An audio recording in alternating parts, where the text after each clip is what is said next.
All right. Good morning, everyone. I'm Elizabeth Canuel, and I'm the chair of the Delta Independent Science Board. And I'd like to welcome everyone to this morning's Delta Independent Science Board meeting. Our first item of business will be to start off with introductions and declarations. And I'll start with the people in the room, and then I'll ask for your declaration, Joy. So Elizabeth Canuel, and I have no new declarations. Jay Lund, no new declarations. Steve Brandt, nothing new. Tracy Collier, no new declarations. Vince Resch, no new declarations. John Weens, nothing new at all. Joe Fernando, no new declarations. Tom Holzer, no declarations. Richard Norgard, apparently my daughter is an applicant for the a position on the board. All right, and Joy? Joy Zedler, no changes. Okay, great, thank you, everyone. So I'll begin with the Delta ISB chair report. First, I wanted to update everyone on the rapid change events calendar that is in your meeting package. This includes some of the latest events that will be covered at the meeting, including a report out on the State of the Estuary Conference. The point of this calendar is to help track events that might inform the Delta ISB's efforts in guiding the development of the science needs assessment and discussions on how to undertake research under rapid change. So thank you for the updates to the calendar, and I hope everybody will benefit from having those updates. The next thing I'd like to do is to ask Tracy Collier to report on his attendance at the Longfin Smelt Symposium on November 7th. Okay, glad to do so. Yeah, so the Longfin Smelt Symposium was hosted by the water contractors. It was held last week. I came down to it because Steve wasn't there. He's our normal fish guy, but I decided to represent the fish people there. I found it to be a really excellent format, really informative. People were, I don't know, I don't want to give too much credit to Darcy because she's sitting in the room. It wasn't all her, I'm sure it was just all the people, but there was really good discussion. People left a lot of time for questions. People were not afraid to ask difficult questions. The Longfin Smelt biology, there was a lot given there that I was not aware of before, the difficulties in the culturing. When I got to some of the modeling talks towards the end, I did get a little bit lost.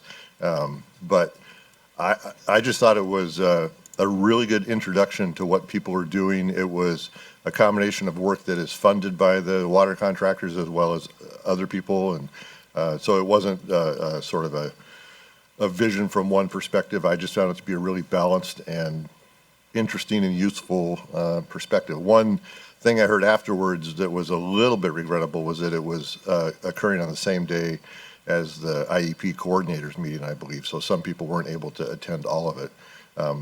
But I think, on the other hand, the whole event was filmed and it's on tape so that people can go back and look at it. And I would encourage people to go look at the talks. It was all just one session that wasn't parallel or anything. So look at the program that is out there, and if you're interested in some of those talks, I thought they were really well done. I'll leave it at that, I think. Great, thank you, Tracy. All right, another item of business is to just note that there's a slight change to our meeting schedule in 2020. This information is posted on the Delta ISB's meeting page, but I just wanted to bring to everyone's attention that our January 10th meeting will now be a teleconference, and we will have an in-person meeting on January 30th and 31st. And that change was basically made so that we could better accommodate the deliverables for the MER. So next item is just an overview of the agenda. We have a pretty full day. After a few more business notes, we'll begin with a presentation from the Climate Change Vulnerability Assessment and Adaptation Strategy folks. Then we will hear from the council chair and executive officer for the Delta Stewardship Council. We'll then get an update on the science needs assessment work that Jay Lund and Steve Brandt are working on. We will also discuss any potential action that the Delta ISB may take in terms of the Delta Plan Ecosystem Amendment, which is expected to be released relatively soon. This is all in the morning. We'll also get a report from our Delta lead scientist, John Calloway, and then talk a little bit about the state of the estuary conference. And then toward the end of the meeting, we'll be going into closed session to discuss personnel matters related to the ongoing search for the Delta lead scientist. And then after lunch, the meeting will resume with a report, a report from the folks at ESSA who are working on the monitoring and inventory, sorry folks. And then we have a few more agenda items after that.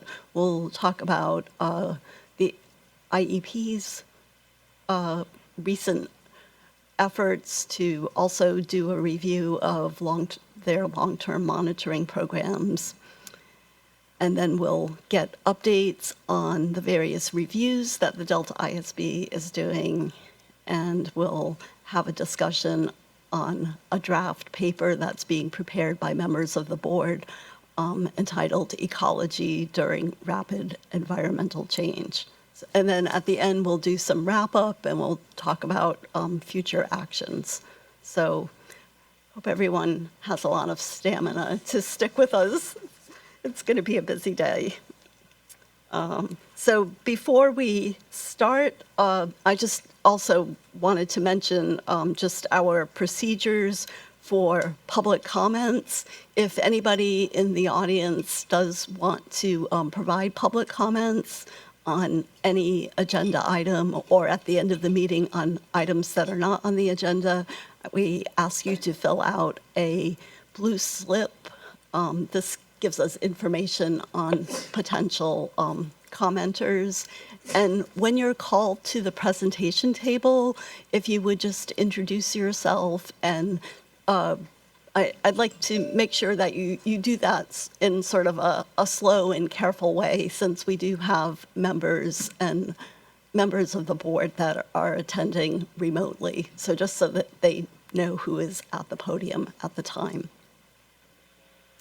Okay, so those are the business items and an overview of today's agenda.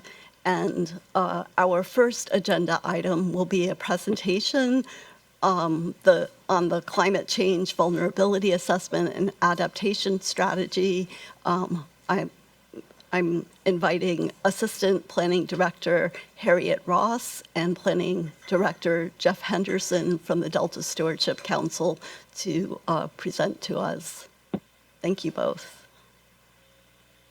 Oh, and maybe, actually, sorry, I should just give a little bit of context maybe before you begin, and that's just that the ISB has made a recommendation to DPIC on the development of a long-term science needs assessment to address rapid climate change, and with an emphasis on various environmental changes in the Delta. So there's interest from the board to learn more about current climate change assessments that can help to inform our work. In July of 2019, we heard from Guido Franco from the California Energy Commission on California's fourth climate change assessment, which is a statewide effort that includes the Delta region. And today, we'll hear about the council's effort with its climate change vulnerability assessment and adaptation strategy. So thank you both for joining us this morning. Thank you. Good morning, Chair Canuel and members of the ISB. Again, I'm Harriet Ross, Assistant Planning Director here with the Council. And with me here today, we have our technical leads and technical staff on the project. I have Ron Melser, Avery Livengood, and Andrew Schwartz on the phone. And we also have Dan Constable, Corey Copeland, and Annie Merritt, who are all supporting the project. So I'm going to give you an overview of the Council's climate change vulnerability assessment and adaptation strategy. That's a mouthful there. I'll be reviewing the project objectives, going over our technical approach, and discussing engagement opportunities. And I'll be sure to leave plenty of time for you to ask any questions.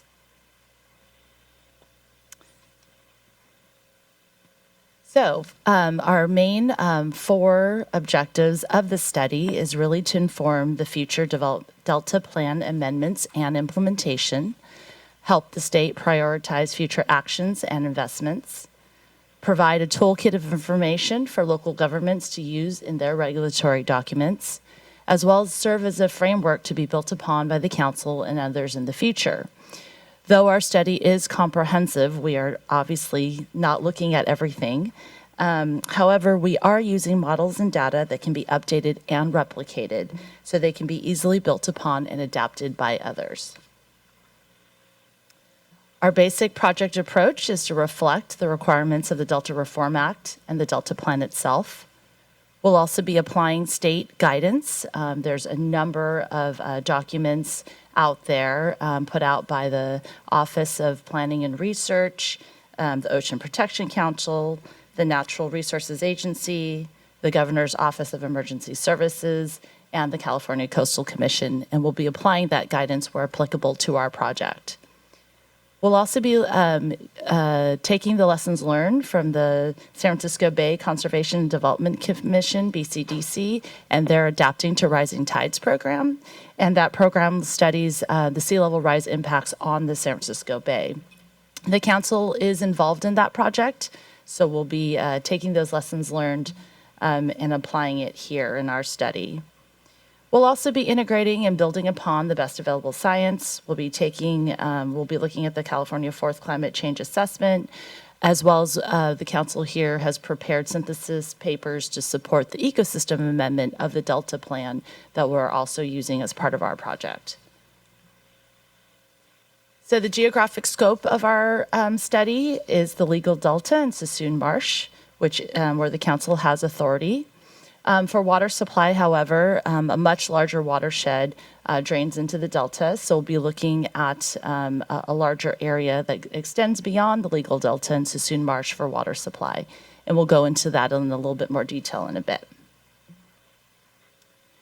We've categorized our vulnerability assessment and adaptation strategy into a 7-step process. And that really begins with reviewing the science. We're not starting from scratch. There are a lot of existing studies to build upon.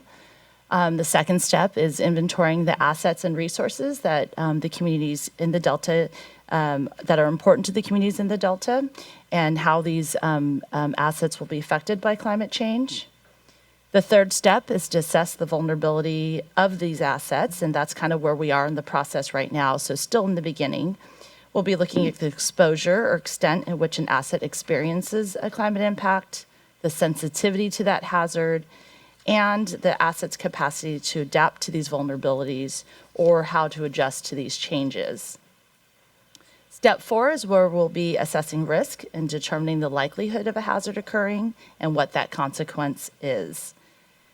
The next, we'll be developing adaptation approaches to address the vulnerabilities and the risk occurring. These can be physical solutions. They can also be changes in governance. For the next step, developing the adaptation plan itself, because the council has only limited authority, our hope is to work with federal, state, and local agencies to come up with a plan together that comprehensively addresses climate change in the Delta. And lastly, it's to monitor and implement the plan. So we're looking at a whole host of primary stressors, more on a quantitative basis, more detailed analysis on sea level rise, changes in air and water temperatures, and changes in precipitation and runoff, including floods and droughts. And on a more qualitative basis, we're looking at secondary climate stressors related to wildfire, wind, and fog. And like a more traditional vulnerability assessment that many others out there have done, we'll be looking at assets, sectors, including utilities, water, wastewater, energy lines. We'll be looking at critical facilities, the hospitals, fire stations.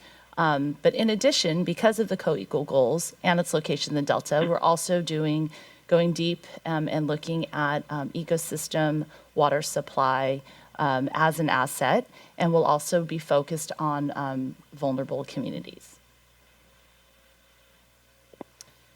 So we've been at this project for a while, and there are some noteworthy things that we've completed.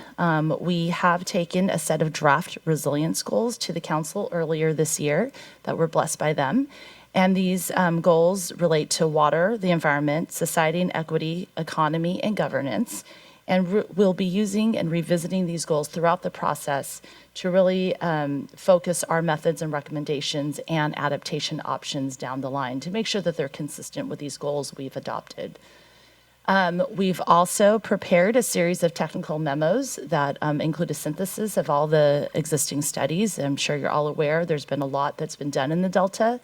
So we are taking and starting with that base of information. And we've also defined the approach to the analysis. We've also formed a technical advisory committee at the beginning of the project. We've met a few times, and their role is to really provide expert knowledge, document review, and guidance on the methods of our study. I know you probably can't quite see that on the screen there, but we have 17 TAC members.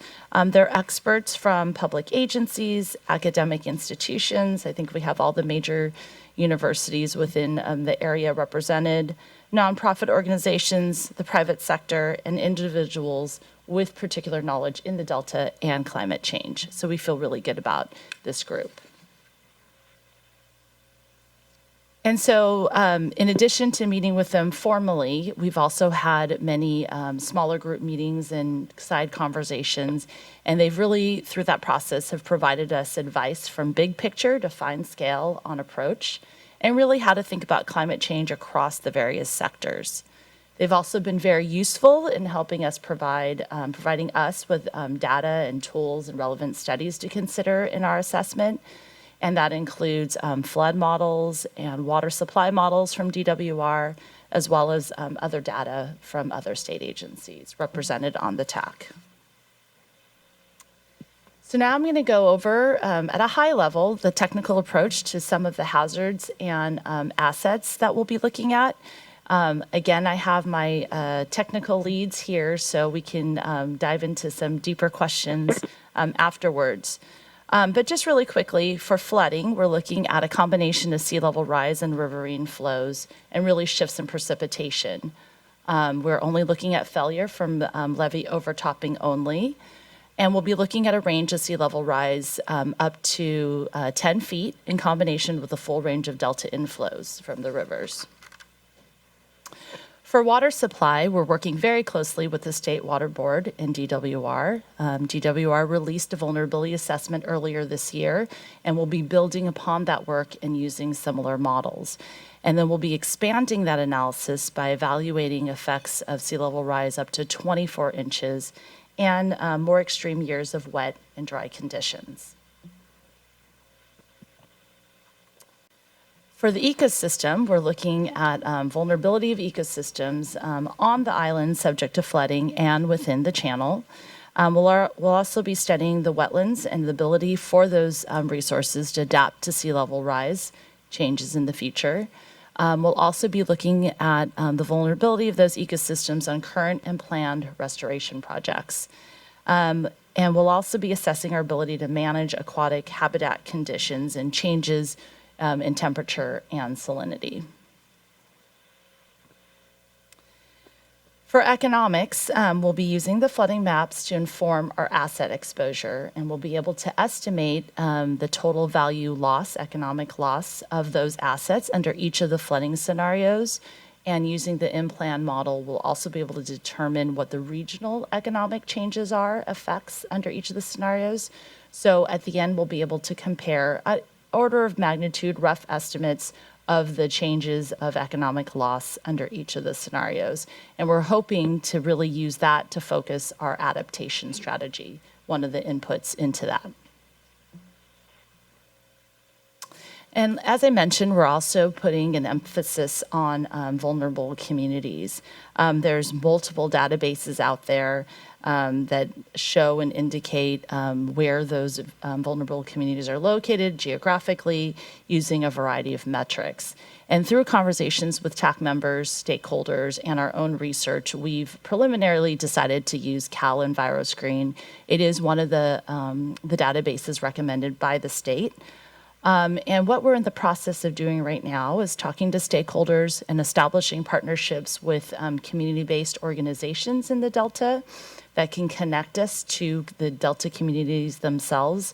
And really, we hope to, we think the outcome of that will be to identify additional indicators that we need to consider in the vulnerable communities analysis and perhaps come up with some additional geographic areas.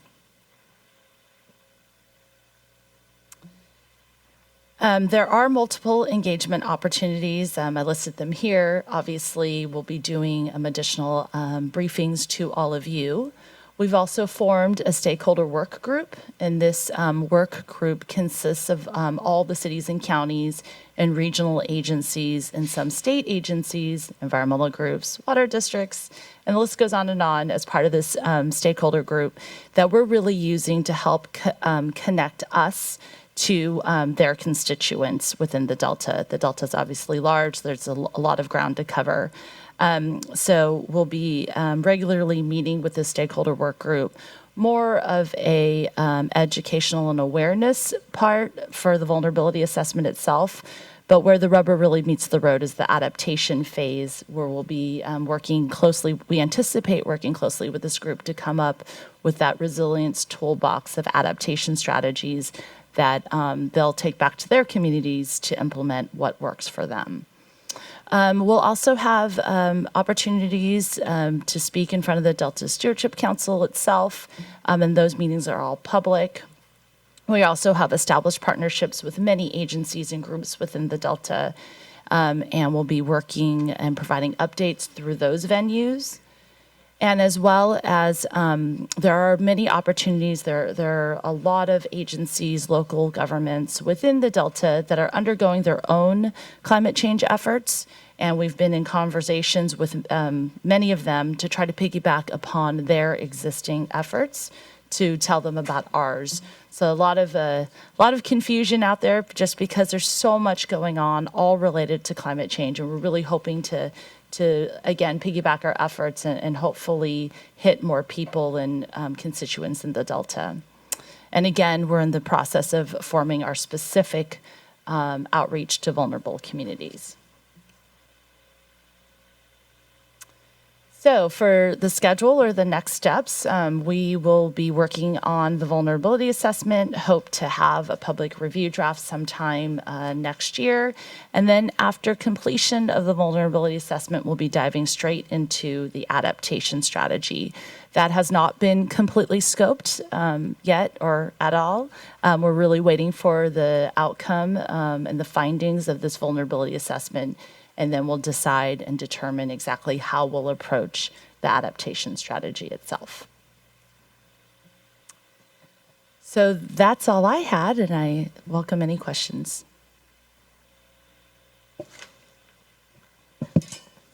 Thank you, Harriet. it's very helpful to the board, I think, to know about those activities. And I'm really taken by the thoroughness and holistic approach that you're taking, both in terms of science and ecosystem, but also maybe some of the vulnerable communities and the social justice facets of that. So we can open the floor for discussion from members of the board. I think, Tom, if you would like to start. Let me get a mic here. I had a question on the climate stressors. In a way, these aren't climate stressors, but yet they contribute to the problem that is being addressed here. For example, it'll be helpful if you go back and look at that image. Oh, yeah, sorry. Like the Can they fifth pull or up the sixth. PowerPoint? Did you find it? Slide 7. If we could go back to the presentation.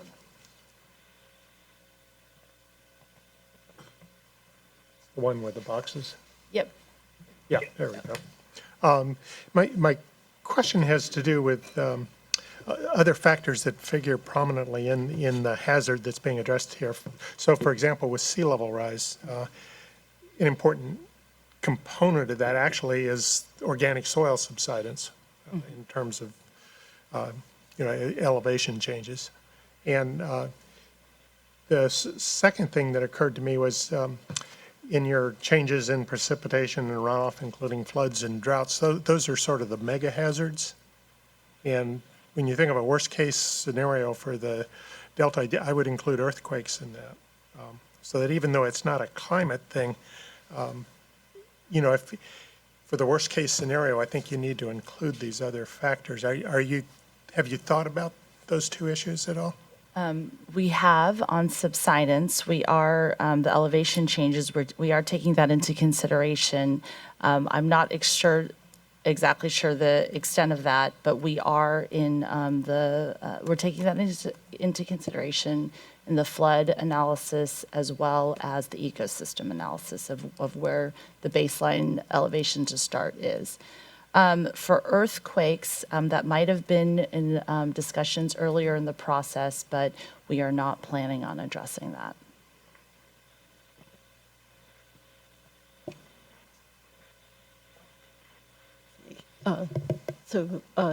Jay also had a question.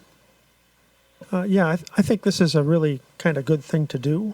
But I think it's a kind of worries me a little bit that a couple of scores. One is the Delta is going to see a lot of changes, and climate is just one of them. And the way we manage it and the policies that are developed, the science that we develop, are going to have to look at how do we adapt to lots of changes happening at the same time. If you look, just read the newspapers these days, there's a lot of discussion about very profound changes in the regulatory environment for the Delta, which would affect a lot of things. There's some still proposals, and I think there'll be continuing proposals of different sorts for major infrastructure changes in the Delta, which certainly will interact with climate changes and the other changes in the regulatory environment. There's probably going to be continued changes in the structure and the species compositions and the relative proportions of species in the ecosystem in different parts of the Delta, regardless of climate change and accelerated and affected by climate change. So I'm a little concerned on that score that in looking at climate change, we're not looking at change. And we're not looking at the management of change, which is really the hard part, or the management of changes, which is even a harder part. So, it's good that we're looking at climate change. I'd like to think that the discussion ought to move beyond that. To how do we look into organizing ourselves and organizing the science and organize the analysis for changes in general, because surely climate is not the only thing that's going to be changing, and might not even be the biggest change, in different ways. Another aspect that worries me about not just this study, but really a lot of agency studies, is they're just agency studies. you've done sort of a nice job of trying to consult with other agencies. But gosh, this is the Delta Stewardship Council, and it's supposed to be like the hub for the state efforts on the Delta. Why not have a joint agency study on climate change or change in the Delta? That would give this study a lot more authority and a lot more depth into everyone else. And I think it would make the study more effective. What I fear that I see too often is every agency doing its own climate change study. And it's, we're just adding volumes of paper and wealth to consultants rather than insight overall for the conversations of management. So those are the kinds of things that kind of worry me a little bit about this. But I think, overall, I think it's a good kind of an idea to do. But I'm worried that it might not contribute as many insights to the policy discussions and the management discussions as it might if it was a little different, cast a little different. Yeah, and I should mention that we are working closely with several state agencies, where applicable. But to have a yeah. joint Right. project Yeah. is completely different. It's easy for an agency to say, oh yeah, I think you should do that study. Mm-hmm. You should do that study. And then, but we're not going to be, we're going to do our own study. Right. I'm a little bit worried about the cacophony that results quite often. Yeah, all I can say about that is we are working as closely as we can, and whether it comes out as a joint study or a council study, we actually have had some conversations about that, but we are, for example, working very closely with the State Water Board and DWR on this, portions of this project, and many agencies are represented on our TAC. We hear these protestations all the time.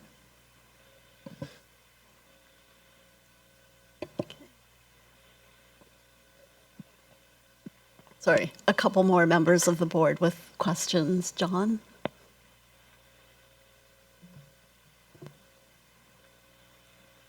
You've indicated several climate stressors that are still up there on the screen, and then you've talked about your different technical groups that are addressing one thing or another.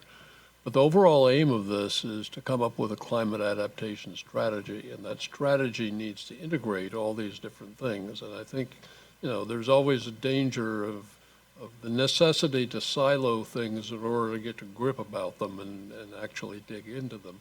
But then how do you put the silos back together into one mega silo that really enables you to craft a adaptation strategy rather than a climate change flood strategy or ecosystem strategy or whatever?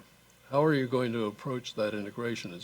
It's easy to talk about, integration just rolls off the tongue effortlessly, but actually doing it is devilishly hard. I agree, and luckily we're not in that phase of the project yet. But in the next, it's coming, and it's coming soon. We'll be what I anticipate, and we've had some preliminary conversations about, is coming up with a set of adaptation strategies that address each of those climate stressors and hazards. But really, we're going to have to look at it holistically because there will be conflicts over one over the other. So we're going to have to. Point well taken. It's something we need to consider.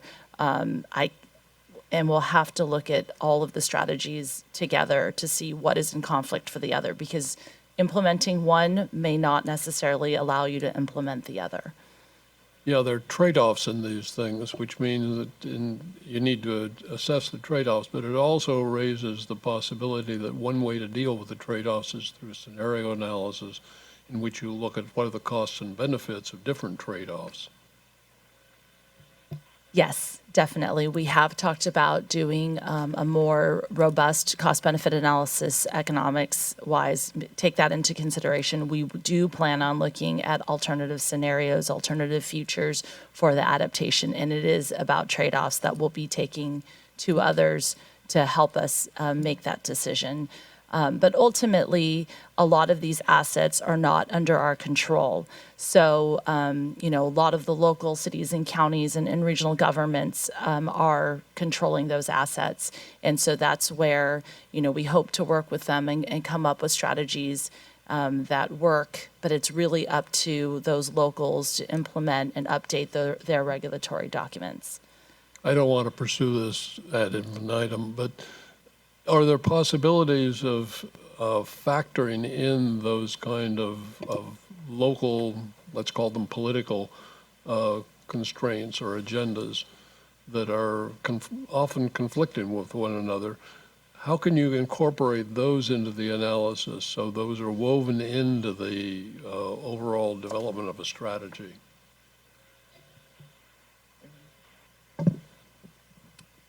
I think on the one hand, that can be considered some part of the adaptive capacity of some of these assets in terms of the certainty, if you will, with regard to who is responsible for implementing the adaptation strategy and the likelihood of doing that. And I think that can help inform some of the adaptive capacity aspects of these assets that then plays into how you align a flood exposure with a water supply exposure, with wildfire consideration, and ultimately that becomes a part of the vulnerability assessment findings. So I think to your question, I think that type of analysis can be brought into the adaptive capacity considerations with regard to the assets as it relates to who controls them and their ability, likelihood, potential barriers or obstacles to implementing the range of adaptation approaches that can be taken.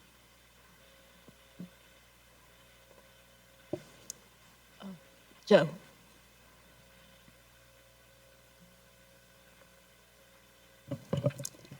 Now, there are many climate change assessments, and you have the state one, the fourth one. And this is part of your assessment and adaptation. So the science of it is mainly determined by your state climate change assessment, and then you basically superimpose on that the local changes. And what is the procedure you're using for this Delta climate change assessment and adaptation work? So for the vulnerability assessment, we are using models that are specific to the Delta, or at least we've been able to tailor it to the Delta. So yes, there's a lot of state guidance. Not all of it is necessarily relevant to where we are, but we are looking at using models and changing it to the Delta, tailoring it to the Delta conditions. So it's basically kind of downscale into Delta and looking at then build up the Yes. Okay. And let me look at my technical staff to see if anyone has anything to add. Okay. I guess I can jump in there maybe a little bit Yes, and go ahead. say that for Andrew, would you introduce yourself, please? Oh, sorry. This is Andrew Schwartz. I'm a supervising engineer for the planning division at DSC. So for each of the different kind of major areas, flood, water supply, and ecosystem, we're applying different models that are specific to those systems. So for water supply, because the Delta is so connected to the reservoir system and the operation of the state and federal water project, we're using a Central Valley-wide system model to look at impacts all the way from the upper watershed down through the Delta and how the operation of the system will play out within the Delta with sea level rise and changes throughout. For flooding, we are using more of a Delta-centric approach and looking at the effects of sea level rise and then inflows into the Delta. And we'll be looking ultimately at the likelihood of getting higher flows into the delta through some other models and studies that have been done by others. But in order to we can't really model all of the potential operations and changes that can occur up in the upper watershed that could affect the flood system. So we've kind of focused our analysis on the delta specifically for the flood analysis, and then I would defer to Ron on the ecosystem aspect. Just a quick question that once you have these studies completed, some drafts will be available for us to have a look? Okay, thank you. Yeah. We'll take one more question from Steve. And I have two questions. Okay, a twofer. But they're related. The first one, I'm trying to get a sense of how much effort this is, because to me, the vulnerability assessment that you're talking about is gigantic. Yeah. And when you're talking about just, for example, changes in temperature impact on ecosystems, much less on individual species, that's a huge task alone, much less all the other. Can you give us a sense of how deep you're getting into those kind of issues? Well, let me answer first at a high level. It is taking a lot of work. We do have a consultant helping us that is actually taking the lead in preparing the vulnerability assessment itself and the document itself, and doing all of the flood analysis. Us as staff, because given our expertise and really our desire to work on this exciting project, have done a lot of work. We are covering a lot. There's a lot of work that has already been done that we're drawing from. So, and I don't think we're going in as deep as you may, I don't think we're going that deep. We're going as far as we can based on the time frame that we have and the models and tools that we have available. And I would add, I think we all view this study as a start, in the sense of being able to kind of look across these different sectors and across the different stressors and be able to offer what we can with the resources we have and the time that we're investing, with the understanding that this study is going to identify knowledge gaps and hopefully illuminate them pretty well so that future efforts can build off of it. And I think that's always been one of the kind of predominant drivers of this work, is to help identify where those areas of additional urgency and additional study lie. That's good, because that is my second question. As you know, we're doing the science needs assessment in spring of 2020 on the looking at the impact of climate change and what are the science needs relative to what to management issues, which kind of relate to your asset sectors and in a lot of ways. So is someone keeping track of the, as you apply existing science to try and address a vulnerability, there will clearly become information gaps and scientific needs that you need. Will someone be keeping track of that? And because that will certainly feed into our workshop. Yes, we're preparing a series of technical memos, and actually one of the sections covers data knowledge and data gaps specifically. So that's something we can share with all of you. And I think that is something I think we could even commit to making available to the ISB as soon as that's been illuminated, in the sense of not necessarily having to wait for the ultimate study in order to be able to share where we believe those knowledge gaps lie as we discover them. That's great. Our workshop, I think, has been scheduled for like the third week of April. So if we could get that all within 3 weeks before that, that would be perfect. We can do that. Thanks. And Tracy had some comments. Sort of a comment. I think you're hearing from the board, from all of us, that we're pretty impressed with the effort. We think it's a well organized and thought out effort to address a real need in the Delta. You're also hearing questions.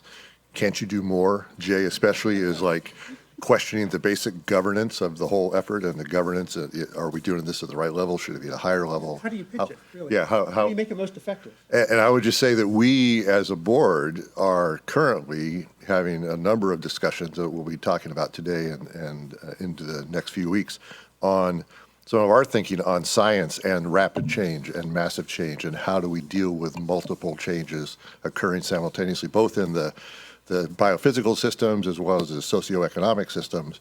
How do we merge those things together? So I would just urge you and others in the audience, listen to what we come up with. We're trying to think outside the box, think bigger picture.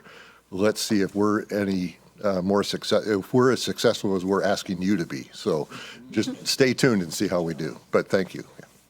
Yeah. Thank you both. That was very helpful to the board, and we look forward to future updates and continuing the conversation with you. Definitely. Thank you very much. It's our pleasure.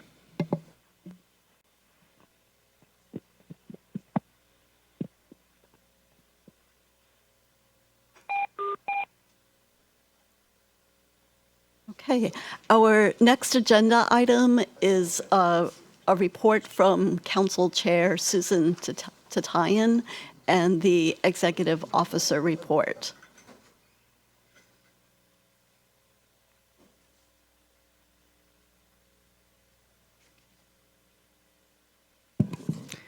Okay, good morning. Jessica Pearson, Executive Officer of the Delta Stewardship Council. Pleased to be here with you all today. I'm going to quickly recap the agenda items that we're discussing with the council that we discussed at the October meeting. We actually had 2 days of meetings in October. It was an extremely busy month. And I will foreshadow for you what we're planning to discuss at our November meeting, as well as a couple other announcements. So you should have in front of you, and there's a few copies out on the table, I believe, the Delta Plan 5-year review highlights report. So we're pleased to be able to present this kind of companion communications piece to what is a larger, more detailed analysis of how the Delta Plan has performed and been updated and is being perceived in the first 5 years of implementation. This is a review, this 5-year review that is required by the Delta Reform Act. This is the first time that we have completed it. We were able to rely in part on our nascent performance measures. In the future, we hope to have a much more robust and quantitative assessment of how the Delta Plan is performing once we have our full suite and more years of data in our performance measures. We interviewed about 100 people in person that are familiar with the council's work. We also did in-depth staff analysis and had multiple conversations at public meetings with our council members about various aspects of the Delta Plan and how successfully it is being implemented or where there could be improvements. We also did an online survey that was open to all that had quite a good response rate. Overall, the 5-year review identified 4 emerging issue areas that the staff and the council and others identified as being important for consideration as we review and potentially amend the plan going forward. Quickly, those are federal participation. How can we get more federal participation in implementing the Delta Plan? How can we leverage our Delta Plan Interagency Implementation Committee, which has federal representatives on that committee? As you may know, the council has covered action authority over local and state activities, but obviously not over federal activities. And so how can we increase collaborative efforts there? One of the other emerging issues we identified that could be more robust in future iterations of the Delta Plan is climate change and other associated changes and how that is impacting the various resources that the council has been charged with protecting in the Delta Plan. Obviously, you just heard from staff about some of the efforts that are ongoing there and will be built upon in the future. We want to take a more comprehensive look at the Delta as an evolving place, given the panoply of changes that are going to affect the Delta over the coming years, not just climate change, as Dr. Lund points out. What does it mean to evolve as a place? And how has the current Delta Plan captured that? Has it captured it effectively? and how do those recommendations and regulations in the Delta Plan themselves need to evolve on the landscape of a changing future. And finally, we would like to better understand, frankly, what it means to protect disadvantaged communities and to look at through the lens of environmental justice as it relates to implementing the Delta Plan. I think when the Delta Plan was originally adopted and debated in 2013, we were not ignorant to those concerns, but we have certainly learned a lot. We continue to learn a lot, and we know we need to do better. So those are 4 emerging issues that we have essentially, as a council, committed to further exploring over the next 5 years. And there are also a number of other recommendations related to council activities where we think we can engage in improvements even sooner. So I hope you'll take a look at our 5-year review highlights document. We're pretty proud of the work that it represents. And again, we're a young agency. This is the first of what will become many 5-year reviews. I think it's a really healthy process, and it's been an important inflection point for the council and council staff. Similarly, back in October, we also exercised our authority to review regional transportation plans. This is a lesser-known authority of the council, but is equally important to our covered action consistency review. So in this case, it was the Sacramento Council of Governments, or SACOG, which spans 2 Delta counties, Sacramento and Yolo, who their executive officer came to the council and presented on their regional plan. Our staff had met with their staff and had reviewed the plan in detail and how it relates to the Delta Plan's regulations and recommendations. And ultimately, we were pleased with the consistency, and the council was able to endorse that. The following day, on October 25th, we held our second of 2 council retreats focused on council member priorities. In this case, we actually spent half of the time focusing on developing a new communication strategy for the council, which has been a high priority of every single council member. We hope to finish that by the end of the year and essentially roll it out beginning in 2020. And we had a robust discussion about council member priorities, especially in the context of existing council commitments and workload that we see on the horizon for 2020 and 2021 in terms of our covered actions. And the next step there will be that staff will present a draft work plan to our council in January of 2020 for their consideration.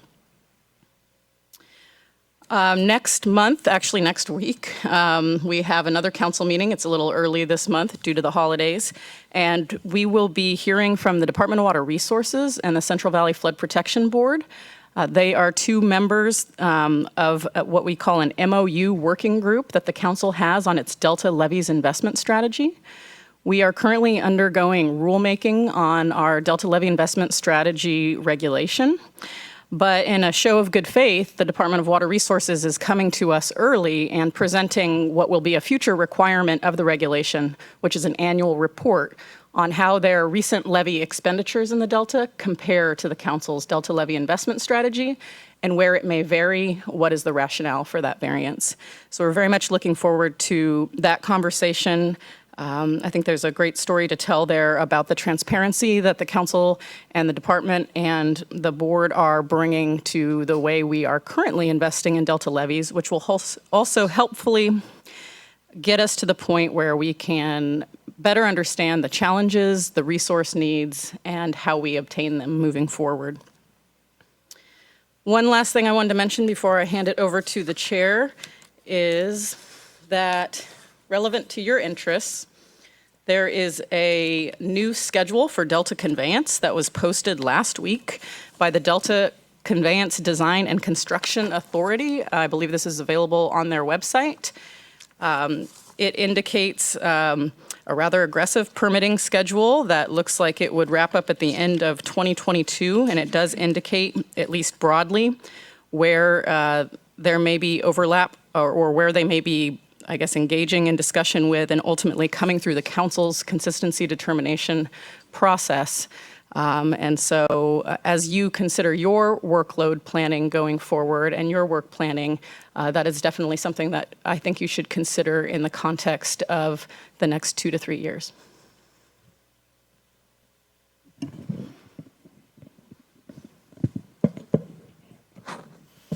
Good morning.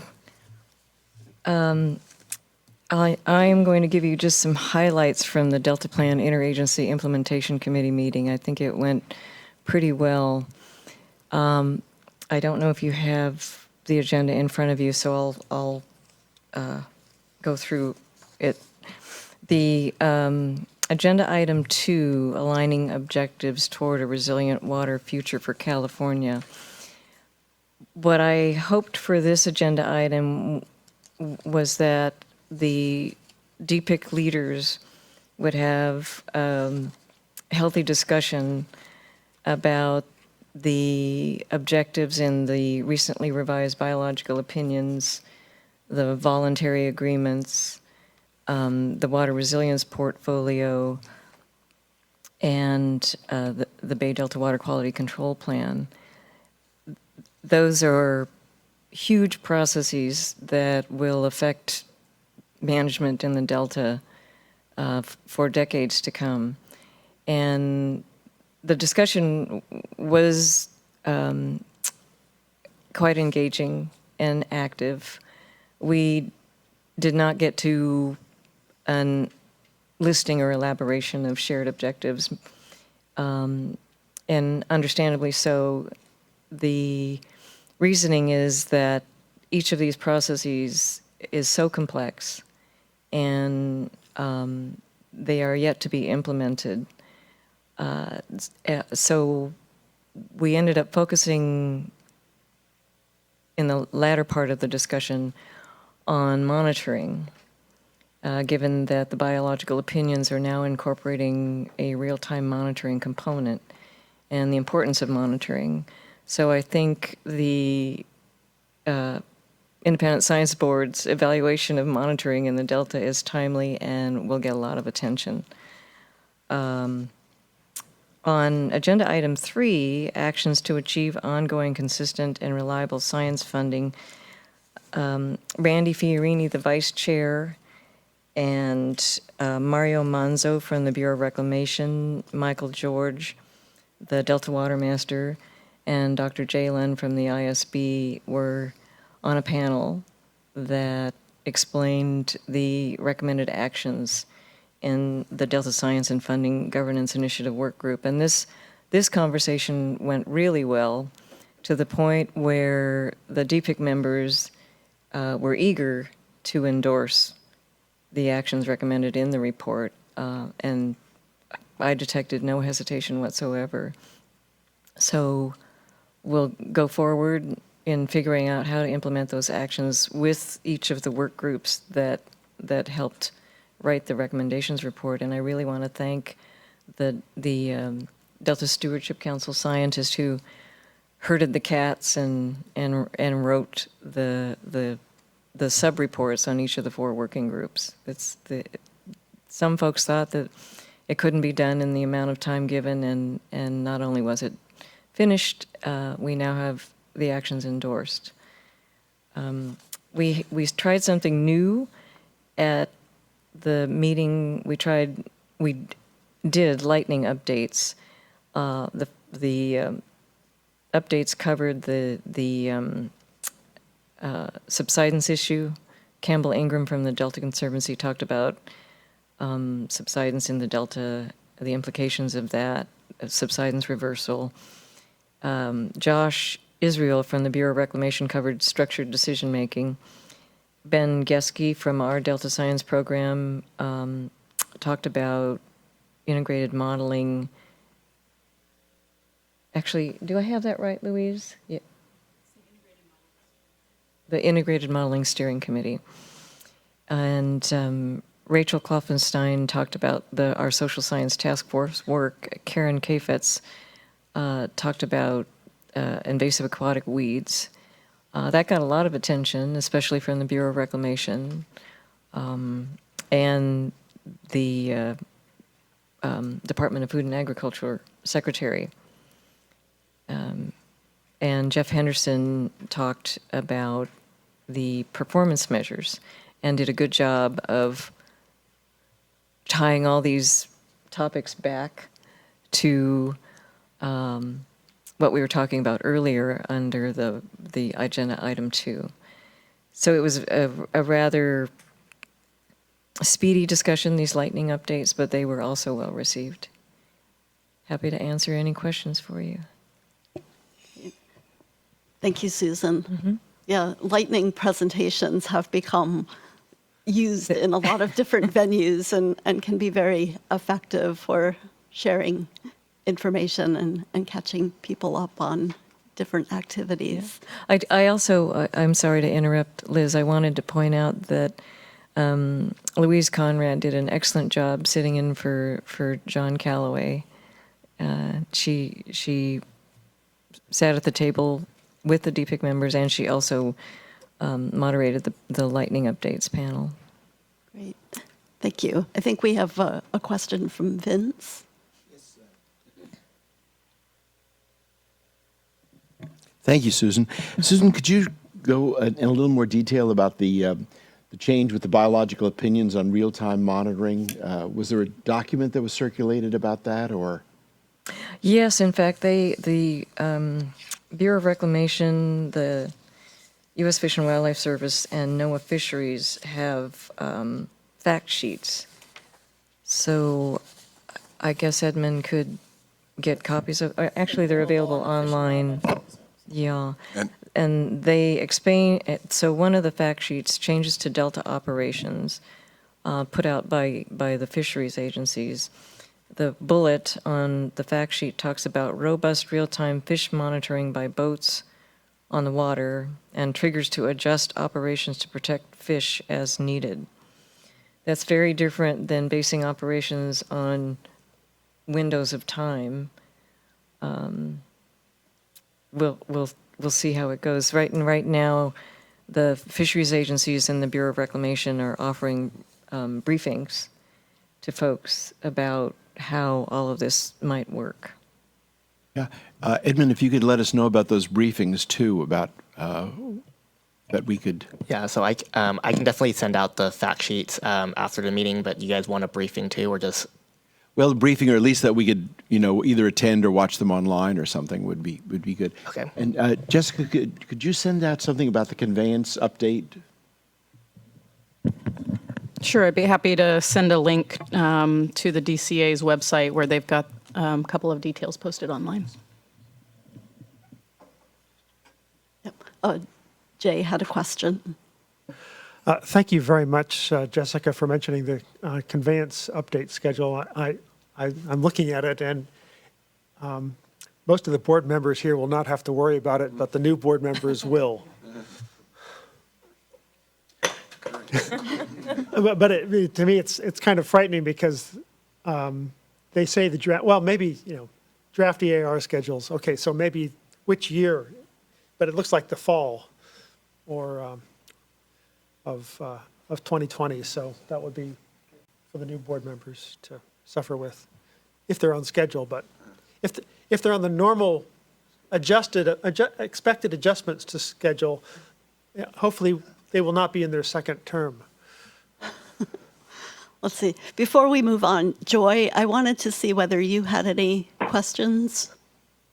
Not for this speaker, thank you. Okay. Yeah.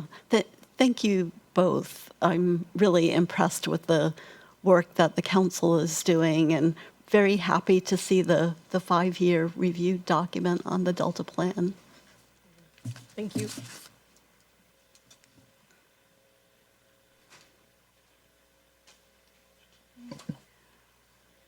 All right, so sort of building on that discussion, our next agenda item is an update on the science needs assessment, and Jay Lund and Steve Brandt will give that report.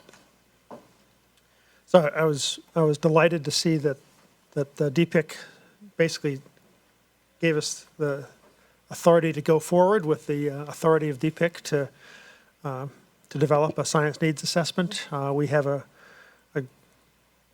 group of I have to be careful what words I use. You know, we have a committee or group of people that has agency folks, different agency folks, and a couple of members of this board on it to develop the workshop planning.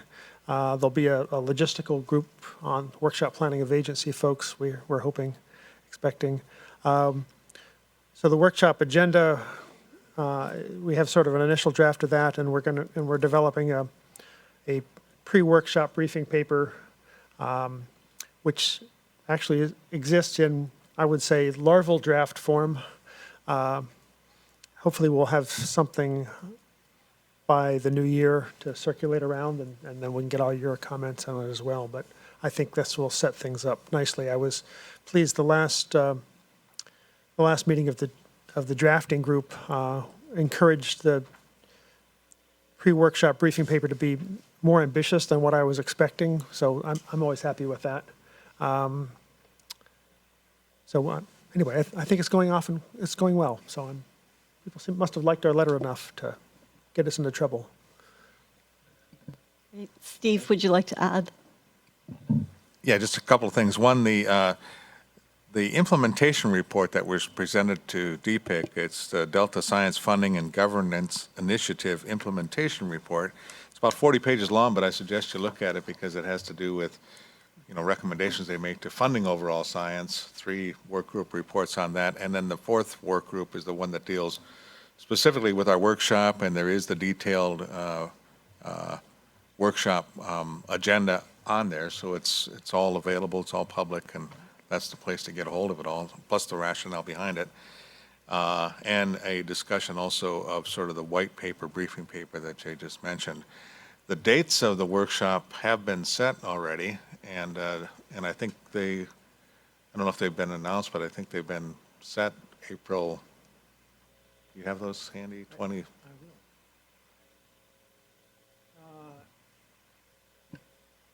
Tentatively scheduled for April 27th to the 29th at the UC Davis campus. They've reserved the rooms so far. Okay, that's all I have to add. Okay. Any questions from members of the board on this agenda item?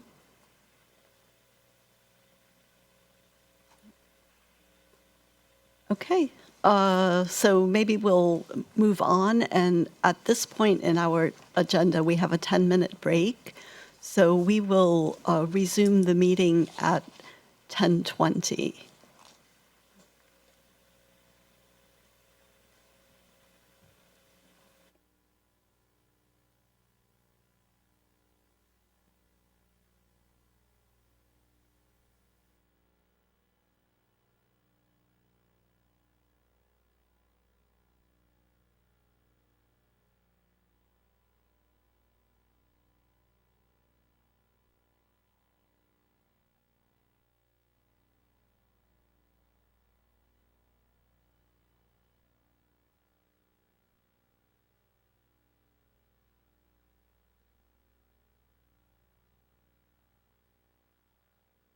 The meeting.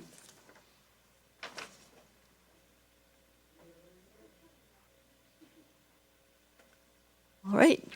Thank you, everyone, for returning promptly from break. Our next agenda item is a discussion and discussion of the Delta ISB review of the preliminary draft of the Delta Plan Ecosystem Amendment. First, just a little bit of background. Pursuant to Section 85308A of the Delta Reform Act, the Delta ISB discussed its input on the draft Ecosystem Amendment performance measures at its September 12th meeting. And this was based on the council's request for input during our earlier teleconference in August.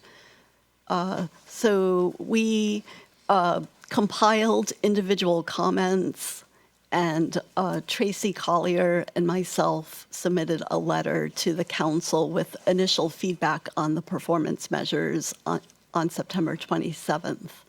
So the Delta ISB will have the opportunity to perform further review on the full public draft of the Delta Plan Ecosystem Amendment when it is released this fall. We're not certain of that release date yet, but we expect that it will be perhaps in the next couple of weeks.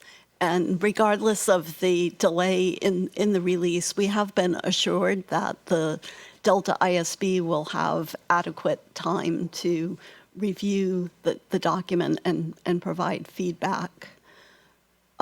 So we're discussing something that is going to happen in the future, but it relates to our workload and commitments. So at our last teleconference meeting in October, we discussed perhaps revisiting the performance measures, answering questions such as were the comments that we provided on the performance measures adequately addressed? For example, suggestions we made about incorporating uncertainty. And another question would be, are the performance measures appropriate in terms of how they would be used in the context of the full ecosystem amendment? So what I'd like to do today is just have an opportunity for discussion with the board about actions we would like to take with respect to the release of the Delta Plan amendment. So we have the opportunity to look at all or parts of that document. We can also revisit the performance measures and particularly our comments on previous versions of the performance measures. So I'll just open it up for discussion from the board about comments on the review process that we might want to undertake and areas of the amendment that we might want to look at. So Steve is going to add. Just a question. When it comes out, it's my understanding there will be a 30-day public review time frame. And is it just something that, will that be the timetable we'll be following as well, or do we have more time? Or So I think we're not tied explicitly to the public review timetable, but we would want to provide feedback in a timely way. So for example, we may have, time to review the document and then discussion at our December teleconference, or if the date is pushed back further, maybe we would have a discussion at our January teleconference. But my understanding is that we're not tied explicitly to the 30 days, but we do want to be timely. So the point of the discussion today is to sort of prepare ourselves in terms of who might, whether individual members or a subgroup would lead that effort and the scope of what the ISB effort would be.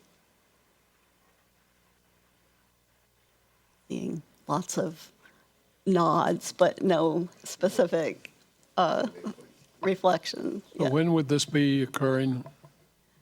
Well, we expect the document to be released, within weeks, maybe 1 to 2 weeks. I don't want to speak for them. And then approximately like a 30-day window after that. Not exactly 30 days, what we need, but within a reasonable window. And Jeff is stepping up to the table. Thank you for anything you can fill us in on. Not a problem. Good morning again. I think our anticipation is that this is going to be released, as Liz said, within the next week to 2 weeks. We're currently just in the process of finalizing our formatting and ensuring full accessibility of the document. So it is our intent to complete those processes, make this available, notify the ISB, and complete that all within the next 1 to 2 weeks. But we do not at this point have a firm exact date. And I would reiterate the past commitment that staff has made to the ISB to ensure adequate time to receive that material, review the material, and have opportunity to discuss at one of your regularly scheduled meetings prior to submitting responses back to staff. Thank you for that clarification. Let's see, Tom had a question or a comment. It's sort of both. One of the comments we had about the performance measures was their deterministic aspect. And will they become a little more, I'll call it, maybe it's a new word, rangeful? Just reflecting on the new term. Staff has made efforts to accommodate those concerns in revised performance measures. So I think there is acknowledgement of those comments and an effort to address those in these performance measures. I think we've also had a lot of discussion about the fact that those observations and comments regarding the performance measures actually apply to the whole range of performance measures, not necessarily just the ecosystem performance measures that are before us right now.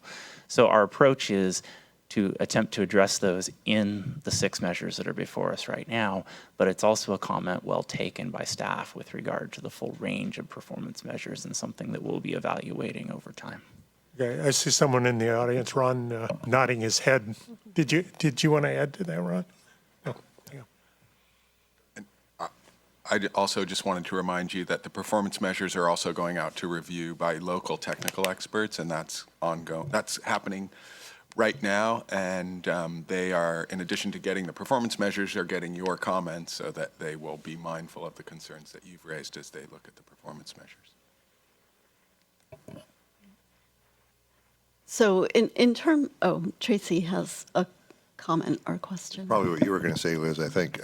So it sounds like we can be reasonably confident that we'll have this draft by December 1. And we have a teleconference in January 9 or 10 or something like that, and then an in-person meeting on the 30th and 31st. So I would think we should have some discussions about when this comes out. And I don't know, I can never remember the procedures well enough, but we should be mindful of when it comes out, who would want to take a lead on looking at the amendment and figuring out what sort of our overarching thinking might be prepared to discuss that in some detail, everybody having looked at the amendment by the January teleconference, and then try to see if we can come up with some constructive output by the end of the month at our in-person meeting. We also have a December 13th teleconference. Oh, that's true. Yeah, I forgot about that. December 13th would be a good time to. So December 13th, we could talk about how are we going to move forward after everybody's had a chance to look at it. Yeah, that's a lot easier. So. Yes. So would that time frame work to? So, assuming the documents are released, let's say by December 1st, we would have a chance to do a quick review and discuss strategy during our December teleconference, and then we could aim to, at the latest, have something by our January 10th teleconference. That would be great.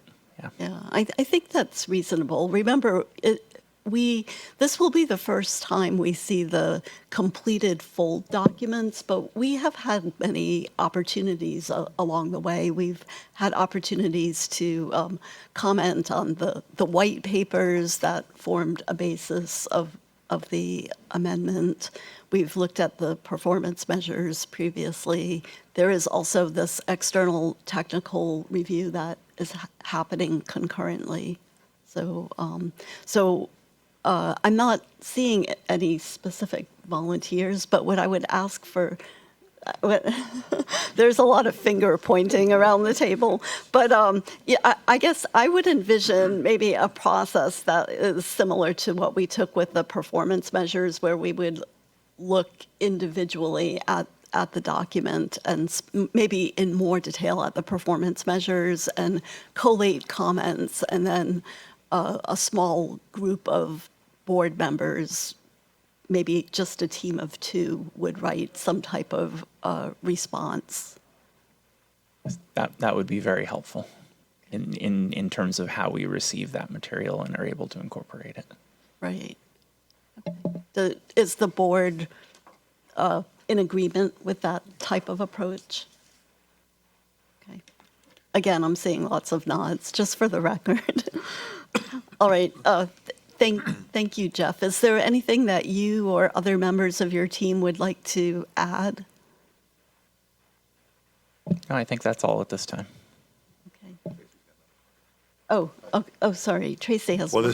this is it. So I wanted to, at the end, one thing I wanted to say, I'm not sure where's the right time to say it, but in the last couple of weeks, I guess just 2 weeks ago, I submitted an abstract to the Salish Sea Ecosystem Conference, which is next spring, myself and Martina Kohler, and we proposed to talk about performance measures, metrics for assessing the state of the biophysical system, performance measures down here, environmental indicators up there, and so I've proposed a presentation to talk about lessons learned from the 2 systems with a focus on how we use these metrics to more effectively communicate what we're doing to the general public and to the stakeholders.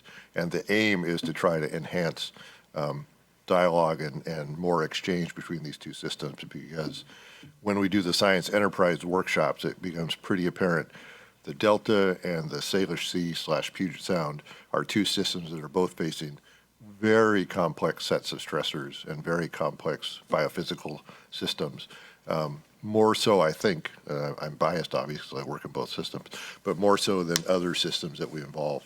So, and John Callaway was involved in some of that and thought it was a good idea. I can't say for sure that the abstract will be accepted. They have a pretty high rejection rate, and they tend to, the Salish Sea Conference, which I've chaired before, tends to be pretty focused on their own issues. But I have talked to some people up there that are very interested in hearing this perspective. So even if it's not in that conference, we may well make some sort of a presentation up to talk about this issue between the 2 systems. I just want to let people know that. I think this is a self-nomination. That way you won't be disappointed if it's rejected. You didn't hear me say it. It's very high level. No, the board works at a much more in the weeds level, which I'm not capable of doing. So. Great. Tom, did you have another question? No. Joy, do you want to add anything to the discussion about this review process and the ecosystem amendment documents? I'm not sure. Is she on the line? Is Joy on the line?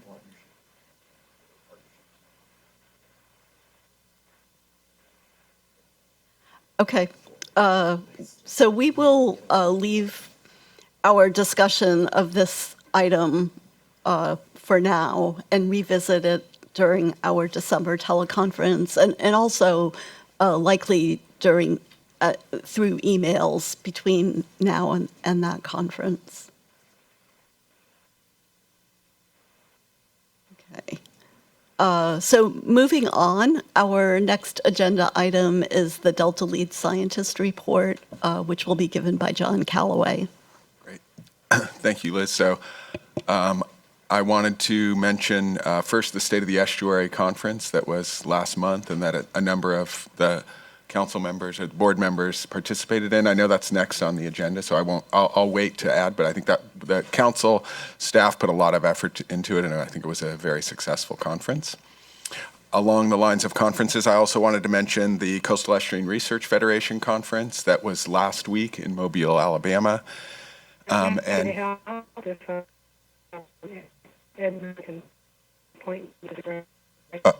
Joy, we can barely hear you if you're trying to add something more.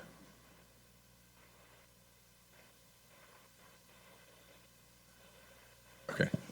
So I wanted to mention Coastal and Estuarine Research Federation Steve and Liz attended. I think it's probably the best conference in the country for the kinds of work that the council is engaged in. It's a science conference, but definitely has a strong policy and management focus as well. Unfortunately, this year it was in Mobile, Alabama, and state employees were not able to attend. There's a travel restriction on going to Mobile. Yet Madison gave her. Madison was there and presented. I was going to highlight that. So I was able to attend as a USGS staff member, and Madison was able to attend because Sea Grants funds come in large part through federal sources, and so that with federal funds, Madison was able to attend. Madison presented a poster on zooplankton synthesis, work that Karen and others have been involved in, and did a great job with her poster and had lots of interest throughout the poster session. Steve also presented and had a session there. I did a presentation there was a session on estuarine environmental flows, thinking about the work that's being done on environmental flows on rivers and how that might be moved into an estuarine framework. I'll also highlight that the two plenaries were on social science and science communication, so exactly the topics that at our last Bay Delta Science Conference, the same sort of themes I think that we're thinking about here are also very relevant there. The plenary on social science I thought was really, really effective. Betsy Albright from Duke University talked about decision-making issues. Osvel Hinojosa Huerta from the Cornell Lab of Ornithology talked about Colorado River issues and engagement of citizen scientists in the Colorado River Delta. And Jason Sjogren from the University of Wyoming talked about application of economic issues to environmental decision-making that was really valuable. So I have the program here, and I'll pass it around if you're interested to look at that. Other things that have, over the last month, we had the Sea Grant State Fellow Workshop at the end of October, and there were 28 different opportunities for fellows across the various agencies and organizations. And the fellows, I participated just in the morning, but there were some just outstanding fellows, as you have seen with our fellows, like Madison, really exceptional. And Jay participated in that as well to meet the potential fellows for Karen's unit. And there's been a number of follow-up interviews. I think we've made a recommendation of our high priorities, and I think assignments will come in the next few weeks. Yeah, next week. So we'll know who the next fellows will be coming up shortly. In addition to the Sea Grant State Fellows, the Delta Science Fellow program that supports master's students, PhD students, and postdocs to do a 2-year fellowship for research. That's out currently, and I've mentioned before the deadline is December 20th, so if you know of students or postdocs, encourage them to get an application in for that. Any questions on any of those items? Okay, so then I also wanted to mention part of one thing at the State of the Estuary Conference was the release of the State of the Estuary report, and you have an executive summary in your materials. The State of the Estuary report this year, it last came out in 2015 and was this year, 2019's State of the Estuary report was an interim report. It's not as detailed and lengthy, but it does highlight actually two things that they really wanted to focus on were linking the performance measures or indicators to the health of the estuary, to human use of the estuary, so thinking not just about specific ecosystem issues, but broader connections to human health and human uses, and also focusing on resilience issues and climate change. So they looked at just a subset of indicators. There were indicators on flow, tidal marsh, fish, beneficial flooding, and urban water use that were looked at. The flows, as you might guess, where the indicator status is not good and not improving, so pretty low in terms of flows. For tidal marsh, the conditions in the bay are slightly better than in the delta, but both are improving, although the bay probably has more sort of traction and more momentum currently, but I think the opportunities in the delta are significant and were highlighted in that. For fish, again, the bay is slightly better than the delta, and but with no improvement in the delta for fish communities. Beneficial flooding, similar to the flows, is also not very good and not improving. And then for urban water use, that indicator, the conditions are good and improving in both the bay and delta. In addition to those sort of 5 continuing indicators from the past reports, the report looks at emerging indicators, so highlights subsiding lands, shoreline resilience, and urban green space as indicators that will be useful to look at the resilience issues in particular going forward. And so they highlight some of the issues around that with very different conditions for subsidence and shoreline resilience across the bay and delta. For urban green space, that's probably not so much of an issue in the delta, but they also highlight the importance of working lands and agricultural lands sort of as a companion to urban green space. So the full report is available online, and if you're interested, I also have a copy here that I'd be happy to pass around. Hey, John? Yes. This is quasi-related, but is there any progress on the next State of the Bay Delta book? I understand there's moving forward with that. The State of the Bay Delta Science? Yes. Yes, so that is moving forward. The current thinking around that, it won't be a book, but as with the past issue, it'll be a series of articles that will be submitted to San Francisco Estuary Watershed Science. And the plan currently is that it'll be more of a rolling process. But right now we are in the process of recruiting editors. So if anyone is interested and would like to serve on the editorial board for the State of the Bay Delta Science, I know Dick has done it in the past, but has served his term there. But we're putting together the editorial board, and that will be moving forward soon. Vince, you had a question?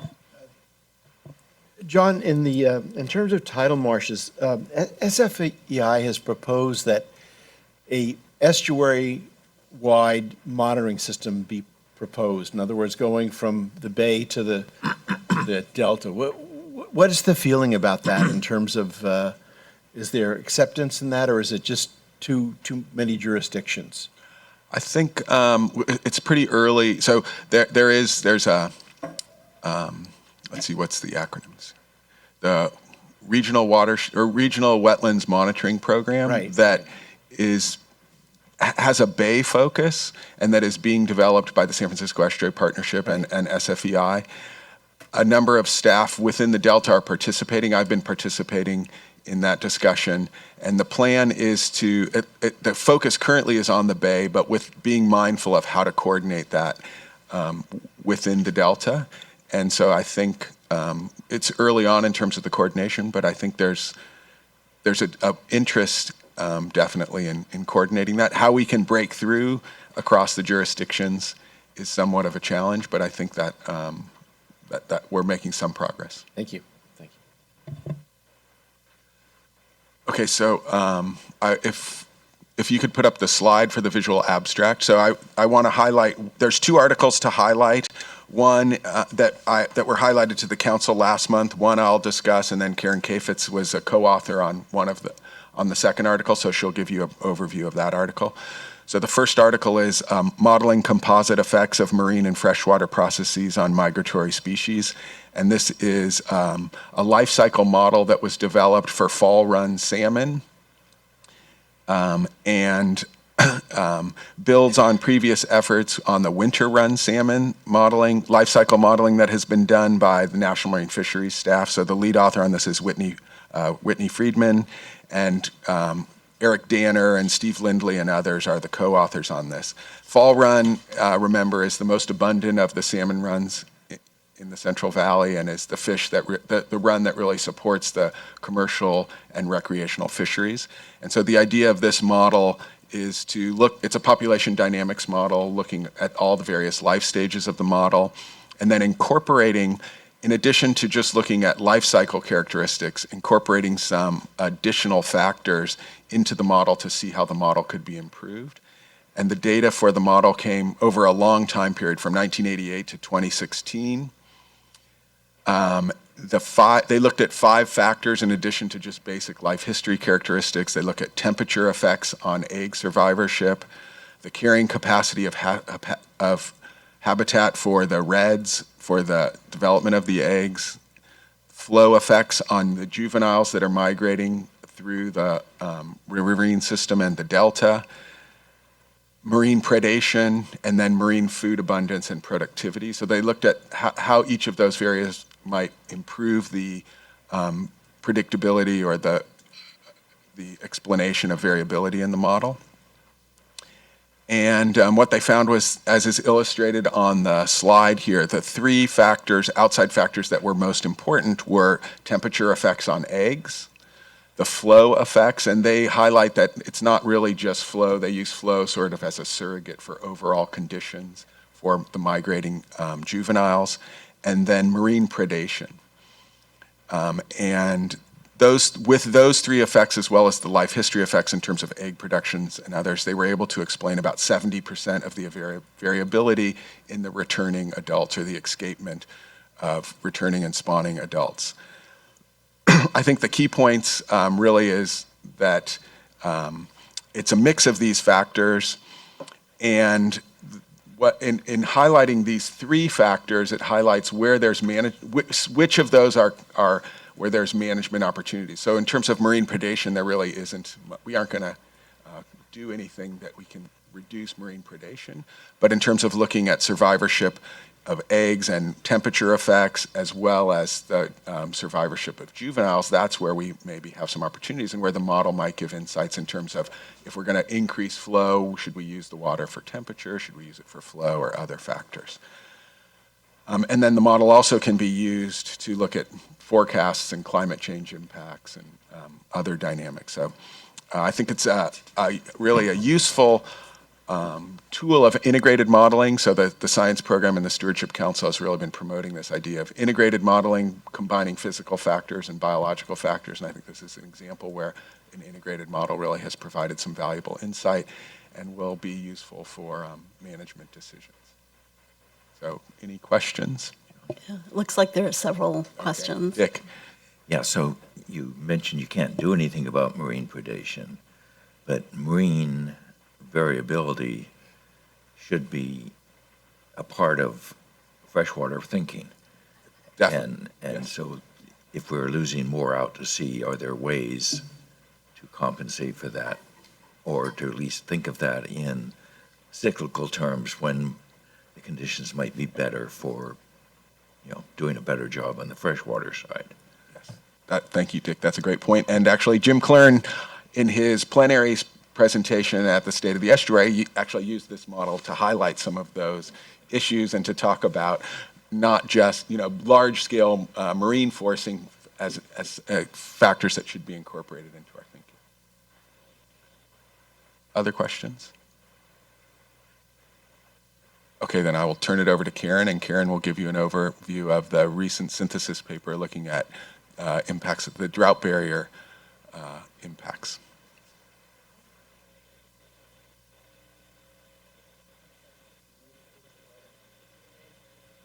It's red, yeah. Okay. Okay, that's better. So I have a one-pager that should be in your packet. It looks like this. You guys can take down the model.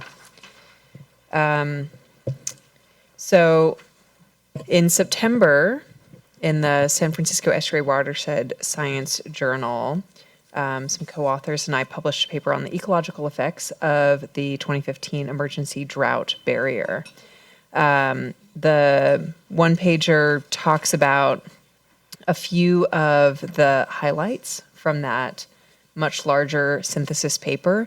This was a synthesis of several studies that the Delta Science Program funded in relation to this effort. So I'm going to just zoom us back in time to 2015 and remind you all about what this management action was that we were studying, and then talk briefly about what we did to study it, and then I will highlight some of the results. So, as I'm sure you all remember, the drought from 2012 to 2015 was extremely severe and limited water in upstream reservoirs. And here in the estuary, the way that we manage salinity is by, in the dry summer, is by releasing reservoir water to keep salt water at bay. So with limited upstream reserves, there was concern on the Department of Water Resources that they would not have sufficient supplies to keep the water quality compliance standards. So in order to protect some water in upstream reservoirs and ensure that salt water did not intrude into the central delta and therefore into the pumping plants, they built a 750-foot rock wall across False River, which provided a barrier between the confluence and Frank's Tract. And Frank's Tract is an area where hydrodynamically, if you get salt water in, it's very hard to get back out. So you get a tidal pumping effect where salt comes in and it gets trapped in the tract, and once it's trapped there, it's right en route down to the water pumps. So there's a little diagram on the side of your one-pager, if you've managed to find it in your packets, that just shows conceptually what that was doing. So without the barrier, saltwater would go into the tract. With the barrier, saltwater was pushed up higher into the rivers, but did not intrude into the central delta. So the Department of Water Resources put in 10 additional water quality monitoring stations to ensure that they knew how the barrier was functioning and how it was affecting water quality in the tract, but also in the surrounding areas and upstream.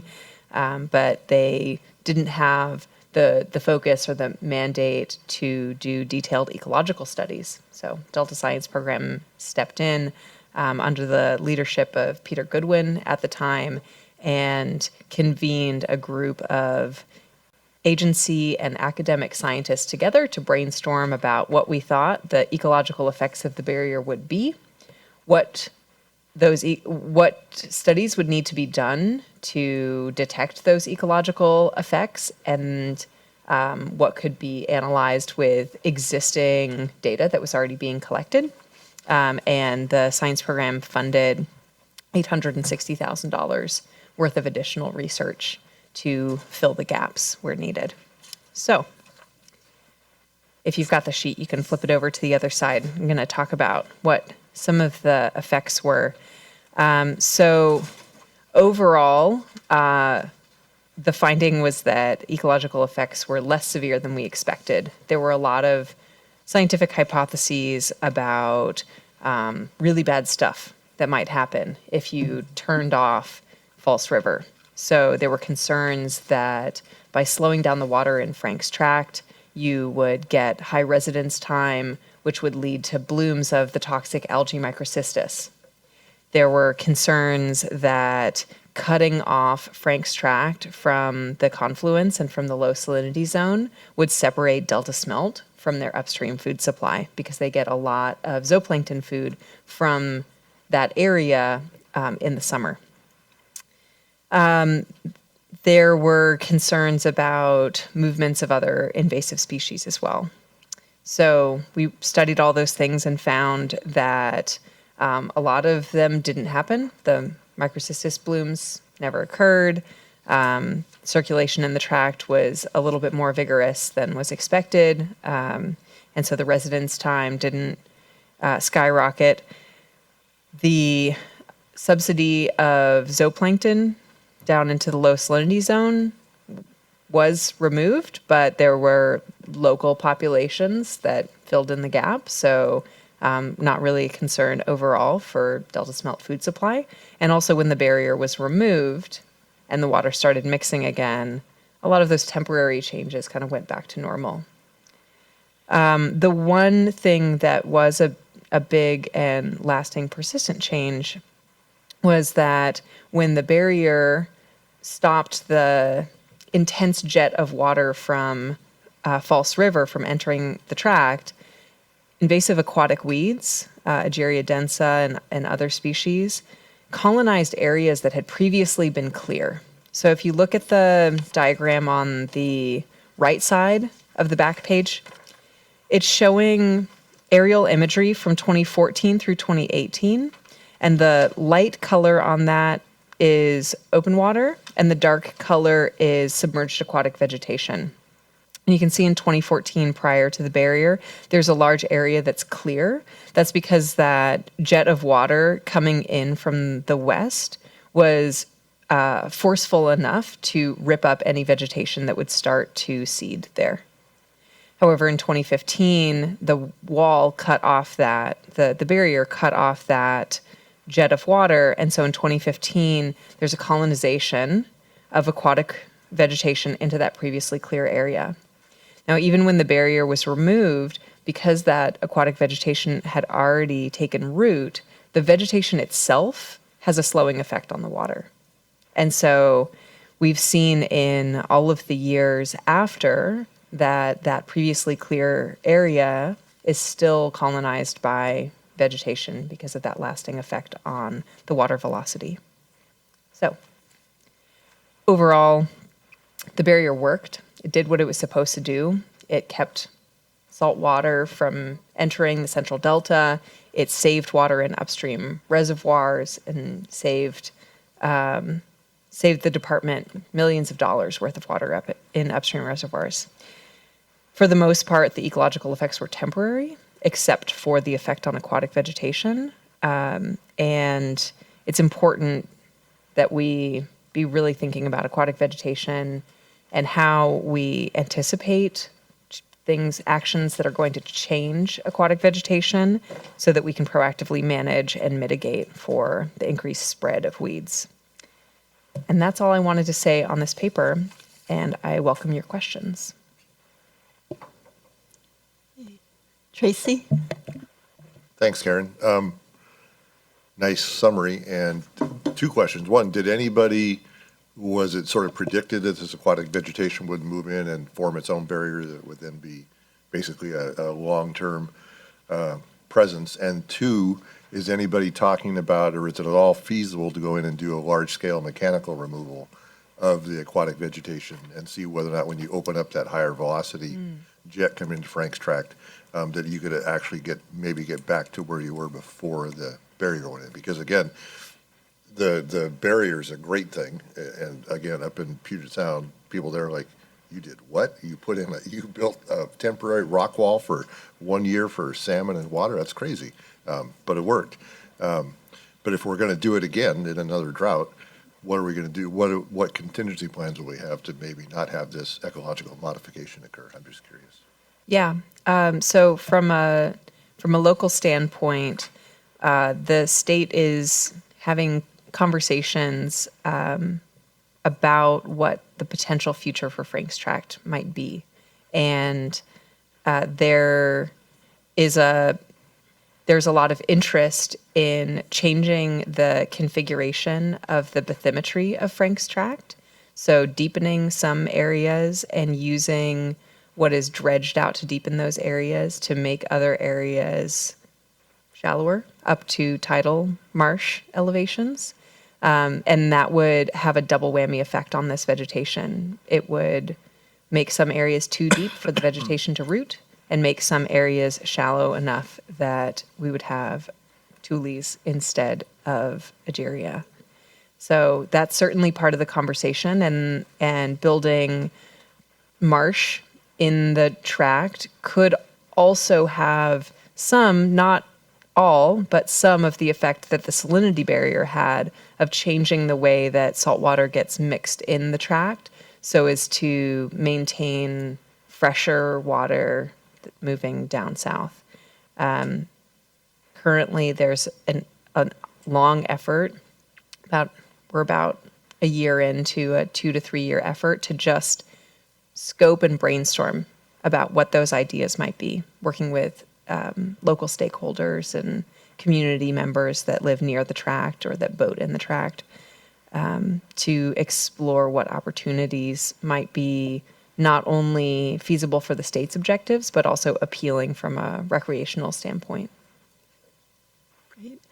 Jay has a question too. This is a really nice study and it's well presented.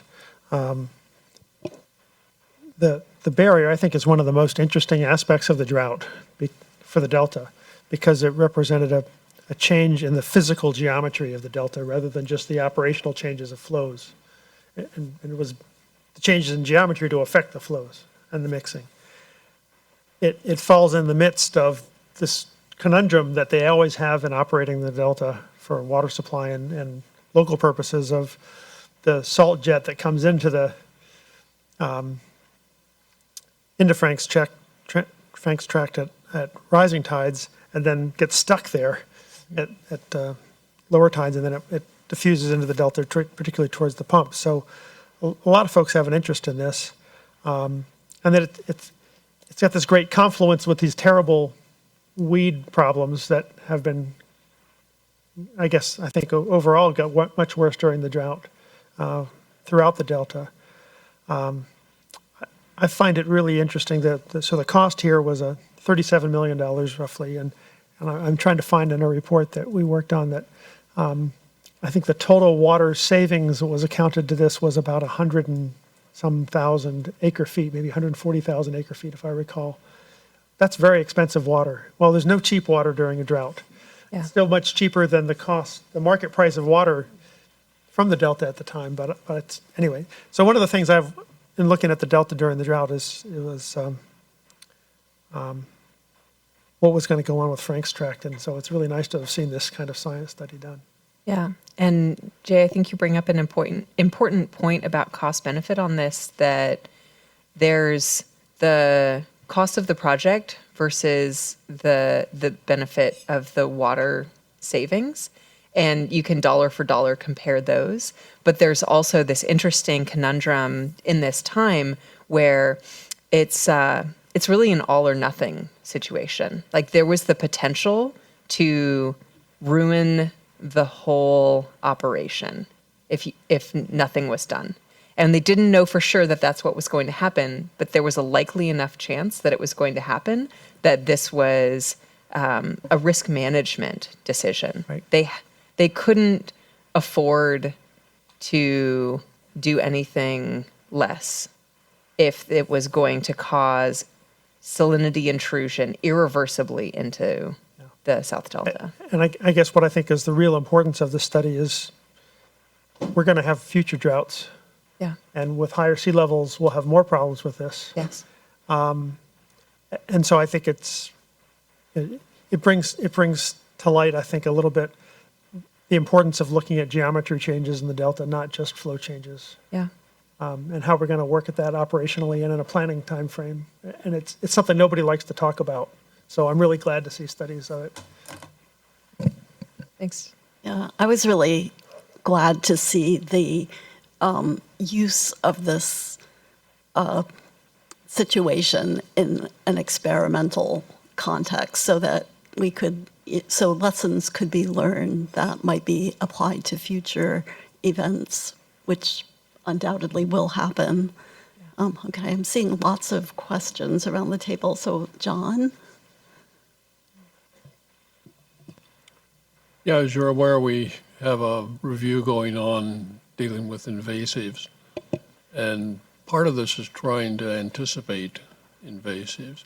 Was the growth of the weeds anticipated as part of this, or did that come as a surprise? And regardless of whether it was anticipated or not, is there some lesson that can be learned from that has to do with, that would be helpful in assessing where we go and thinking about invasive species in the Delta? Yeah, so I think the answer to your first question is both yes and no. We did definitely anticipate that slowing water down was going to increase the growth of these species that like slow water. So yeah, we thought weeds for sure, and also we thought maybe microcystis, which loves slow warm water. we didn't expect that it was going to persist for years after the removal of the barrier. It seems really obvious now, looking back. Oh yeah, the weeds slow the velocity of that fire hose. So of course they're gonna have a positive feedback loop and maintain that. But at the time, that wasn't our expectation. So then the second part of your question, I'm sorry, could you say again? Yeah, simply, are there lessons that can be learned from that in terms of the broader challenge of anticipating and managing invasive plants in the Delta? Yeah, well, I think I would channel Jessica Pearson for a second and point out an important regulatory aspect of this project.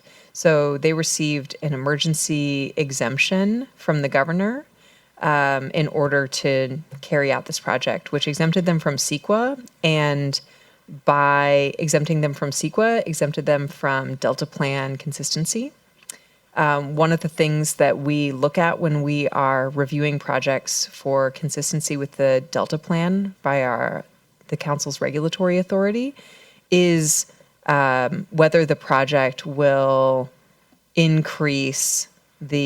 promote habitat conditions for invasives.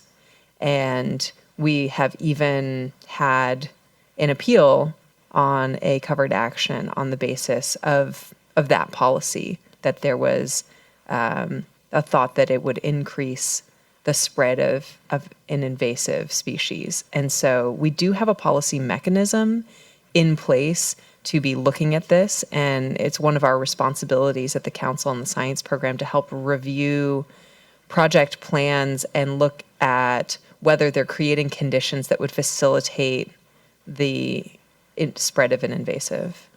So that's one of the ways that we can be working on this in the future, but not for an exempt project like this. So I think the lesson for me about how we approach this for these kinds of emergency actions is doing what we're doing right now. I took this paper to the council. I took it to the Delta Plan Interagency Implementation Committee, spreading the word in communities around Frank's Tract, just trying to increase awareness about this effect so that we can be mindful the next time there's an emergency action coming along, that we can start engaging folks that can do something about these conditions that could provide some of the science needed or some of the management tools needed. Joe, did you have a question?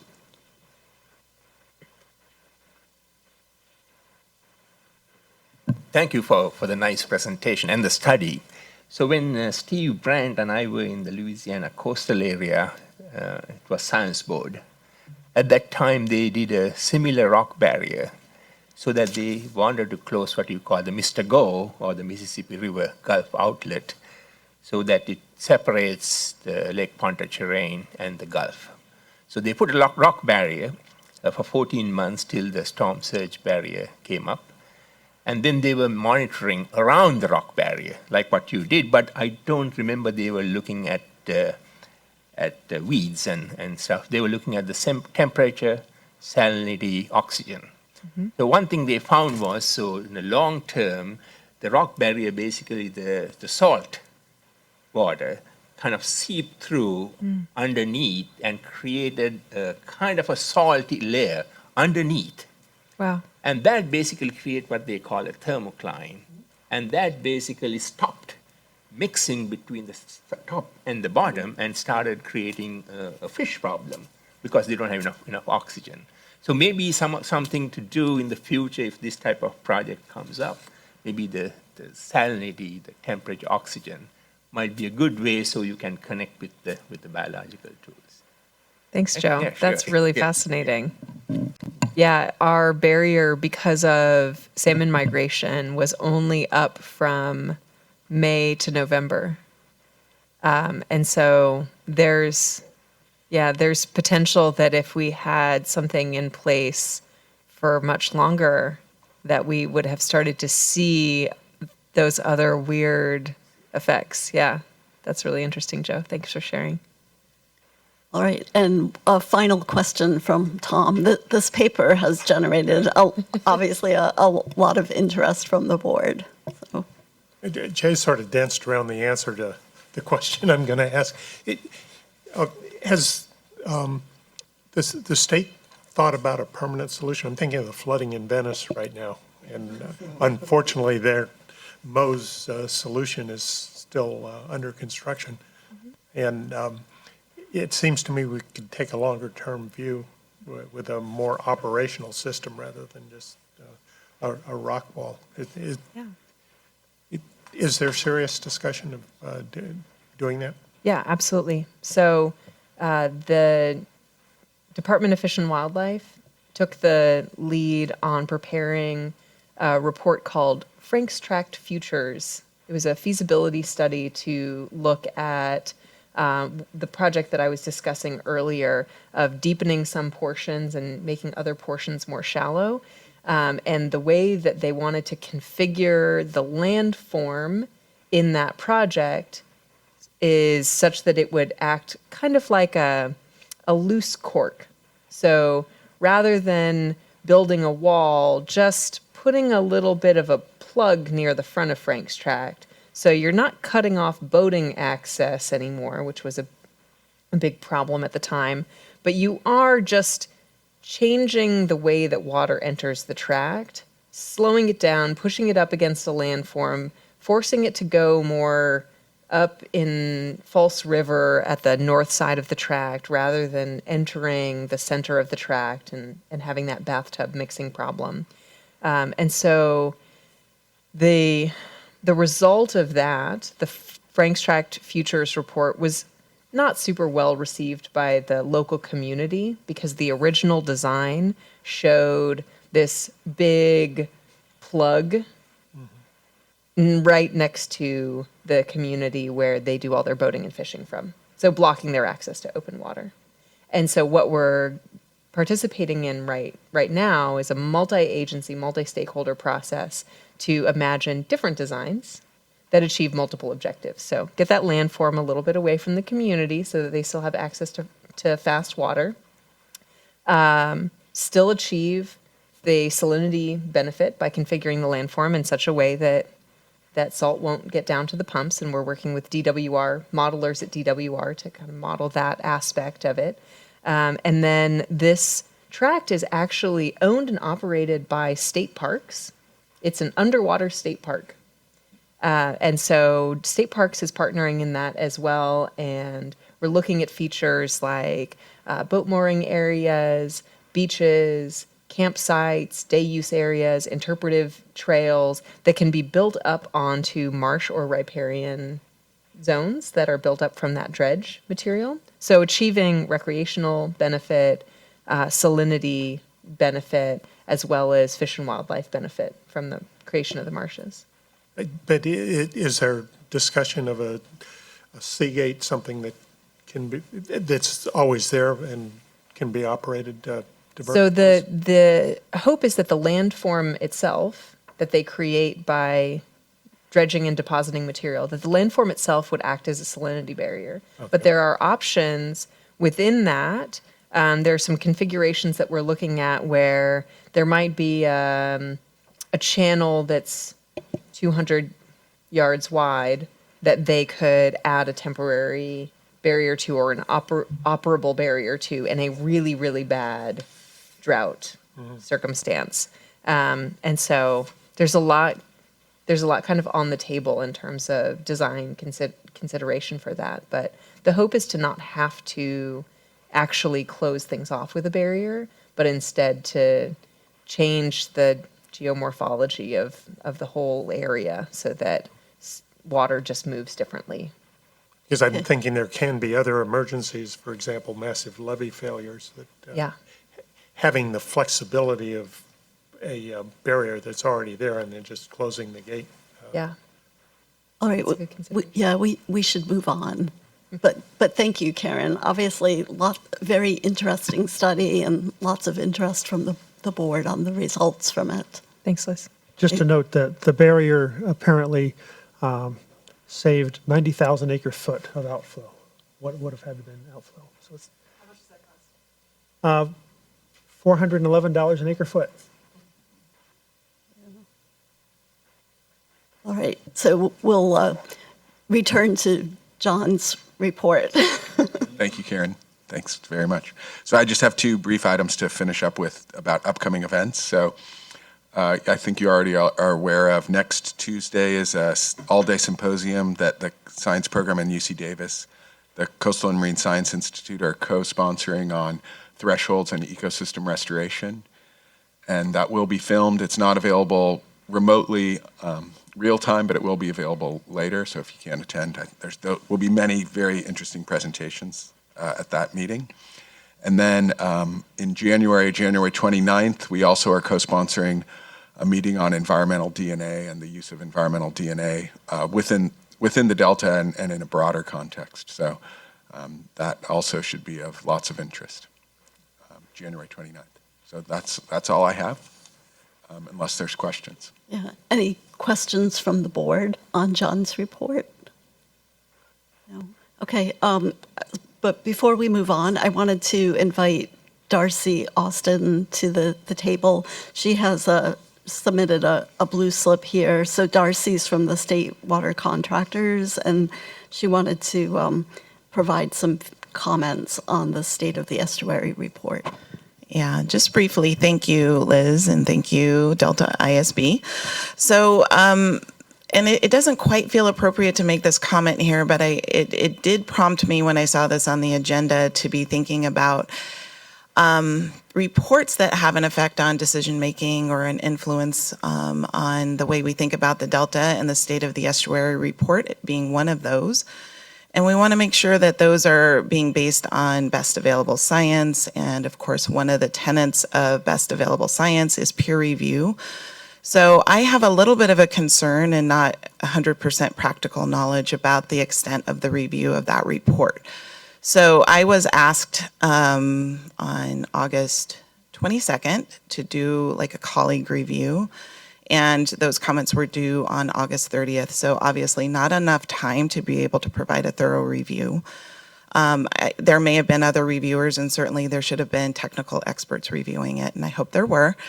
But then also in 2015, when I was working for the Delta Science program, I did have the opportunity to do a more thorough review. And at that time, my comments didn't seem to be addressed in the report, which is fine, because maybe they were off base. But I didn't get any response to comments either, but I was listed as a reviewer. So just making sure that as this is being promoted through the council and the Delta Science program, that we are making sure that time is built in for this particular report to do an adequate review. And that would be, the onus is obviously on SFEP and SFEI or whoever's producing the next round of the report. But we want to make sure that a proper review is being done. And I'm glad somebody brought up the State of Bay Delta Science, because as John mentioned, the last version of that, those articles were published in the online journal, and so each of those did undergo peer review. So we just want to make sure the quality of science for the State of the Estuary report is on par. Thank you, Darcy. Any questions from the board on that? Okay. All right, so our final agenda item before we break for our closed session is a discussion of the recent State of the Estuary conference. So the conference was held in October 21st and 22nd in Oakland. And one aspect of it was that we did have Steve Brandt acting as a panelist on the forward-looking science panel discussion, and we had other members of the board in attendance, including Tracy Collier, Richard Norgard, and John Weens. So I just wanted to provide an opportunity for there to be any report out on items of interest from that conference. I don't know. Okay, so we'll start with Steve. I'll just report out on the panel, and the panel was under it was a 2-hour panel under climate resilience entitled "Forward-Looking Science in the San Francisco Estuary," and in many respects, I think, and John can correct me if I'm wrong, it was triggered by our letter that went to DPIC, and some of the in the longer description of the panel, it quoted things out of our letter, I believe. Yumi Henneberry was the moderator, and the participants were myself, Liz Whiteman from the Ocean Science Trust, Jesse Lacey from USGS, Mike Chutkowski from USGS, and Michael George from the Delta Watermasters. And I think that the first thing we were asked was to define what forward-looking science meant in a 140-character tweet. Some of us didn't know whether those tweets included spaces or not, so like me, I didn't know, so I included a lot of spaces and a lot of words. But and that was the first part of the discussion, was just what forward science itself kind of meant in the context of climate change, and also a lot of discussion throughout about the relationship between the science and the management issues when you're looking forward on things. And then also to try and, there was another round of discussions on building strategic science policy interactions.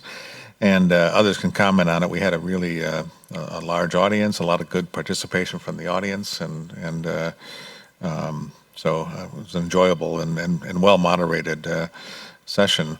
The conference itself I've been to for the last couple of conferences, and it's really one, if you haven't attended, you ought to attend. There were John ran a plenary session on I think spanning to the whole ecosystem, something along that lines. There was stuff on plenary sessions on diversity and inclusiveness, and plenary sessions on that dealt with issues of climate change and a variety of things like that. So it's really it's small enough, and it's large enough to be relevant and comprehensive, and small enough that you can get chat with people. So.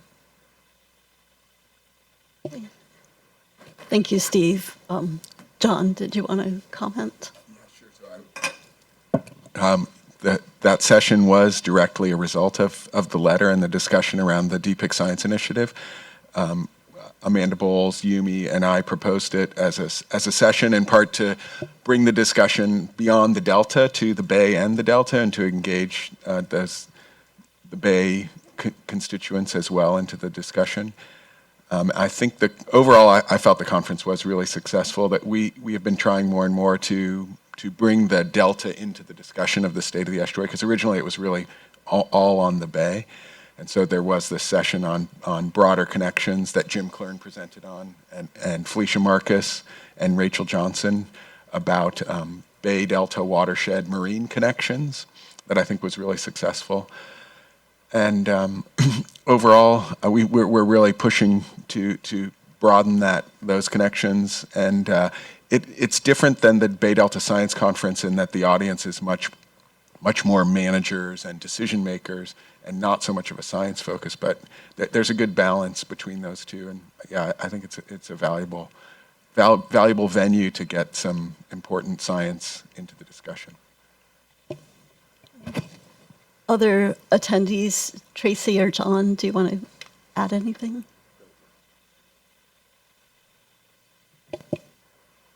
Yeah, I came away with 5 general impressions of the conference and the themes that I think relate to how we view our reviews and future reviews in terms of the broader context for those. One of those was an emphasis upon the landscape scale of resolution and interconnections.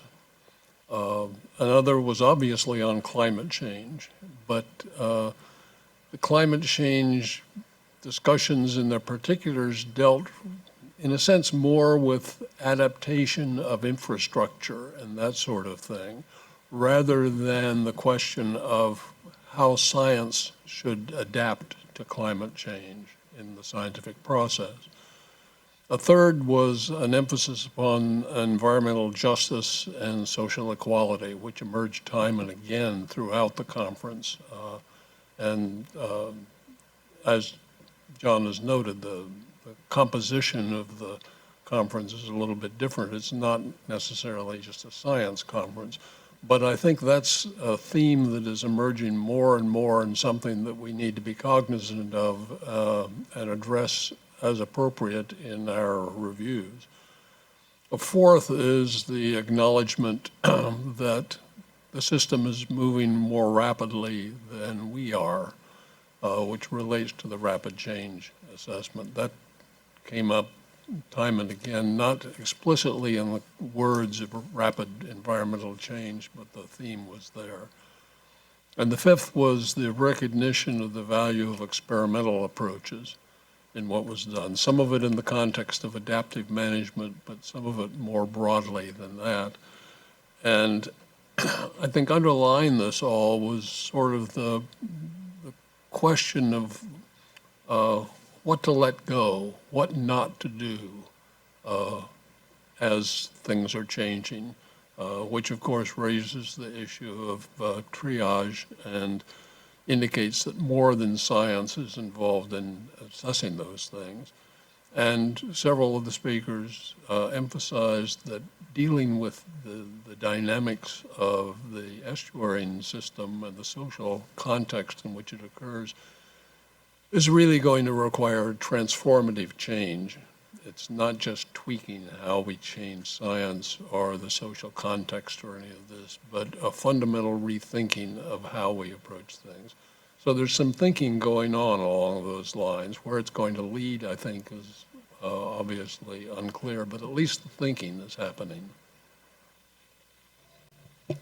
Great, thank you, John. And Tracy, would you like to add anything? Yeah, I won't add. I mean, I agree with everything everybody said. I tried to go and get a sense of the policy discussions going on. So I went to Steve's, and that was a really interesting session. I loved hearing the water masters, unvarnished, speaking of of the truth. I went to some of the other panels. The plenary that we talked about was really great with Rachel and with Jim Klern and others. And I also went to the panel that Ron Meltzer was on basically where policy is going, and listened to his presentation of the ecosystem amendment. I did duck out of that last session of that one because I wanted to go hear a talk by Tamara Krause, who I'd not heard talk before, on the science issues around the SAC regional upgrade and how we're going to be trying to assess the effects, if any. Are we going to be able to even see the effects of this upgrade, and for how far away from the plant? So that was a nice pure science talk, because I can't listen to policy all day, much as the policy folks can't listen to us all day. So I will say I came away from that presentation having not looked at that in any great detail before. I was very impressed and a bit daunted by the complexity of trying to assess whether we can see a difference from SAC regional upgrade. That was really an interesting talk and something for me to think about. As we had talked about it here earlier when Cliff was trying to get that effort going, it seemed a lot more straightforward to me than it does right now. So that's just something to, if you guys haven't looked at that science plan and the assessments, I would urge you to look at that just to wrap your brain around it. But all in all, again, it was a great meeting that really does mix the policy and the science. It's good for us, I think, to periodically go to that. It helps us put our work in a lot better context.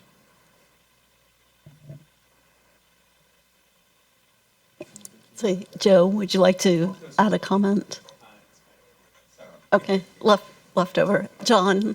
I was just going to add to Tracy's comments about the SAC regional upgrade that actually the council is currently considering a number of proposals for building on the operation baseline efforts that were done previously. And so we're looking at a number of proposals right now that will expand the efforts, because the SAC regional changes are coming very rapidly. And so it's no longer just baseline conditions, it's actually monitoring the changes that are coming. So we probably will be making decisions on those proposals in January or February, so I'll update you on what the new studies that we're able to support will be. Great. Thanks for both representing the ISB at that conference and for reporting out from it. All right, so next we're going to enter into our closed session, again, to discuss a personnel matter related to the Delta Lead Scientist applications. Before we begin that session, I'd like to pose a question to the board. Is there anyone that needs to recuse themselves due to conflict in regard to the Delta Lead Scientist position? I do.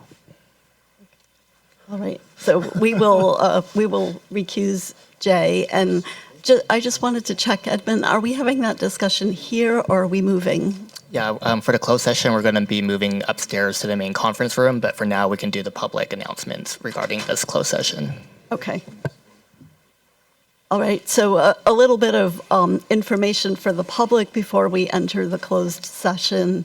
The USGS and Delta Stewardship Council are recruiting the next Delta Lead Scientist.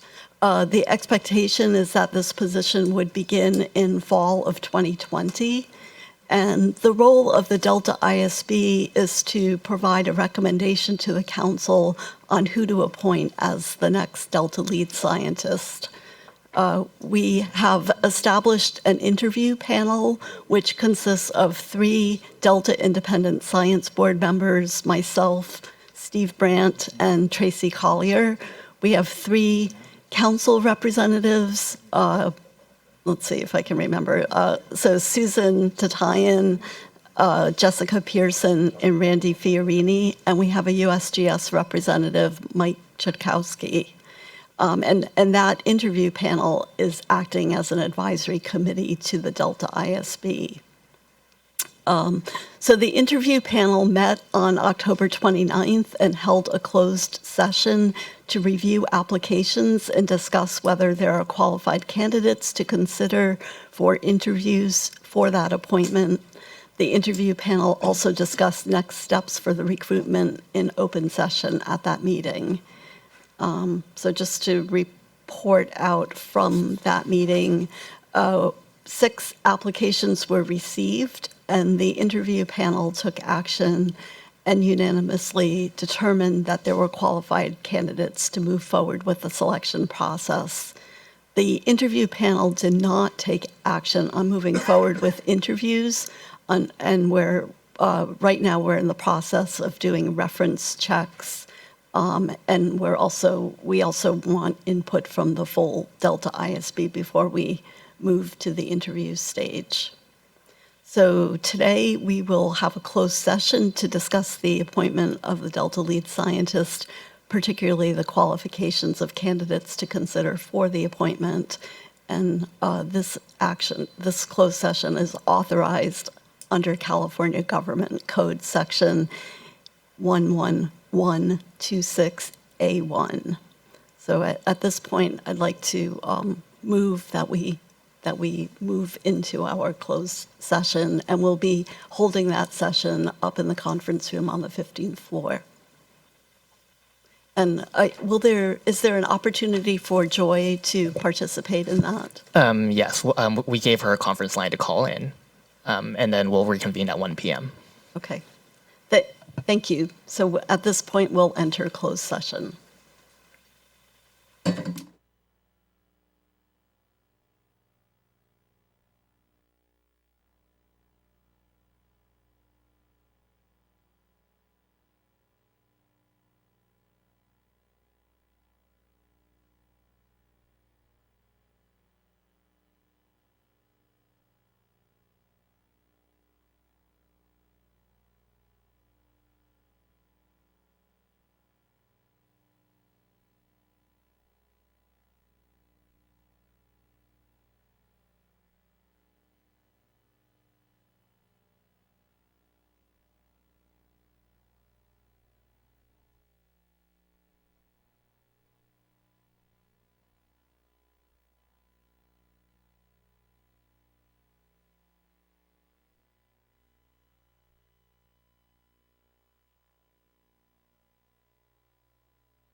Are we ready?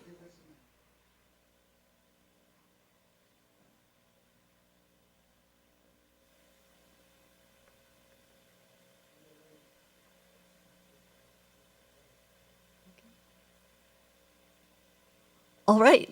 Thank you, everyone. I'd like to reconvene our meeting of the Delta Independent Science Board. Before we begin the afternoon session, I'm going to just give a brief report out on the closed session and next steps for appointing the Delta lead scientist. So basically, we met in closed session and discussed the 4 candidates who had applied for the position of Delta lead scientist. We discussed their qualifications, and at this time, no further action was taken. So in terms of our next steps, the interview panel will be meeting again, probably sometime in December, using the information from today's closed session, as well as information that will become available as a result of the reference checks that we are doing. And then the idea is that we will select a suite of candidates and bring them to Sacramento for the in-person interview portion of the selection process. Let's see. Do I ask for public comments? Okay, yeah. So any public comments before we moved into the afternoon session?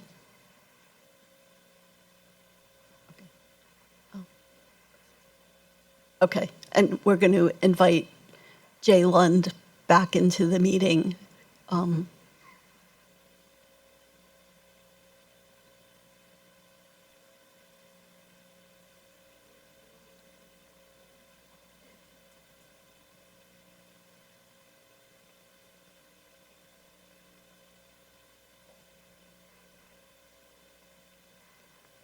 Okay, so we have a full afternoon agenda, and I realize that there may have been some changes in the audience since this morning. I just want to remind everyone that if there are public comments on any of the items that we covered during this afternoon's agenda, to fill out and turn in a blue slip, and then we will call you to the presenters table at the appropriate time in the program.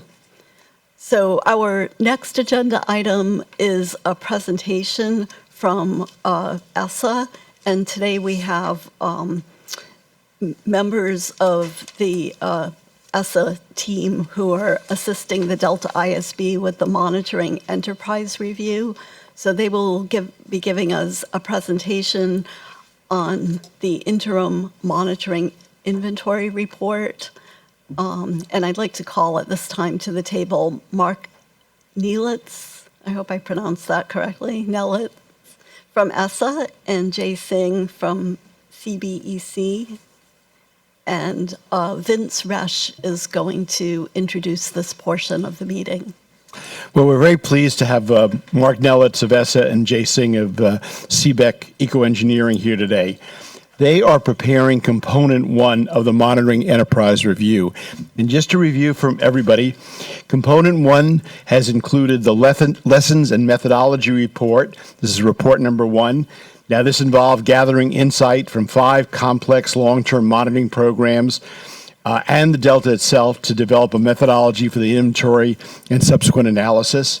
We have seen this report already and is now posted on our events page and is part of the meeting package. They hosted the monitoring workshop, which involved convening a workshop among practitioners, program managers, key decision makers, and information scientists to gather information about monitoring, the priority drivers, and big questions and needs for monitoring. And again, that report has been prepared by ESSA. Several of us attended this workshop, and the summary has been shared with the Delta. Today, they're going to talk about 2 new aspects of component 1. The first is the monitoring inventory. This involves the development of a database and inventory tool to store and query metadata about the monitoring enterprise. And also, the MER monitoring team has done a preliminary review and is currently reviewing their monetary inventory report number 2, which is what he will be discussing the draft of today. And this is the inventory report that summarizes the physical, chemical, biological, and socioeconomic monitoring activities across the Delta. Now, after this, we ask the DISB members to do this next step. Please email staff any comments on interim report 2 and the inventory tool by Sunday, November 24th, and the staff will compile the comments and submit them to ESSA on Monday for the preparation of their next draft. The final product that we will be receiving is Comprehensive Synthesis Report number 3, which will assess the relevance of monitoring activities in serving the needs of decision makers and identify opportunities to improve coordination.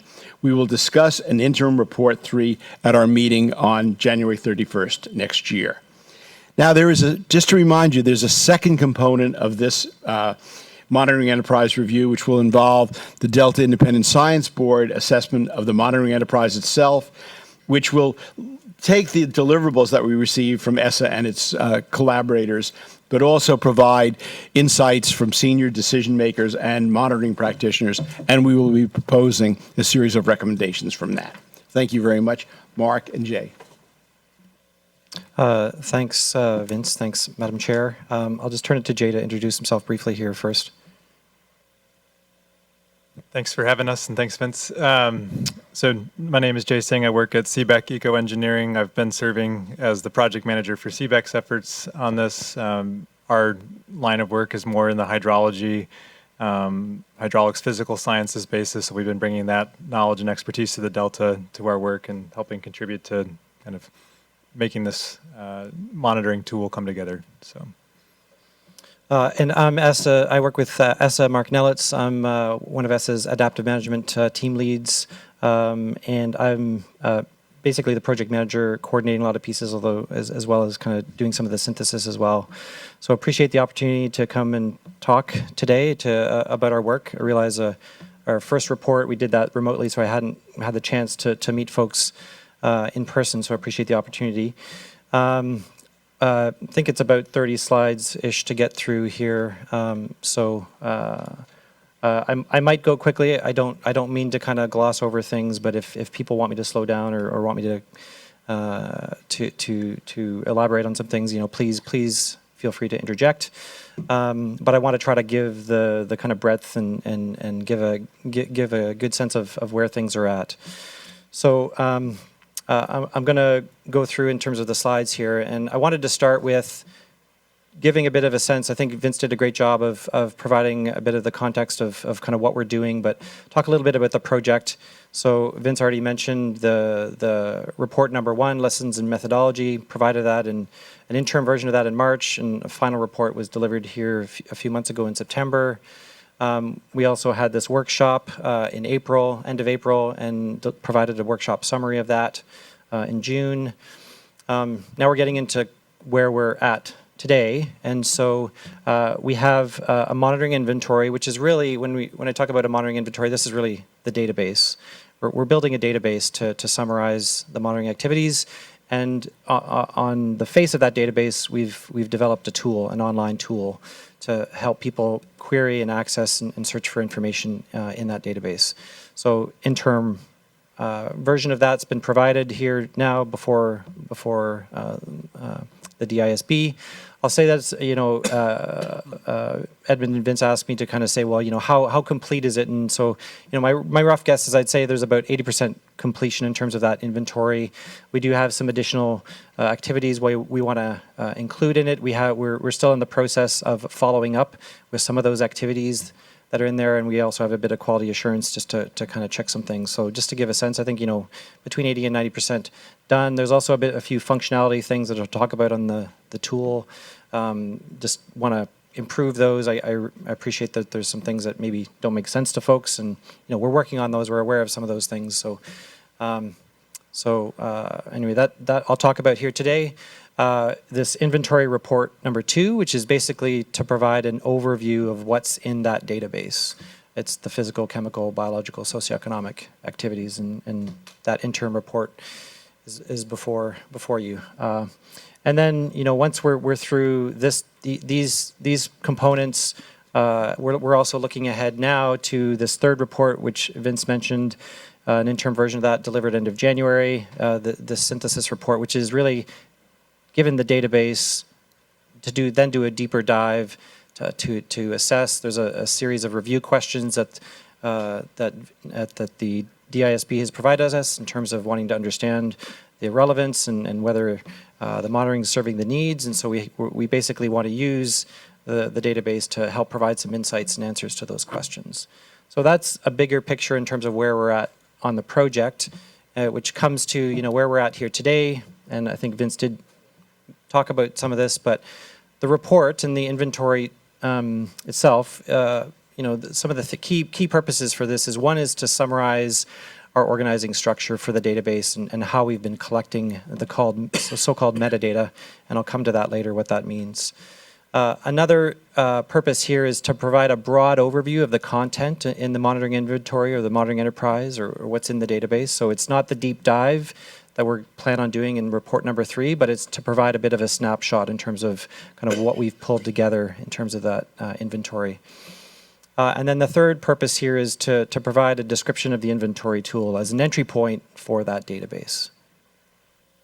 So turning to the report. I've laid out the key sections of the report, which I'm going to use as an outline for the presentation here today. But the introduction of the report is really to help set the context for the monitoring, the research that we've done in the context of these two enterprises here, the science enterprise and the management enterprise. And I think there's some useful insights and kind of synthesis of how we've, in going through our research, we've kind of appreciated and tried to articulate how monitoring sits and is connected. There's many threads of connection between the monitoring and the science enterprise and the management enterprise. And so the introduction talks about that. I'll talk about that in a bit here. The report also lays out, what the scope of our research was and that organizing structure. Well, also lays out a bit of our methodology. So how do we do our research? Kind of how do we build the tool? How did we do some of the analysis?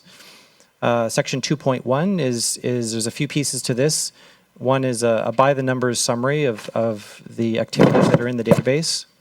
So this is, I appreciate that we have not provided you, handed over, although we have not handed over the database as part of this. It's kind of a relational database, but there's a lot of queries and interrogations that we can do of that database. And so we've done those and summarized those in the report. And so that's some of the by the numbers summary. There's also a tabular summary of all the activities that are in that database, and just provided some basic information in terms of the name of that activity, who's the lead organization, what are some of the monitoring themes and years of data collection. And we've provided some relatively basic data visualizations to help summarize the content. And then at the end of this section, we provide a few simple narratives about some emerging storylines, which we will be digging into in further in report number 3. Section 2.2 is really walking through some of the key pages and functionalities of the inventory tool.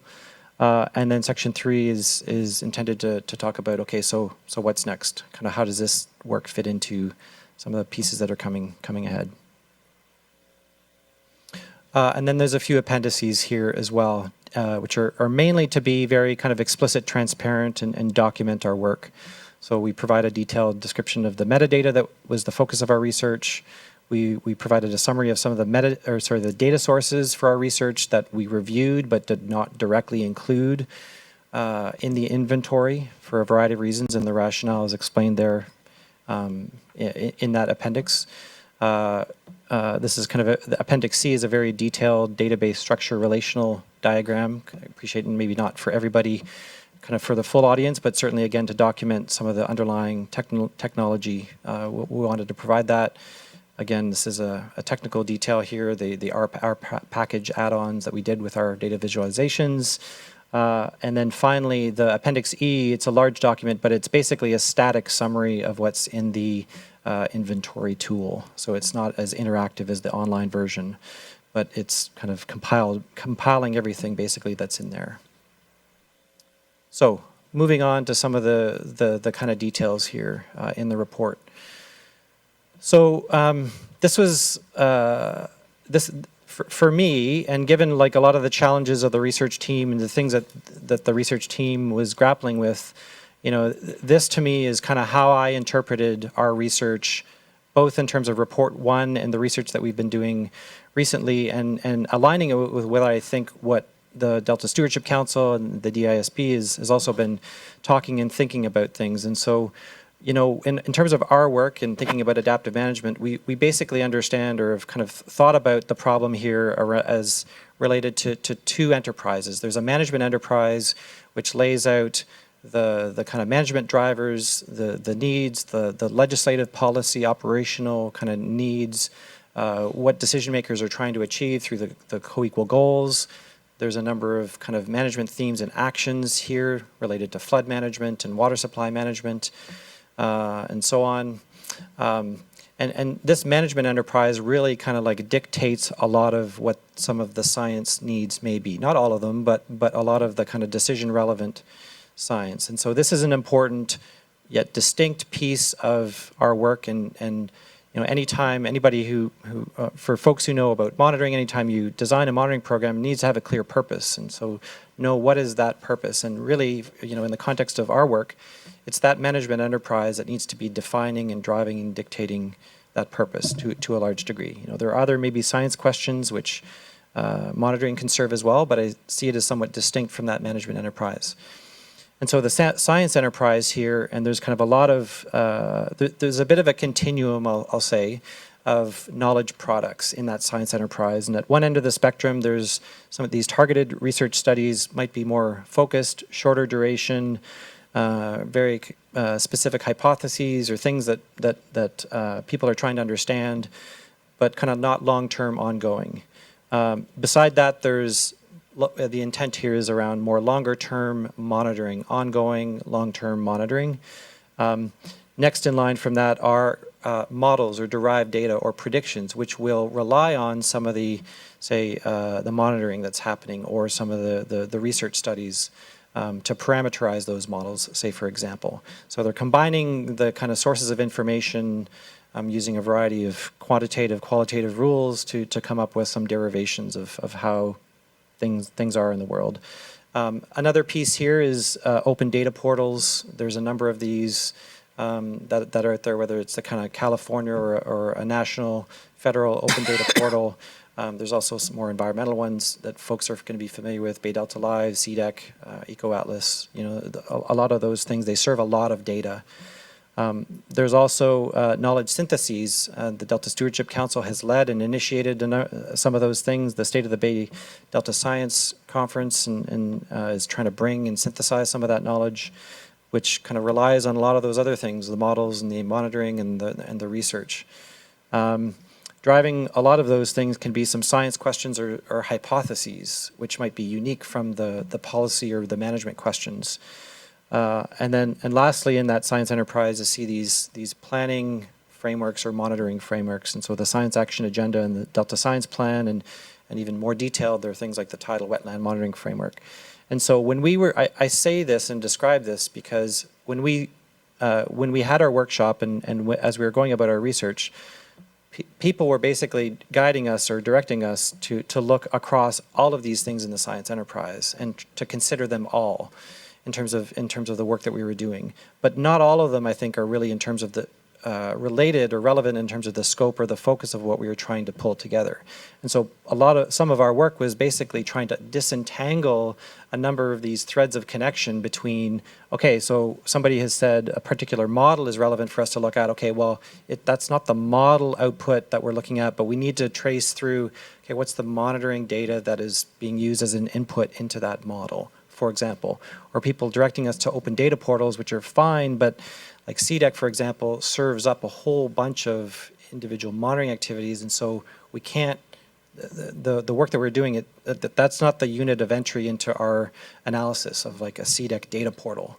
So, you know, a lot of what we had to do is disentangling those threads. They're all related and they're connected, but not all appropriate for us to include in this monitoring inventory. So, for me, this was a helpful way to kind of pull all of the work together that we've been doing. I'll say report 1 has a lot of the pieces for the management enterprise kind of filled in and provided clarity around that. And I'd say report 2, we focus on the monitoring activities bin here, but I'd say the Appendix B talks about a lot of these other things in the science enterprise that aren't explicitly captured in our work. So, clarifying kind of what the spatial temporal scope of our work was. So the spatial focus, we were focused on the legal delta Sassoon Marsh, but also recognized that we needed to think about monitoring kind of beyond those areas given upstream and downstream linkages, just in terms of influences, whether it's human pressures in those upstream, downstream environments, or it's migrating fish species, for example, who will migrate through the delta and use other environments. So we recognized that we needed to be looking beyond just the delta. And the other thing too is we also realized when we were looking at monitoring, let's say if it's a state program or if it's a national program, we weren't able to necessarily truncate those to just focus on the delta. So sometimes we needed to be relating the monitoring to other places. So we did cut it at the state level. So if we said monitoring is happening across the state, we kind of assigned some of these basins, these other basins in the state where the monitoring might be occurring, but our focus was within the delta, but acknowledging that there are linkages to other places as well. In terms of the temporal focused, we were focused our research on ongoing active monitoring, and so by that we defined it as like a 5-year previous window, and with the anticipation that monitoring would occur again within the next 5 years. I appreciate that's somewhat hard to predict sometimes if monitoring is going to occur again, but when it was some of our follow-up interviews, we've been able to ask folks is like, do you anticipate that this will be happening? Yeah, last time you did it was in 2014, but is it something that's ongoing? And folks saying, yeah, no, we're definitely going to do this. It's irregular. When funding comes available, we will be doing it again. So that was kind of part of our temporal focus. And then also to say and this is guidance that was provided by the work group that we've been engaged with. And then we were also not focused on the inactive, archived, historic monitoring or future projections or forecasts around monitoring. So that was the kind of temporal kind of dimension to our work. Another thing here which emerged from our first report, but was a really helpful framework for basically helping to categorize the monitoring activities. We could basically use this system as a way. It's a hierarchy for cataloging the monitoring activities. And so the 3 kind of big buckets here, big bins in the middle here, relate to environmental drivers, conditions at the top. So we have things like hydrology, hydrodynamics, water quality, things like that. We have some specific habitat types defined in the blue box, and then some different species groupings in the green box. And then the direct socioeconomic drivers, and there was quite a bit of back and forth in terms of defining that and scoping that. We focused on this direct socioeconomic drivers. I won't get into too much more detail about that, can talk later if we need to, but kind of laid out what are some of those socioeconomic activities that have a direct influence on the ecosystem. And so there can be hydrologic alterations related to that, or habitat alterations, or land use and human intrusions, or biological resource use like fishing or hunting, or transportation and service corridors are also in there. And then over here on the right, we have this kind of management action box, which was used as a bit of as a consistent way of trying to identify how the monitoring may relate to some decision-making needs. Another complexity, I'll say, that we had to kind of disentangle and figure out a way of dealing with this in our work was this hierarchy of monitoring, where at the biggest level, there are, and I'm sure folks are aware, there's monitoring programs. And so these are larger programs that may include many monitoring activities. So Interagency Ecological Program, for example, IEP or SWAMP. There's a few others, which they're basically doing a whole bunch of things. And so we needed to be able to kind of identify those programs. But that was not the right level to enter that into our inventory. Drilling down one level, we have a monitoring activity, which is the data collection activity that consistently implemented by an agency or multiple agency for a designated purpose. and it can include multiple sampling activities, and I'll get to that in a second. And this was the level that we entered things into our inventory, at the monitoring activity level. Drilling down further from there, oh, not sure. Close it out. Can you shut that down? There we go. Thanks. Drilling down further, we have a sampling activity, and this was more targeted towards specific parameters being collected in the spatial and temporal pattern of sampling, because you can have a monitoring activity that relates to multiple sampling activities. So for example, you can have a fish sampling and habitat sampling that don't necessarily coincide in space and time, but they're still part of the same monitoring activity. And so we needed to be able to deal with some of that nestedness in our database. And then lastly here is a sampling location. And so you can have an activity and a sampling activity that is doing the same thing at many places. So, it took us a bit to kind of lay this out clearly, but this is basically embedded in our database, and we've structured things. So we have each record in the database is a monitoring activity. Within each of those, there's multiple sampling activities. We do not describe all of the sampling locations, but we do describe the kind of general locations where the sampling is occurring, kind of do some spatial assignments, and we also keep track of the kind of number of the number of locations being sampled. I won't go through all of this list, but Appendix A really defines these things, but this forms the scope of our research in terms of the things that we were trying to compile for each monitoring activity. So a lot of kind of background information around purpose and name and who's funding and implementing and supporting it, challenges, cost, what are the management drivers, what are the parameters being collected, the spatial temporal extent of those, things around data quality as well. So lots of information we're trying to kind of pull out through our work. And an important reminder here, note, is that our inventory only captures metadata about monitoring, and it does not store data from monitoring itself. There are a lot of other data portals and other places around that. And I'd also note, I remember, I think in a few conversations we've had, folks also said that there is a bit of a challenge and complexity that there are a number of places where the same data are being served, but the quality assurance of those data isn't the same. So that's kind of something, just a kind of a note that reminded me about this. So, it is a challenge to kind of serve up the kind of QA/QC'd data through some of these monitoring efforts.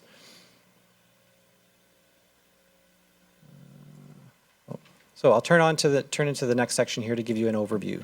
That's a bit of our approach and how we framed our work. So to give you a highlight of the enterprise by the numbers, as I'm saying here, so I made a note here, 120 unique activities. If you look at the inventory tool, I think one more had been added, and probably a few more will be added over the next few weeks. But at the time of the report, 120 activities were in there. This relates to 131 sampling activities because, as I noted, there can be multiple sampling activities for each monitoring activity. There should be at least one sampling activity for every monitoring, but in some cases there's 2 or 3. And these relate to sampling at 1,500 locations within the Delta Sassoon Marsh area. The organizing framework, that big box diagram that I showed you, the colorful diagram I showed you, that's our organizing framework. At the bullet level in that, for each of the bullets, that represents 132 unique monitoring parameters.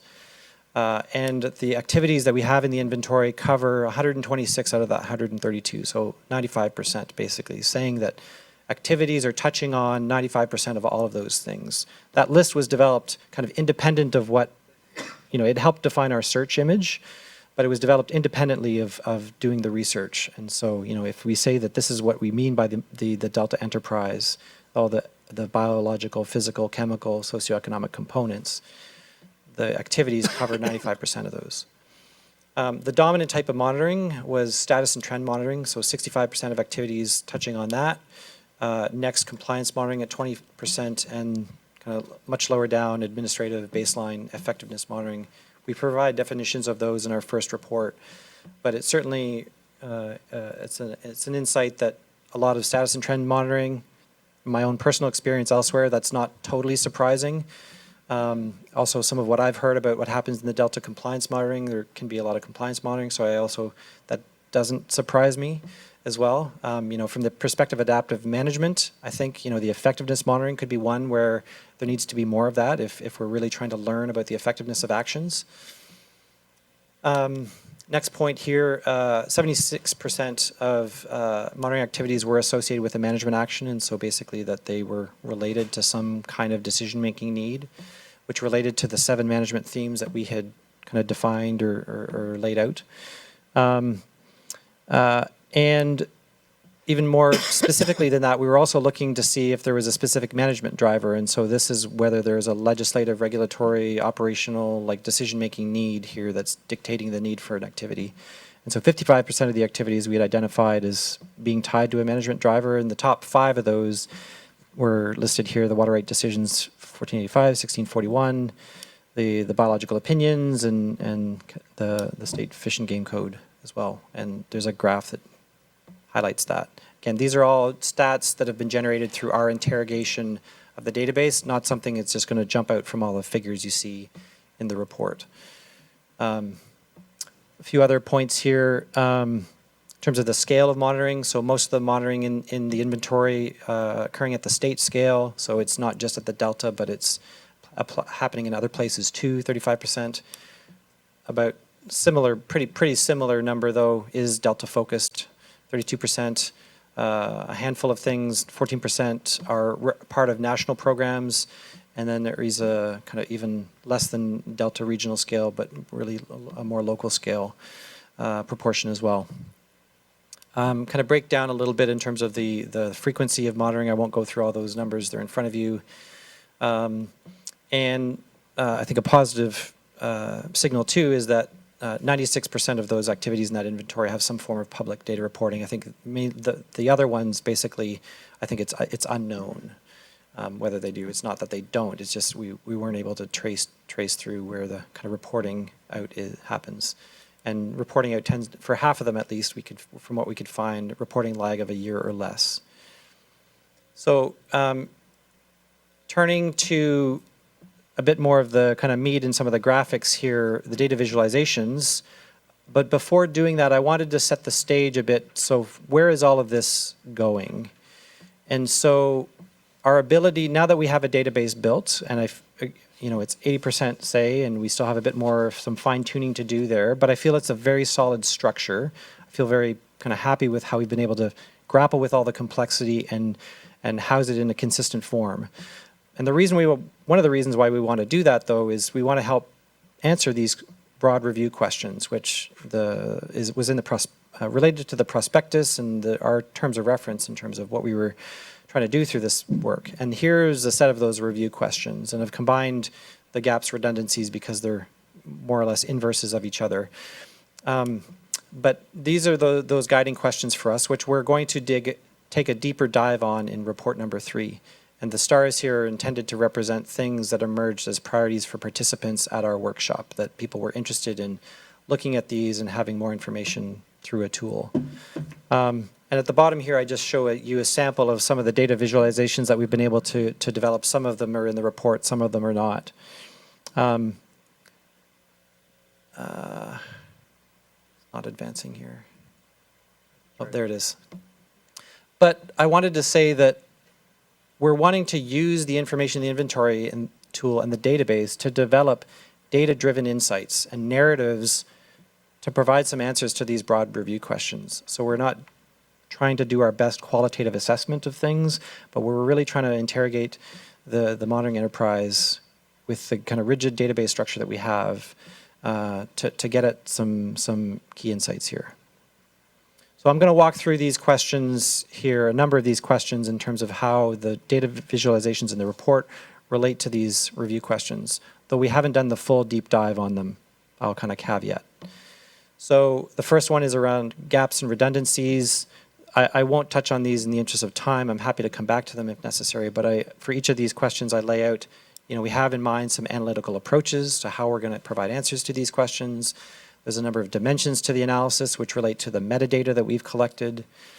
And And at the bottom here, there's kind of some examples of how the visualizations can help provide answers. And so because we've done some spatial assignments of the monitoring to where data are being collected, we can look at gaps and redundancies in space.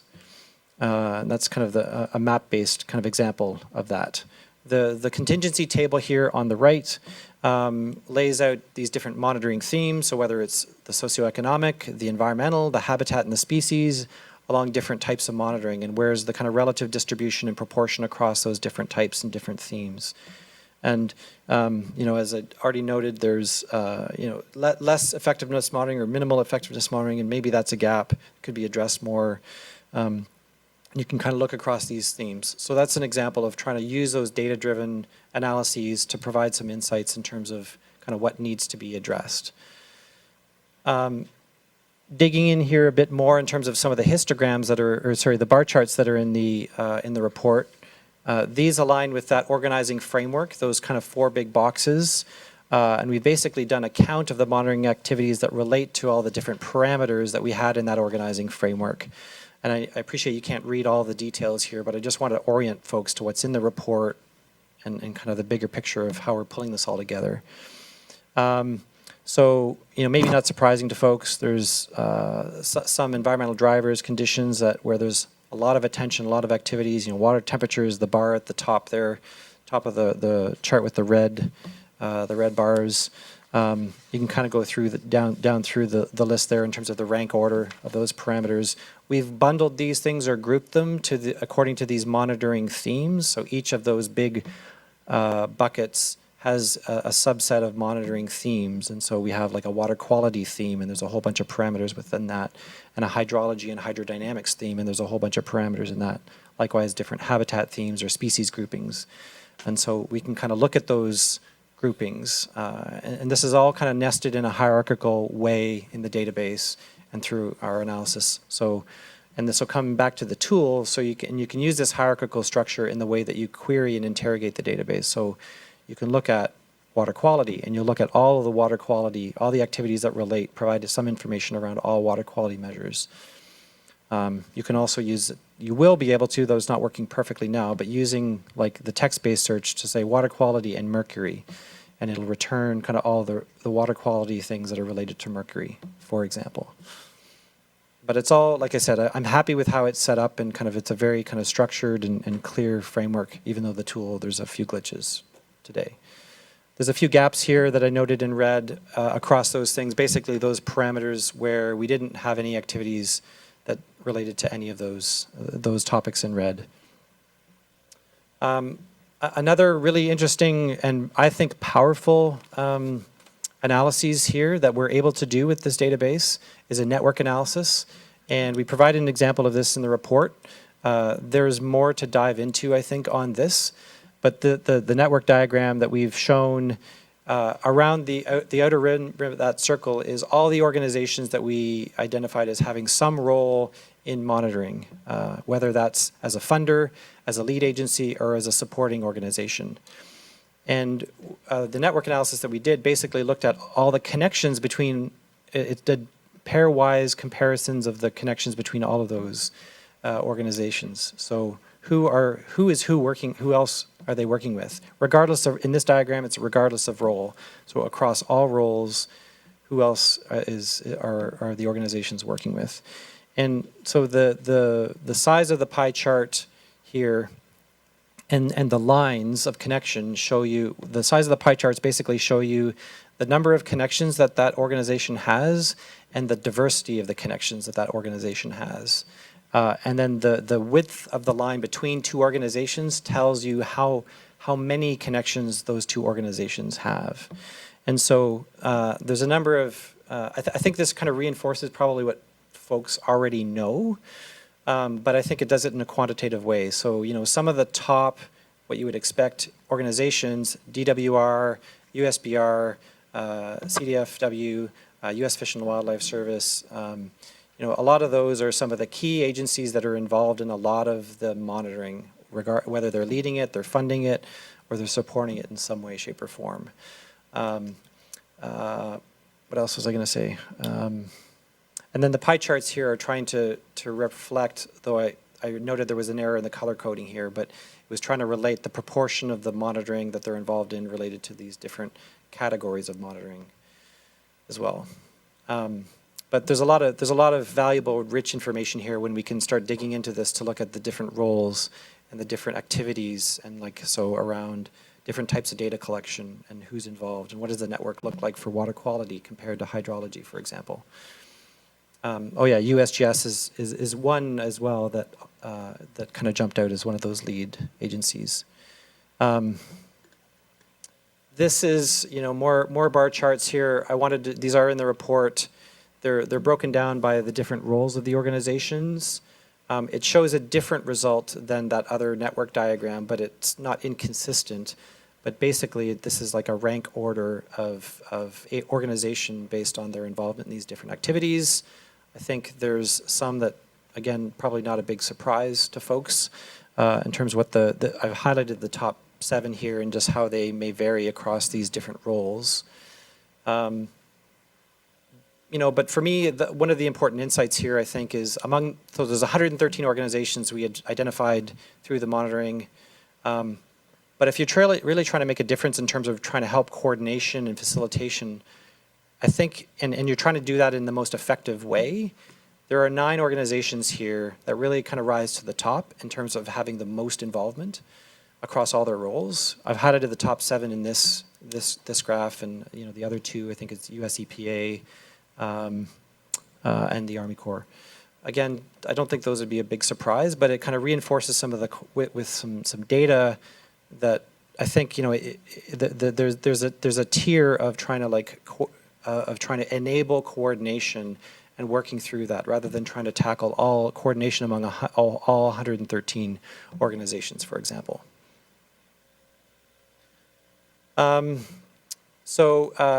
Here's a few bar charts in terms of different measures of data quality, and so there's a number of things that we looked at, and as part of our work, we've also done a bit of like a checklist, a bit of a kind of review of some data quality criteria. So we do have some ideas and we'll want to think about some classification or segmentation analysis to use these data to really help define some basically a gradient of data quality given these different dimensions. But just looking at a single dimension here on a few of these things, data reporting lags, whether precision estimates are available, machine readable. We have a lot of the metadata collected here and can help discern and discriminate kind of different degrees of data quality across different monitoring. I will say as well, some of these things, we do need to be mindful of which of these attributes apply to which activities. So for some of the, say, socioeconomic drivers, say if it's around monitoring marine vessel traffic, for example, which is in there, there isn't necessarily going to be like a monitoring design or a sampling protocol like for those things. So although we noted that they don't exist or aren't associated with that, it doesn't mean that they're necessarily flawed in any way. But so there does need to be some interpretation here to make sure that, when we're saying things about data quality for certain activities, being aware of, well, what's the context and need for those data and how are they being collected. In terms of the question related to efficiencies, this is a place where we're going to dig into more, and we've collected information and even in the inventory provided linkages to the monitoring designs or the sampling protocols. And so we want to look at those things across activities and say, are there monitoring designs where there's a shared collection of a similar monitoring parameter, where there's a design, where there's comparable or compatible designs that could be improved through some efficiencies, or where there's some things where there's, say, some fish sampling where maybe they're using different protocols or the same protocol, but they're not being coordinated, say, for example. So this is where we have the data. We can kind of dig in to look at, are there opportunities for some more efficiencies here as we kind of slice and dice the database in different ways, looking at the design and protocols being used. I didn't provide examples of these things, but these are the other questions here in terms of data accessibility and resources. We do have, I'd say, cost information for about 1/3 of the activities in our database so far. It's a hard one to get. There's also an issue of the scale, so we can get cost information, say if it's a national program, get that number, but then we need to adjust it, and there's assumptions in that, but basically converting that to like a cost per station and then relating it to the number of stations in the Delta. So, I know there's some, I didn't want to include those data just yet because I think there's still some interpretation work to do. It's not as complete as some of the other metadata attributes, but it is something, we're aware, we're trying to collect that information and do the best we can to report it fairly. So a bit of a walkthrough on the inventory tool. Maybe I should just pause there because I'm going through it a bit of a blistering pace. And in terms of time, are there questions before I turn to the next thing? Yeah. This is great. But I haven't noticed any of the regional city water supplies or wastewater treatment plants on the list of agencies monitoring. Maybe it's in there, but it just didn't make your tables. So I think Costa Water District, folks like that. Yeah, and I don't know if Jay has other thoughts, and I'm trying to recollect some of that. I know we had that in mind to be looking for those things, so I'm not totally sure if they're not there. I thought some were, but that is a thing, and I'll end with like one of my last slides basically, is to say we want to know, are there kind of major gaps here in terms of that list of activities and things that haven't touched on. And come back to us and said, hey, did you look at this? We'll check with our team. He's like, did we look at that? Is there a reason why we excluded that?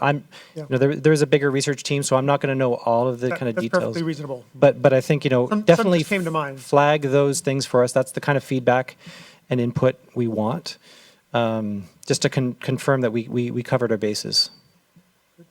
I will add that I think some entities are now capturing their monitoring activities through the RMP. And so there's one example where there's a Sacramento coordinated monitoring plan that would have covered some of the regional sands monitoring activities, and those have been discontinued as of 2015 and are now captured under the RMP. So, right. But it's a good question that you're asking, and I don't know if we have every single kind of discharger and any of their monitoring activities totally captured. And certainly little descriptions of the RMP would be useful for us. You probably have it in here someplace already. Great. I noticed in the attribute table you have costs of the monitoring program. Yep. But there's no tabular compilation of costs. Is that information incomplete or? So it is. I need to confirm that, but I believe if you were to click on an individual activity, I believe some of the cost information data we've collected is there. I didn't do a tabular summary or graphical summary for some of the reasons I just stated. I think we still need to do some of the adjustments. So they're not all like apples to apples comparisons, kind of in terms of the data that are in there. And so before we try to do that summary synthesis, I just want to make sure that we're being fair in doing some of that comparison. There's also like inflation adjusted kind of measures, like when was that cost, what year was that cost information provided or estimated, and so to try to adjust for that. So we do want to be mindful of that, and we just haven't dug in on it, and didn't want to mislead, I guess, with some of the cost information that's in there now. And depending on some of the programs, some of the bigger programs have more readily available information about cost online, or it's relatively easy to access. And many of the smaller, or I would say less well-funded or smaller programs overall just don't have that information online. And so that has been one of the harder things to collect without having kind of an in-person conversation with someone who's running a program. So that's one of the kind of remaining items as we continue to finish fleshing out some of the areas. Cost, one of the things that generally was not easily accessible for some of the programs online. But your intent is to do the best you can with it? Yeah, we have a number of follow-up queries that are outstanding. They're out there. So yeah, as Jay said, we have been trying to get that information and doing the best we can. Sometimes it's easy to answer, sometimes it's not. Yeah. So as I think right now, it's around close to 30%, a third, where we have some information. Yeah, and some entities or individuals that we reached out to have expressed interest in helping and just have said, I can't help you just yet, but they will get us information before we kind of conclude this data gathering effort. So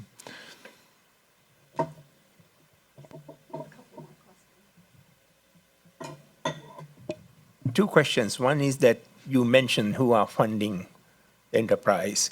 It will be nice to see what agency funds how much or what percentage of the total enterprise, so we know how much federal, how much state for this enterprise. I think you had the data probably, but you haven't put into the tables like the other ones, so it might be useful.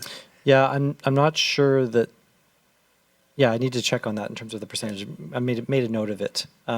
Sometimes it's a bit more complicated to kind of disentangle the proportion of funding coming from different organizations. Okay. So. And the second one is that you said that there are some gaps in the certain sectors like energy. You have gap because you don't have enough energy data in the report, it says. So maybe there are data available on those by the private sector. I don't know how much access you have for the data from the private sector. That might fill up some of those gaps. Right? Yeah. We've where possible, we've been trying to follow through on some of those threads for sure. And I think on some of the direct socioeconomic drivers, it is a bit of a unique bucket of things compared to the environmental habitat and species related things that I'd say some of the work that we've uncovered, the activities or the monitoring is there's a bit more of a like a one-stop shop, or there's like it's being covered by an entity. So if it's the state in terms of dealing with fishing and hunting licenses and recreational fishing surveys, and that's not a distributed. So there's one or two. You kind of cover those things with one or two activities. That it's not a very distributed network of monitoring. Whereas if you're dealing with salinity or water temperature or fish sampling, there's a lot of different agencies and organizations that might be interested in collecting some information. And so that's more fragmented. So, on energy, there is I think Energy Almanac, which, I think is in there. There's references to that. So I think there are more of those like portal-like things on some of the energy side. So, just because there's like one or two entries doesn't necessarily mean that it's a big gap. So, you need to dig into some of those things a little bit deeper to kind of understand like what's the need and is the coverage good enough with what's available now.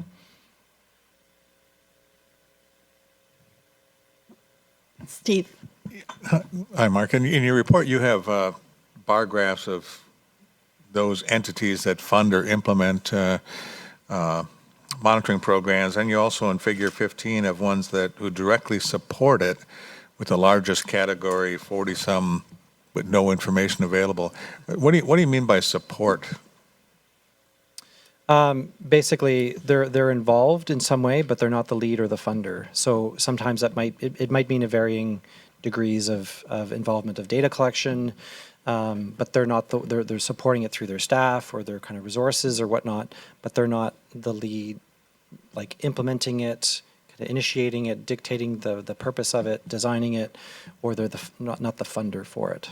I'm just trying to understand why no supporting organization assigned so large. So not if there's a partnership, sometimes it can just be there's the lead agency and then there's maybe a funder, or like they're the ones doing it and funding it, and there's no others that are supporting it. So, so that can happen, right? But formally supporting it. Formally supporting it, yeah, yeah. There can be there's a number of activities. There can be many lead agencies, lead organizations, or there can be many funding agencies. It doesn't mean that there's no partnerships in implementing that. It's trying to be distinguishing their role.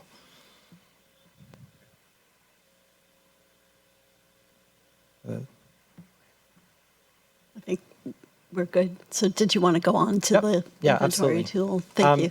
Madam Chair, how much time do I have here remaining? Well,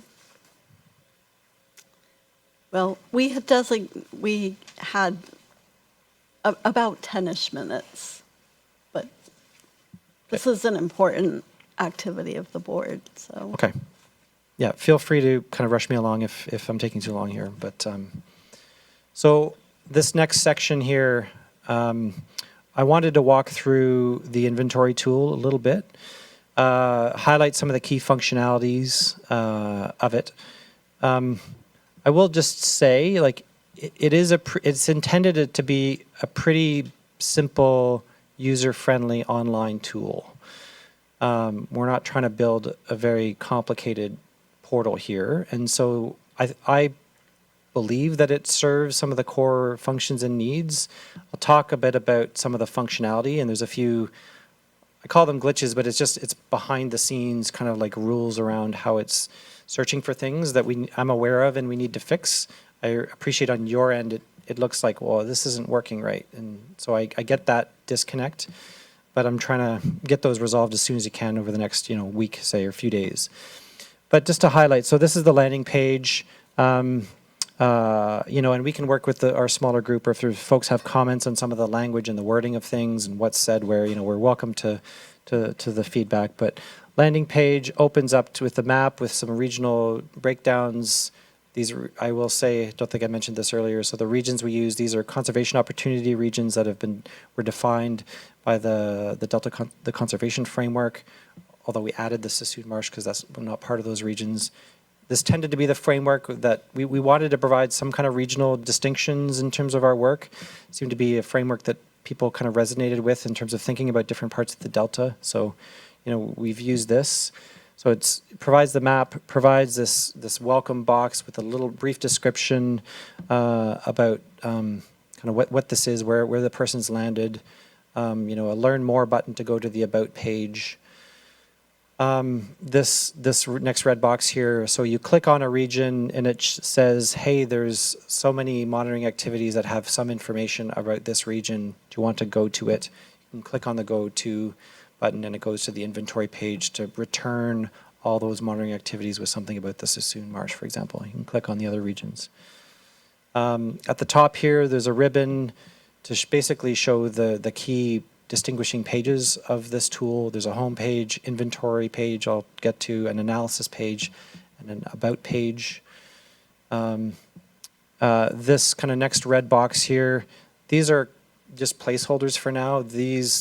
The functionality here will be coming with the report number 3. This is where we will be allowing for user-defined queries or analysis, people to define those analysis parameters. And so if you want to interrogate the database, given some questions, say around gaps or redundancies, you can kind of define your needs, click a button, and it'll show kind of a return of one of the data visualizations. And so there's a few priorities we've kind of noted through the workshop. I think we still need to kind of converse around those needs and what the visualizations look like and how we define them, but that's a placeholder for that. It's not functional yet. That's part of report number 3 and kind of adding to this functionality. And at the bottom here, a few things. One is a link to the Delta Stewardship Council's website. One is to contact information for the Delta Stewardship Council. And then the login, small login button, basically that's the backdoor entry for our research team that we use to basically enter data into the database. And so we have a distributed remote team, and so we're all working independently. So, not realistic to do this through like an Excel spreadsheet or it's a very complex thing. So that we're using this tool through a backdoor entry to kind of basically populate the data in it, and then once it's there, it's immediately live to the client side users who are like looking at the website. This is the inventory page.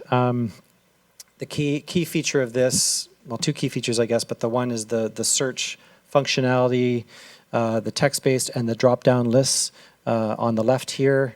At the top, it's a text-based filter box, search box, I should say, and then we've pulled out some of the key metadata attributes that we thought were most relevant for defining some search parameters. If I have enough time, I might do a bit of a live demo, but so implementing agency is one of those key things. We thought people would want to know who's leading monitoring, or who at DWR, or what is DWR doing, for example, or USBR, in terms of a lead. And then there's 4 boxes here based on these big categories of monitoring. So there's a drop-down list for the socioeconomic, the environmental, the habitat, and the species. And so you click on those, and there's a drop-down list. It doesn't go, if you recall back to that organizing framework, it doesn't provide all of the bullet level picks, but it provides the underlined heading picks. So you'll see there's a water quality filter that you can do, and there's a Chinook salmon or a Delta smelt a fish filter that you can do, or a bird filter that you can do. Hydrology, hydrodynamics, hydrologic alterations. You can kind of go through and drop down and pick those, and it will subset the 121 now to those that relate to the filter that you've just applied. And you can combine filters too. At the bottom of the list, there's a regional filter, type of monitoring filter, and I believe that's all. There's also two buttons here. When you define a search, you can save it to come back to it. So that's kind of one feature. And then you can reset. There's a reset button as well at the bottom. The two things I've highlighted in here are basically, so, okay, you've given me a list of monitoring activities, given my search parameters. Now I want to know more information about the 20 millimeter survey. You can click on the blue name or the details link on the right there, and that'll take you to a more detailed page, which I'll show you in a bit. And I just want to flag, it came up in some previous discussions with Edmund and others, but two things that I'm aware of, and we're working on it, just need to get them done. There's just a few kind of behind the scenes things we need to do. So right now, the implementing organization box basically lists the 113 organizations that we've identified in our data set across all roles, but not all of those organizations are lead agencies or implementing agencies. And so right now, if you click on some of those organizations, it'll give you a no result because they're not the lead. So I'm aware of that. It's a relatively simple fix. There's just a few things that need to happen, but we're aware of that. Just to make that's obviously going to improve the kind of user experience when you can actually click on an agency and you get a return to see what they're doing. So aware of that. The other thing is right now the text-based search is not calling upon all of the drop-down lists. So we've done, that big organizing framework basically, where we've done all this tagging of an activity to these different parameters, it's not querying those things. And so when you type mercury, you're not going to get the full set of things that relate to mercury, for example. So we're aware of those things and we know how to fix those, just they're not quite implemented. I will send a note to Vince and Edmund and others when those fixes have been done. But I appreciate that it causes questions in people's minds of like, okay, I'm looking for mercury, but I can't get anything about mercury. What's going on here? So here's an example of some of the detailed view. It's just the top of the page, but you can scroll through. It's basically a summary of all the metadata information that we've collected. There's a back to your full list here. On the analysis page, this is something that's to be implemented as part of our third report. I've just thrown on here a few mock-up examples. So we anticipate that this analysis page, you'll be able to define, as I said, some search parameters or some analysis parameters. You'll have a data visualization as a result. Once you click go, you'll have a data visualization given your search parameters and possibly like a search return list. So here's all of the things that related to that analysis and in the data visualization. The about page here wanted to give a little bit more, an opportunity to provide a little bit more about the monitoring enterprise review and our work, link to the reports. We haven't engaged with Edmund and others in terms of the content here. This is kind of our initial thoughts, but we can have this as big or small as it needs to be. Contact information, for example, maybe an image of the organizing framework, access to the project reports, all of that. Not appropriate for the landing page, but certainly wanting to have those details somewhere on this tool. Okay, close to being finished here. And I'll rush through this. I can go back and do a bit of a live demo if we have time or people are interested. But so where to next?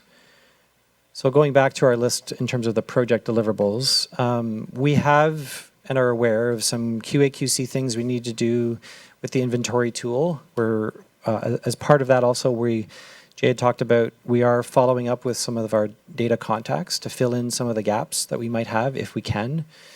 We have a few additional monitoring activities that we want to add to the inventory, things that we hadn't kind of got in there and discovered, I guess, later in our process, but we think that they're important to include. And then some of the refinements to the inventory tool that I just talked about, we're aware of some of those kind of needs. There's a few kind of low-hanging fruit, kind of urgent immediate priorities, but then there's a few other things we also are working on here.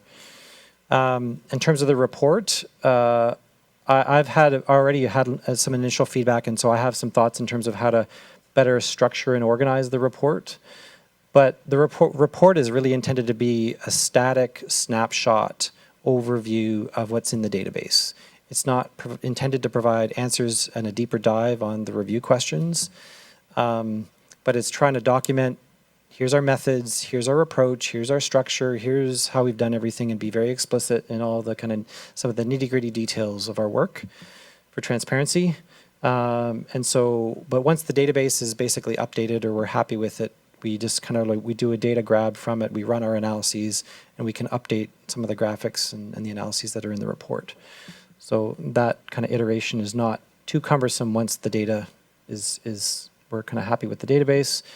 And all of this is really going to this third report, this comprehensive synthesis report, which, as I said earlier, we're using this database. There's a legacy part to this through the inventory tool, which can hopefully facilitate other needs and conversations, but we also want to use it in the near term to develop these data-driven insights and help build the narratives to provide answers to the questions that we've been charged to look at.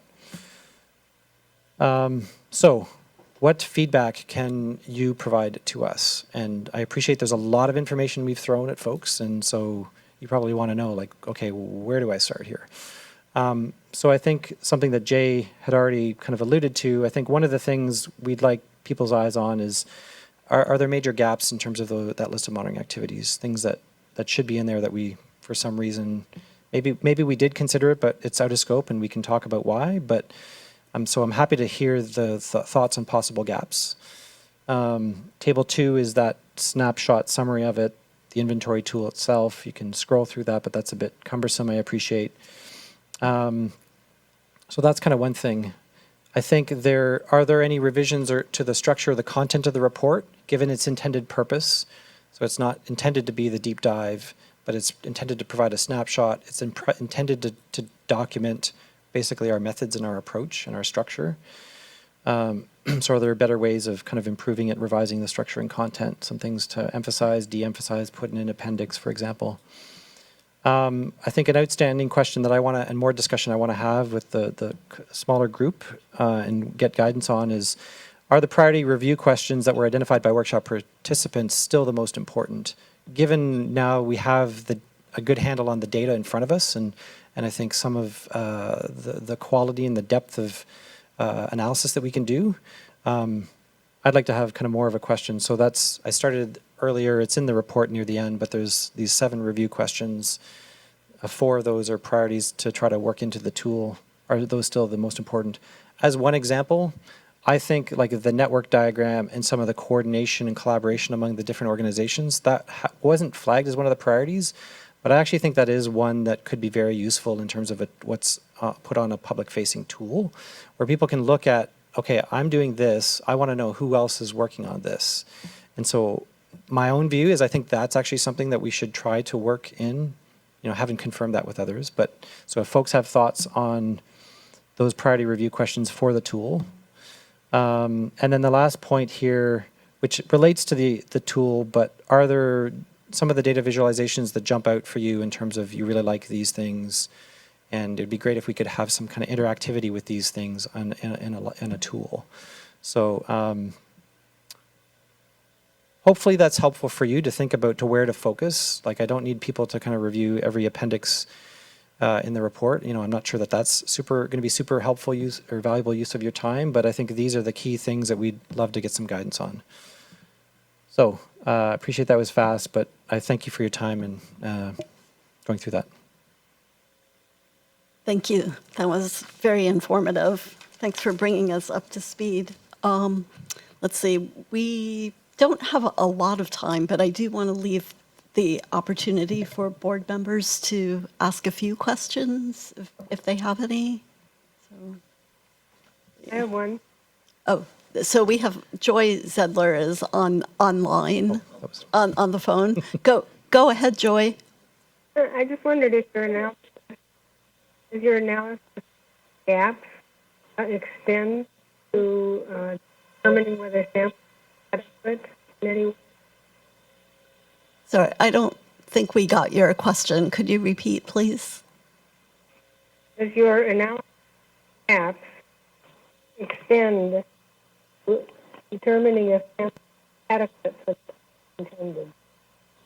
I think it's about the map. Analysis, like adequacy. Analysis gap, sorry. Yeah, didn't quite catch all of that. Yeah. Is there a way to type in can she type in a question? Can you email Edmund your question? Yeah, Joy, can you email Karen and me? I'm having some email trouble.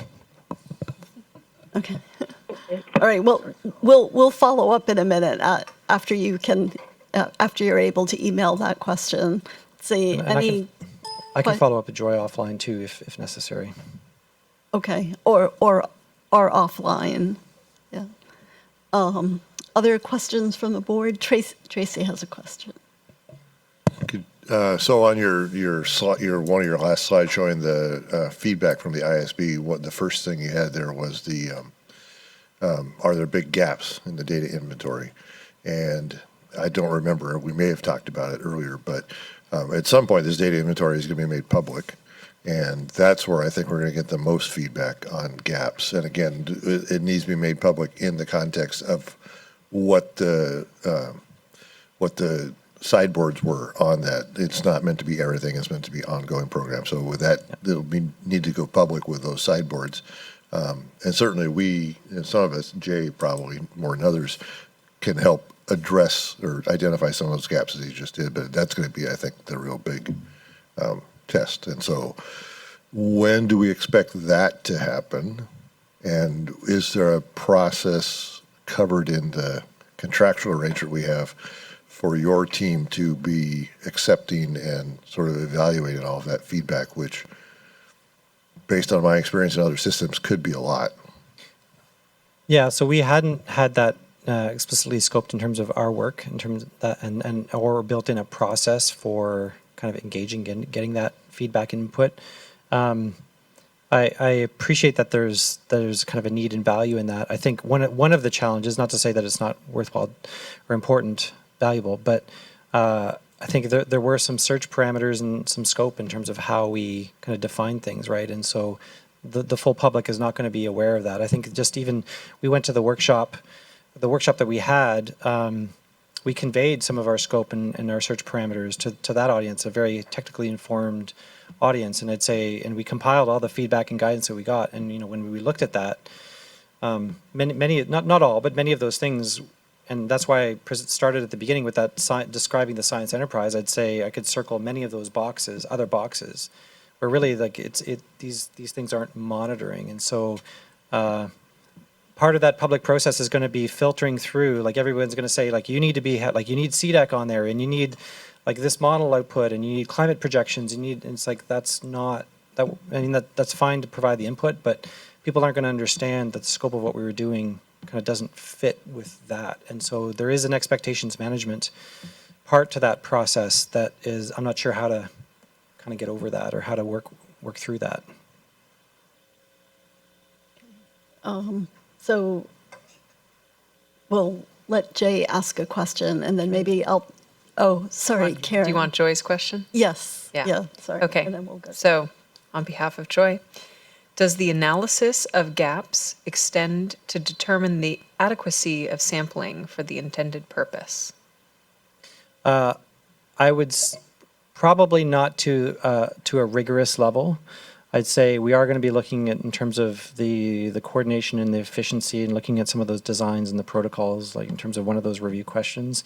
But I think and I'm aware of some other, say, more technical reviews, say of like the regional monitoring program, for example, where there was like a panel that was struck to look at the adequacy of some of the monitoring that's been done. So this is not that, given the breadth of this enterprise review, we're not able to kind of get into a deep dive in terms of the adequacy of all of the monitoring programs.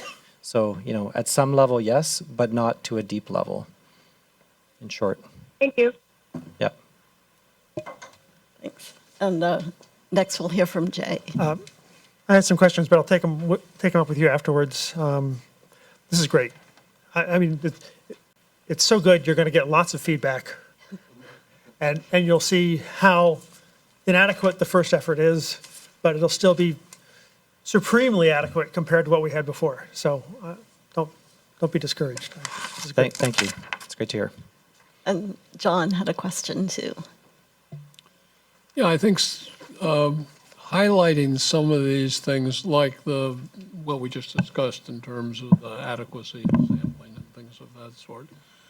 I think it would be valuable to highlight some of those things that come up that you feel you can't address or weren't allowed to or charged with addressing in this phase of the analysis for the second component of the project, because that's still a work in progress. It's a work that hasn't really started yet. But I think highlighting some of those things would give us some notion as to where we might focus our attention. Great. Yeah, that's good feedback. Yeah, that's a good suggestion, John, because we want the two parts of this review process to fit together well and complement one another. And I was going to say a similar thing, just kind of at the end of the process to maybe, project out what would be some good next steps or follow-up as we move forward. Yeah, so certainly, so I did emphasize the broad review questions, and that defines the scope or focus for report number 3. But I should add that, and we talked about this in the first meeting with the smaller work group, that I understand there's also interest in more broadly looking and thinking about adaptive management and some of the needs, without that can be a whole other project in of itself. But I've already kind of, I think, developed some insights or thoughts given my own experience elsewhere around adaptive management of, I think, some of the things that would be helpful going forward. It does relate to monitoring. So how can monitoring better serve the needs and purposes of decision making? But there's also a bit of a back and forth, and the kind of needs and purposes also needs to be more clear to ensure that that the monitoring is serving those things, right? So anyway, there are some other thoughts, and I certainly anticipate some of those things would come through in that next report, even though it doesn't fit within those 7 review questions. Great. Well, thank you both. I'm going to turn things back over to Vince to close this agenda item. Thank you. Yeah, thanks, Liz. I wanted to make sure after everybody had some input, there's a couple of things that we really want everybody to realize as you're preparing your comments. One of which is that it will be made in a format that's accessible. I know several of you couldn't read some of the graphs because of the colors. Edmund and Mark will take care of that. The second, George Isaac at the IT group are going to be looking at the tool in terms of its usability, user-friendliness. They've already run it through a program examining that, and that all information will be passed on to Mark. We've asked Mark if he could provide a short description that we'll send out of what's missing, so that we don't have a lot of input saying, this isn't there, or I didn't see this, and that he already knows that's not there.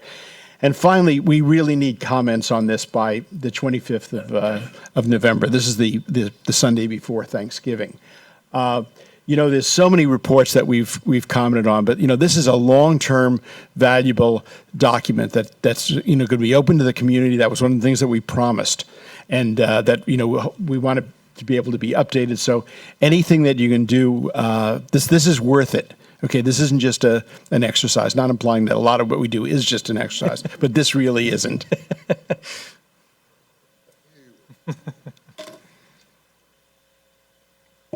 All right, thank you both. Thanks all. Thank you.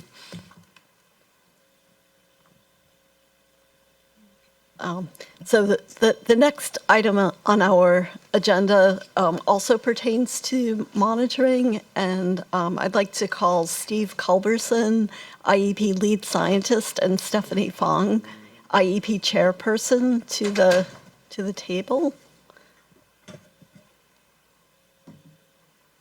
So we've invited Steve and Stephanie to give a presentation to the board on IEP's long-term monitoring program elements. And Concurrent with the Delta ISB's Monitoring Enterprise Review, IEP is also in the early stages of planning a self-review of IEP monitoring elements. And this presentation was intended to provide an opportunity to the Delta Independent Science Board to understand how our effort as part of the MER review fits in with this potential IEP effort. So again, thank you for being with us today. Sure. Thank you for the invite. And on behalf of Stephanie and the rest of the IEP team, I've got some brief remarks meant to introduce the item and to give you some orientation. And then I'm hoping that this begins a dialogue. I think most of the time today would be given over to questions you might have. So two things, maybe three, as I present my prepared comments to you. Number one is, with a couple of very notable and very successful exceptions, IEP hasn't had a broad long-term program element review for about 15 years. I would call call out as exceptions the Delta Juvenile Fish Monitoring Program and the subsequent sale recommendations that the directors supported and funded, which I think was quite a successful response to review. And so it's not that we haven't done reviews in 15 years. It's that I think this is the first time we've considered the program as a whole for some time. The second thing is we certainly were very much aware of the the Independent Sciences Board's efforts at reviewing monitoring elements within the Delta.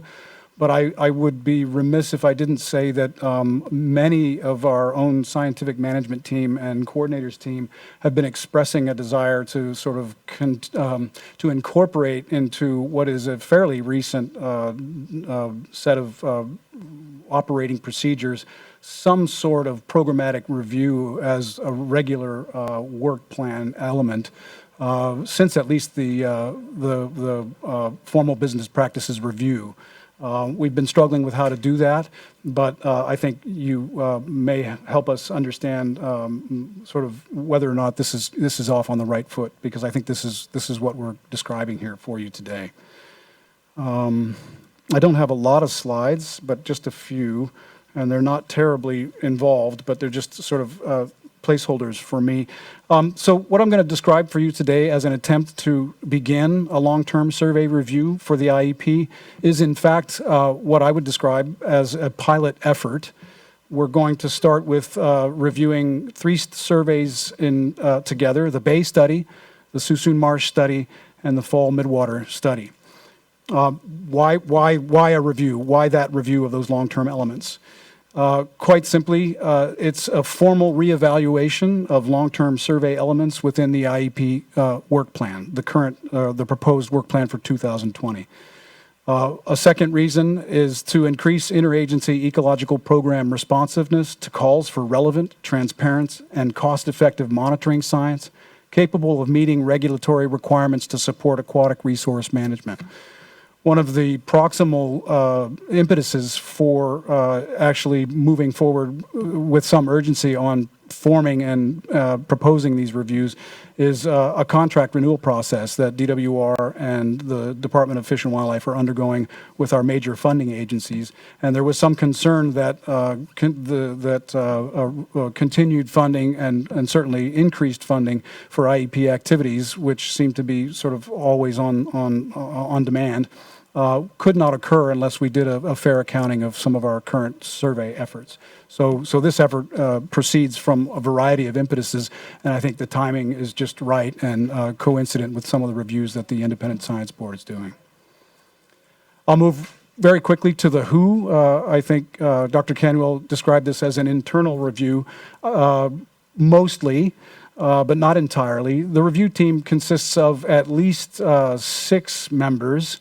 Broadly speaking, the IEP lead scientist, who by very nature is supposed to be independent from any of the agencies being reviewed or any of their programs. We have the luxury of being made or having been made available to us we're lucky that we've had made available to us some very competent technical leads recently from the Department of Fish and Wildlife, some people with the requisite skills who are going to be helping us with that. So there's a technical lead, environmental scientist from the Department of Fish and Wildlife who will be helping us. We would like to designate at least one independent statistician from a list that perhaps many of you know about. The list would also include a program environmental scientist from the Delta Science Program, again with the requisite analytical skills, again a recent hire which we're quite excited about. We also would include on that team the principal program investigators from the surveys under review. So in this case, these are people that you may know: Kathy Heeb, James White, and T.J. O'Rear. So individuals from the particular surveys we think should be given an opportunity to represent their surveys in this independent review. We also would include as available authors that have published the various data sets that have been collected by the various reviews. So if we know that there are peer-reviewed articles in the literature from primarily, say, the the UC Davis Suisun Marsh study, we think that it would be good to include people who have published and worked through those articles or that data in order to publish that information as people who could help us with the review. And then lastly, we've got regulatory and support team staff from U.S. Fish and Wildlife, the NOAA NIMS, the State Water Resources Control Board, the U.S. Army Corps of Engineers, and the U.S. Bureau of Reclamation. So I think that ends up being 6 or 7 people. I'm reluctant to give names because those could change across the various kinds of surveys and depending on who's available. But that'll give you some idea of the scope of expertise that we'd like to bring to this review. So that brings me to the what. The review would contain or would have as one of its purposes the confirmation of regulatory intent and institutional support for monitoring program data collections. We would like to reappraise current protocols for survey cruises, data management, analysis, and reporting.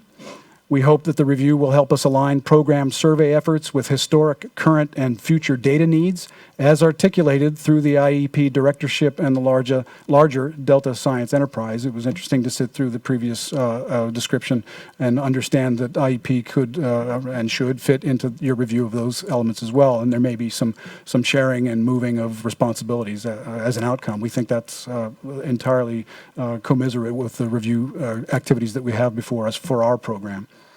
As I mentioned, this is a pilot scale effort, including the Bay study, the Suisun Marsh study, and the fall midwater trawl. And the notion is, and we got some input on this, the notion is that this would be a part of our programmatic plan as annualized for 2020. So there were lots of discussions about, should this be a separate effort? Should we try and resource something completely independent? Should we try and divorce this entirely from IEP's normal working structure? And I think from a lot of the conversations we had, both at the science management team level, the coordinators team level, and the directorate level, to the extent that we can work this into our existing programmatic pattern of workflow, that is to be desirable. So that's the proposal at this point. We will be requiring additional resource allocations or reallocations in order to successfully staff this effort. It's one of the things that we're working on now to describe to the directors, and we will be making the first sort of comprehensive pitch to the directors at their regularly scheduled meeting in December. So when would this occur? Through, at this point, the pilot project, the pilot review would be throughout 2020. I've got something of a schematic showing you timetable here in a second. So then the how is what we're left with. So as I mentioned before, these are the elements, sort of categories of the team members for the review. We hope that right now, well, we don't hope. Right now we are in the process of preparing a program level background information packet. I think it runs to something on the order of 60 pages. It's in draft form now. We would share it whenever we feel as though it's ready for sharing, but I think that's probably not going to be too much before the directors meeting in December. But of course we could share it at that time. That review report, we're calling it, includes survey motivations, gear details, work plan element histories, existing metadata file narratives, publication bibliographies, and supporting information. As I mentioned, it's ongoing, and it will be made publicly available at the outset of the reviewer task, which we expect to begin after the beginning of the year when we implement the 2020 work plan. Also in preparation is a charge to reviewers, also in draft. I'd share it, but it hasn't really been vetted within the IEP yet. But it will be agreed upon prior to the commencement of the formal review activities in 2020. I can share with you that the elements of importance to me in that charge include examination by the review group of the following 7 elements: technical merit, program relevance, program cohesiveness, survey design, analytical appropriateness, logistical evaluation, and then a section on redundancy or special needs evaluation. And we're sensitive to descriptions of some of our surveys as being redundant. I think we need an opportunity to describe for some people why some of the long-term studies actually focus on different elements of things that may have come to be seen as the same thing from time to time. But as you know, sometimes there's a call, maybe even a short-term call for a change in protocols, sampling protocols, to get at a particular question. And to the extent that we've incorporated those into longer-term surveys, those can either be regarded as special or redundant, depending on your definition. So we want to have an opportunity to clarify that as we go along.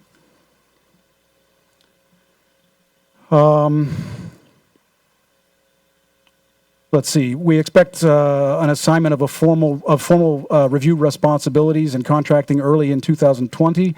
We are planning on holding a detailed review workshop to be held no later than February 2020. The charge will include tasks to explore data availability, relevancy, and applicability given the regulatory mandates and management responsibilities identified within each particular survey. Review team members will be expected to contribute work to answer specific questions contained in the charge to reviewers and substantively discuss any other issues that arise during the course of the review. Additional discussions with IEP directors, coordinators, and science management team members will be scheduled as needed.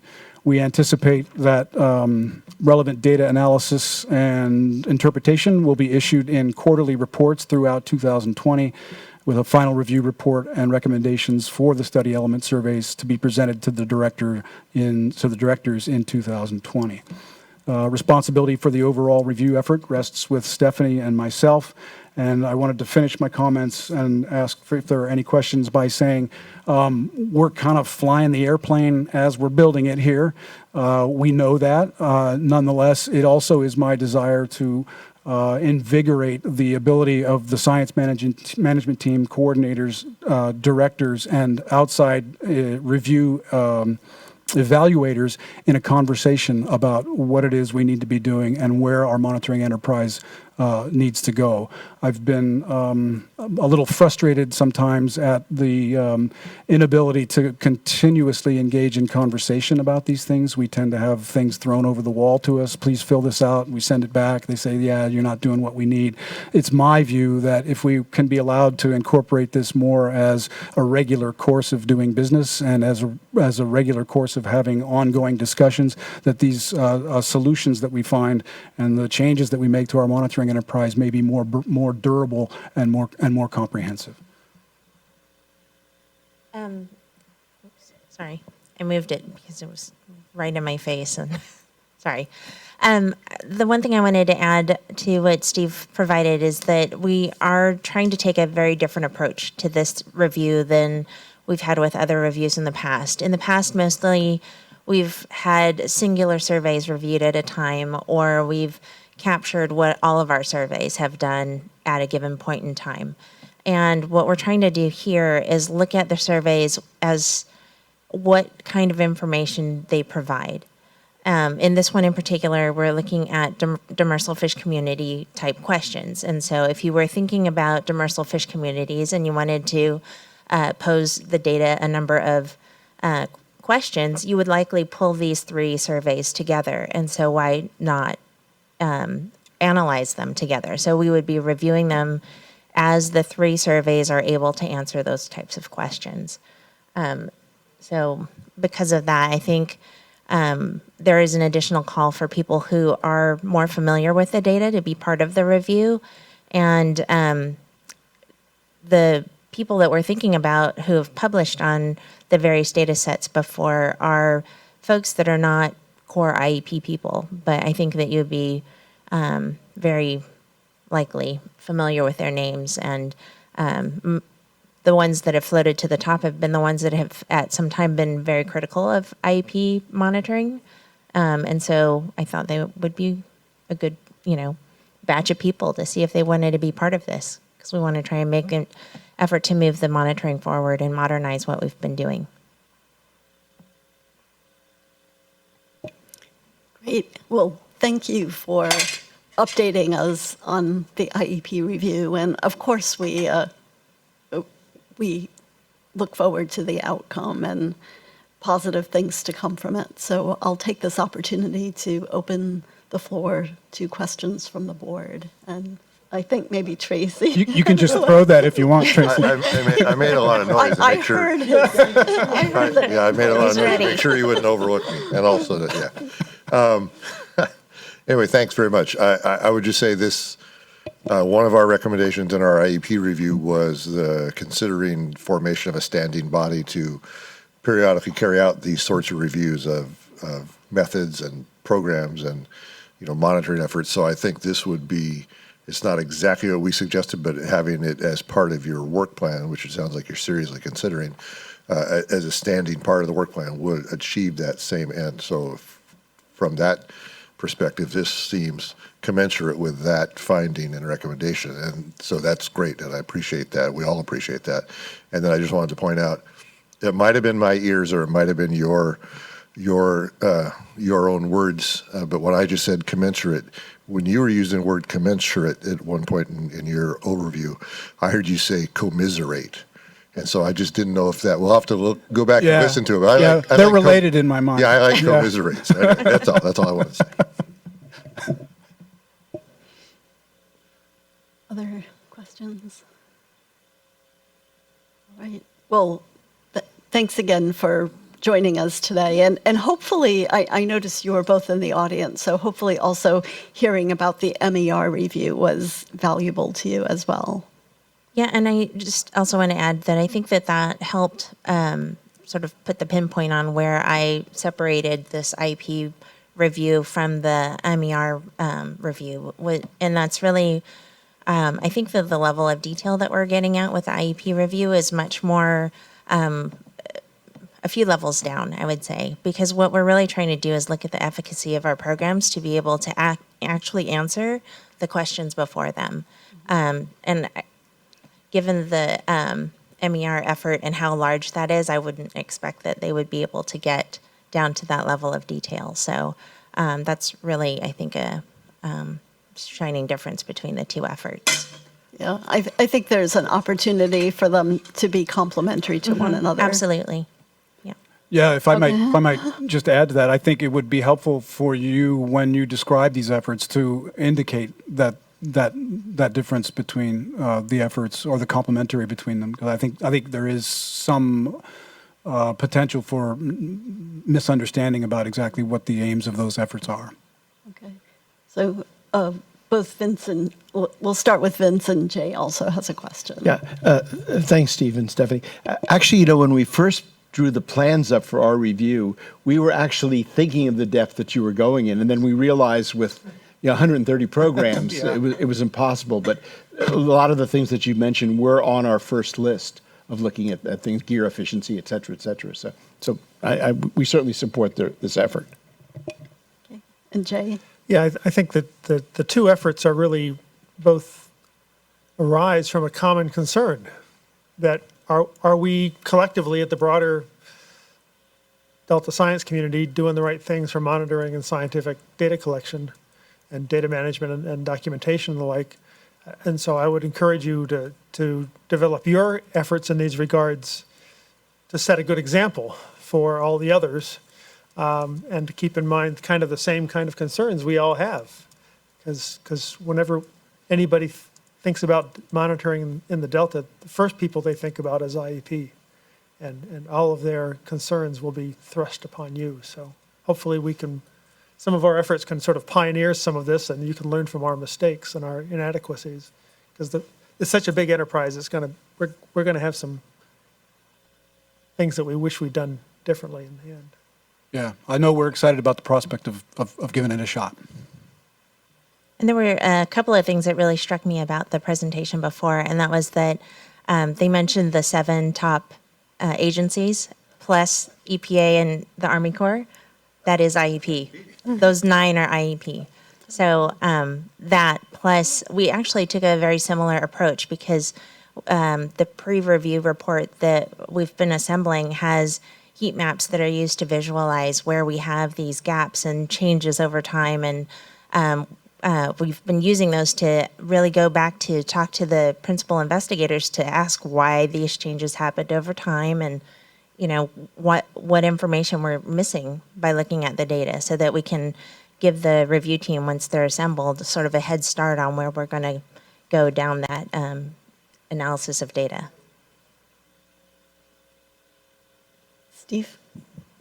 I don't know if this is a fair question or not, but it seems like the team you're putting together is including the program leads who are running the monitoring programs and as you say, others who have been critical of the program. How do you think that's going to all work to try and come up with some consensus?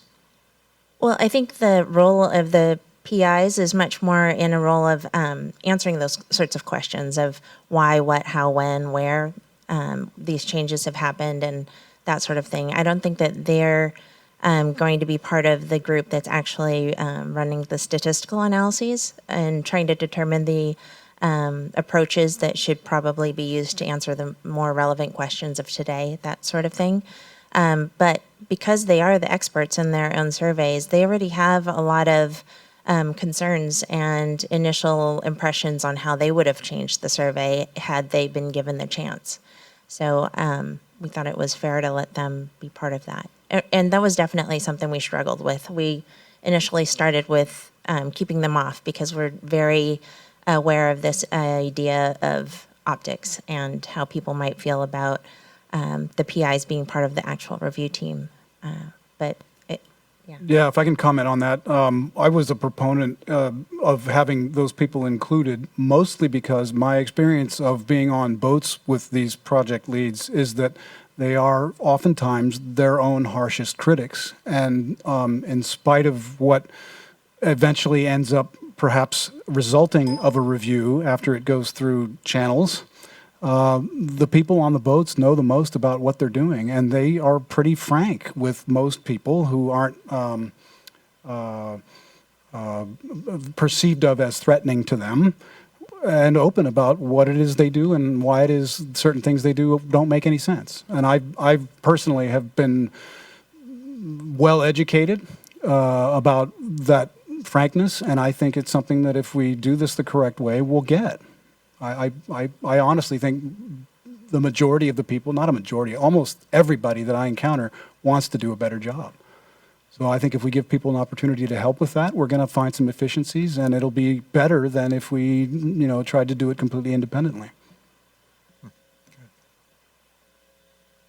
Yeah, that's good to hear. I mean, I think there can be a tension between, sometimes having a review that's totally external and objective versus including people who are involved, but it seems like you've tried to strike a balance here.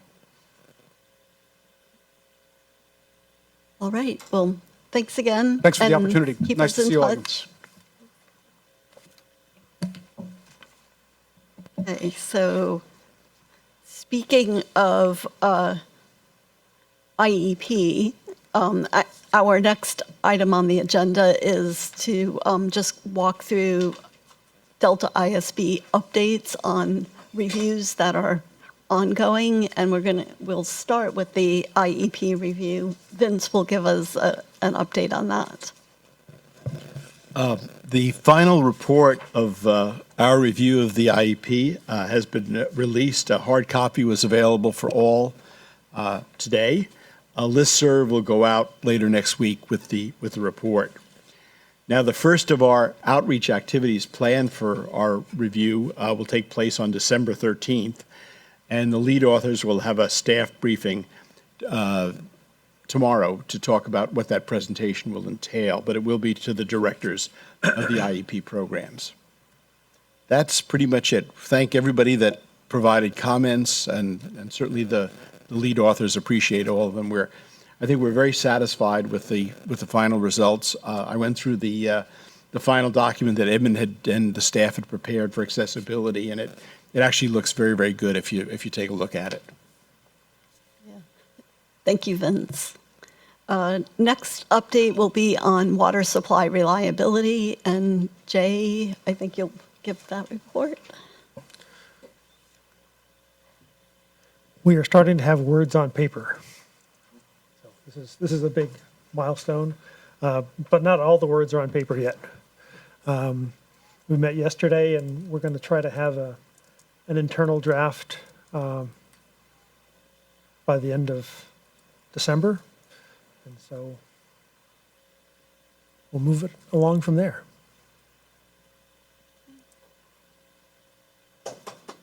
So, it's moving along. Applause. It's not the beginning of the end, but it's the end of the beginning, as someone once said. Right. I agree with you, though. Getting words on paper is always a big milestone.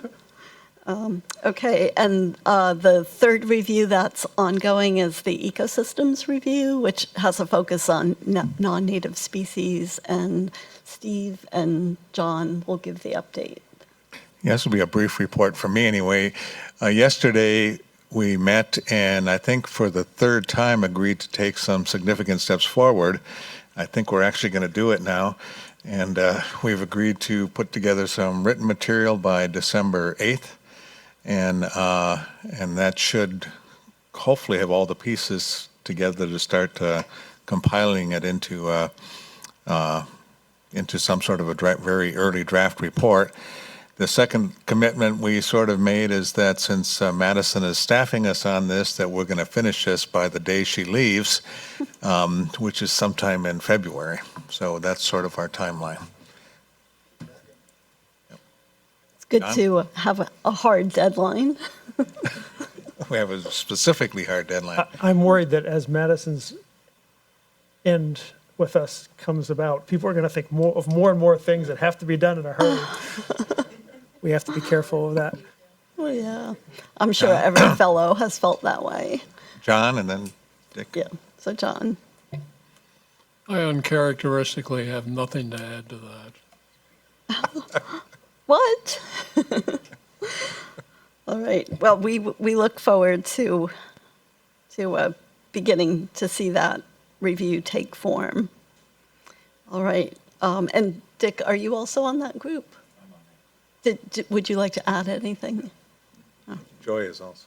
Oh, and Joy, I know that you're part of the ecosystems review as well. Would you like to add anything? I'm just saying, see it.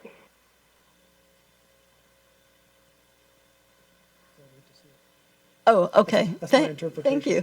I think Jay just translated for me that you can't wait to see it. So. I interpolated. I don't know if I translated. Yeah. So, thank you. All right. So right now we have a 15-minute break scheduled. So we'll regroup at 3:15, and the next item following our break will be discussion of a briefing paper that is in the works on ecology during rapid environmental change. So we'll resume the meeting at 3:15. Thank you.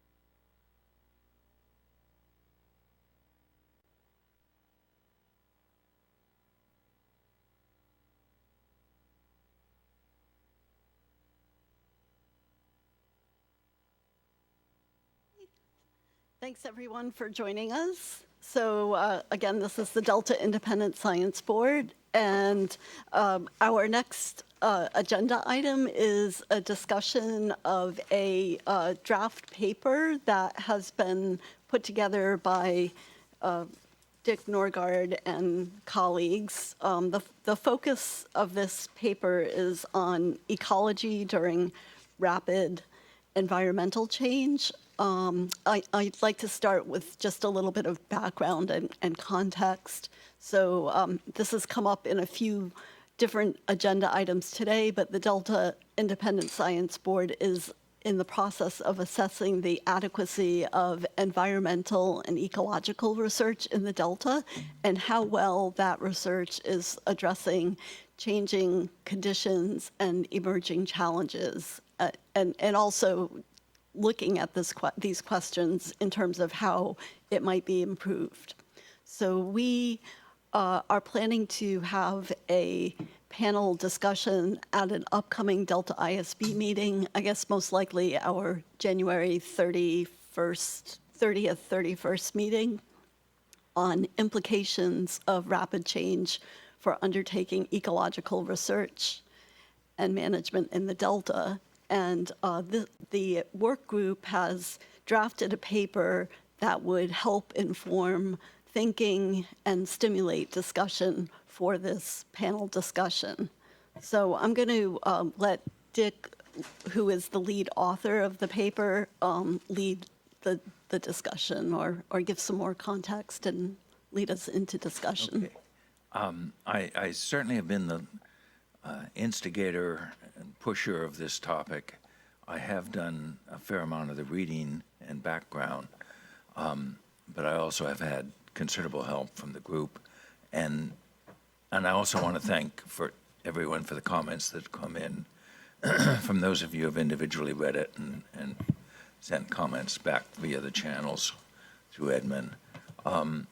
It's a much stronger paper.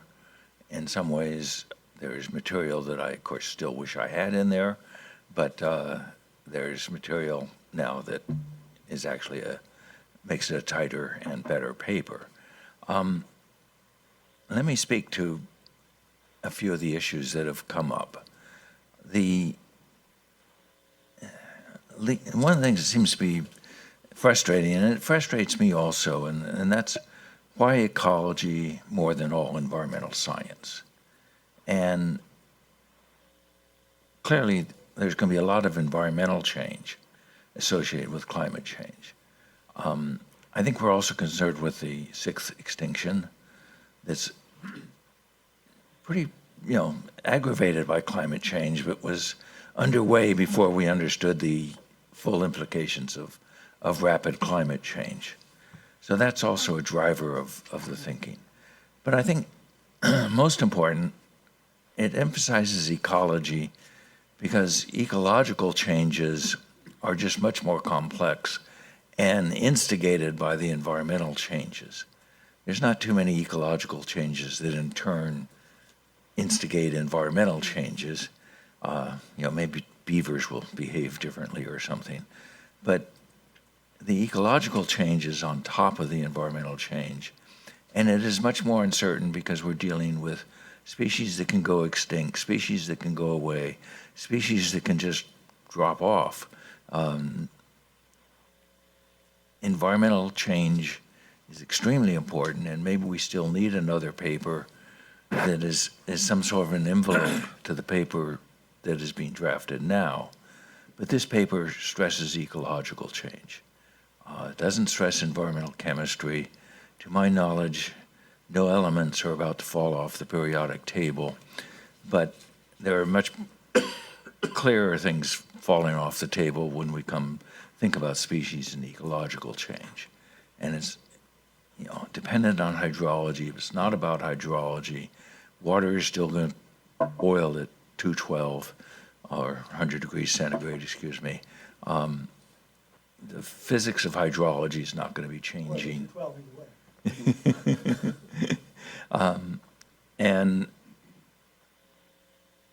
But it's really ecology, which is messy. But in the Delta, ecology has also been a major issue for years and years and years. We don't have any hydrological opinions, we have biological opinions because the biological issues are much more controversial. And all these things force me to go for the ecology. We've also had comments back on, well, what's novel about rapid change? And certainly we've had rapid change before. The rapid change we've had before is periodic and place specific. And the rapid change that's ongoing now and probably accelerating in the future is continuous and it's global. And that's going to drive us through more irreversible tipping points. And again, I don't know of tipping points in hydrological, modes of analysis or phases, but ecological systems go through phase changes that are irreversible. And so again, the ecological emphasis is important. But the key thing here is that though we have studies of change, and we're constantly looking, oh, gee, this has changed, and why did it change? Those studies are not done beforehand. We have very few ecological analyses that predict change. We don't have very many that say, here's the 5 different pathways we might be going along in the next X number of years. Which ones, we should be constantly looking out for which ones we're on. And then management is slower than science, though that's not always true. But, why are we picking on science instead of on the managers who never use our science well enough anyway? Management is stodgy and stuck in the last century. We're the Delta Independent Science Board, not the Delta Independent Management Board, but we do need to address how science works with management and how it might work faster. And that's addressed, or at least raised as a discussion point in the paper. I guess John had a comment that we still have a little bit of history of ecology in here. It is selective, but it's important to realize that ecology is where it is because of its history. It's also important to realize that ecology has changed through history, and that ecology may need to be doing some changing again to address more rapid, continuous, and global change. That's all I wanted to say by introduction. And maybe you could also say, is the goal still to use this paper to brief the panel, or? Yes. From the beginning, I'd always hoped that this was a discussion paper, not a full board review of a topic, but a paper to instigate discussion. It still has a little bit of a feisty tone left in it, and that's good for instigating discussion. So yes, this would be something we would like to send out to potential speakers or to the actual speakers who agree to come. We've actually begun to discuss the possibility of commissioning a written response from speakers so that we know where their heads are at before we enter into a discussion with them. And this will make them more committal to think more deeply about what's going on and what do they agree and disagree with or want to add to the commentary we have. This also makes it a lot easier to have speakers at a distance on a telephone, if we can get a better telephone connection than we have with Joy, because then we can, we know what their thinking is because we've already got a written presentation in advance. So one format would be to have three, more bigger names, external voices submitting papers but speaking on the speakerphone. Be love to have them show up, live as well. And then having three more local speakers here in person and do all six at once. Well, why don't we take some time to discuss the paper, and then maybe at the conclusion of that discussion, we can talk a little bit about the panel. I want to thank the writing team for putting this together, and also for being patient and responsive to a lot of the feedback that they've received.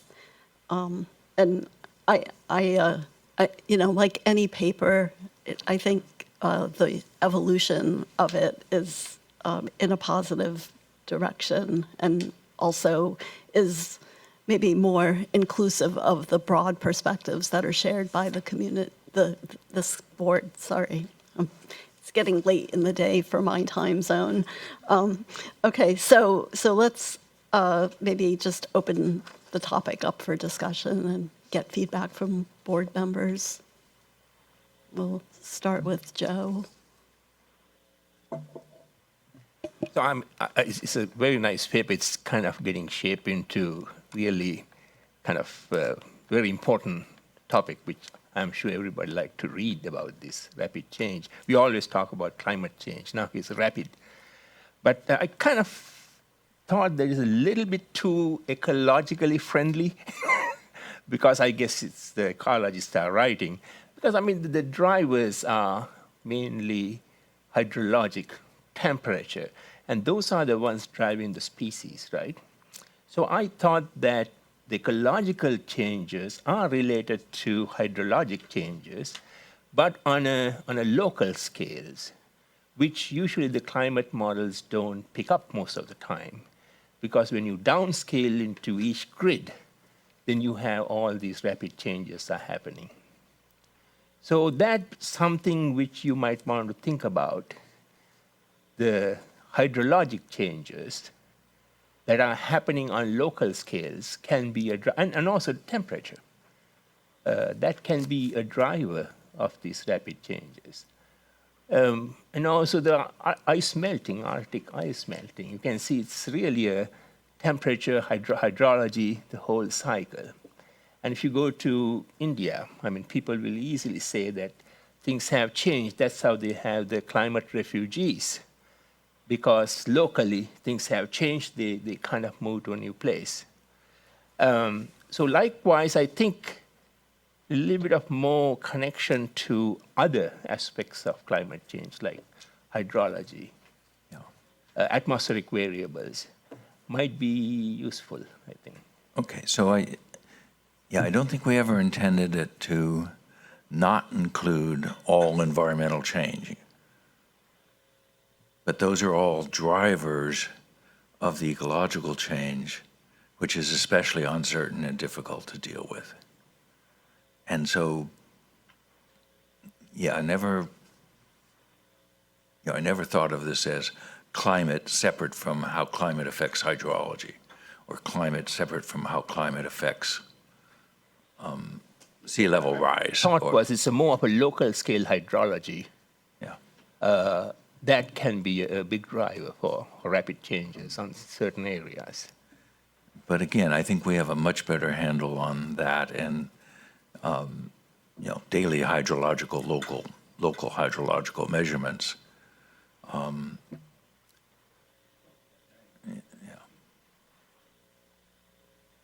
guess just to follow up on that, I think there could be a place to discuss some of the drivers, and especially the drivers at the local level of the Delta, and use that as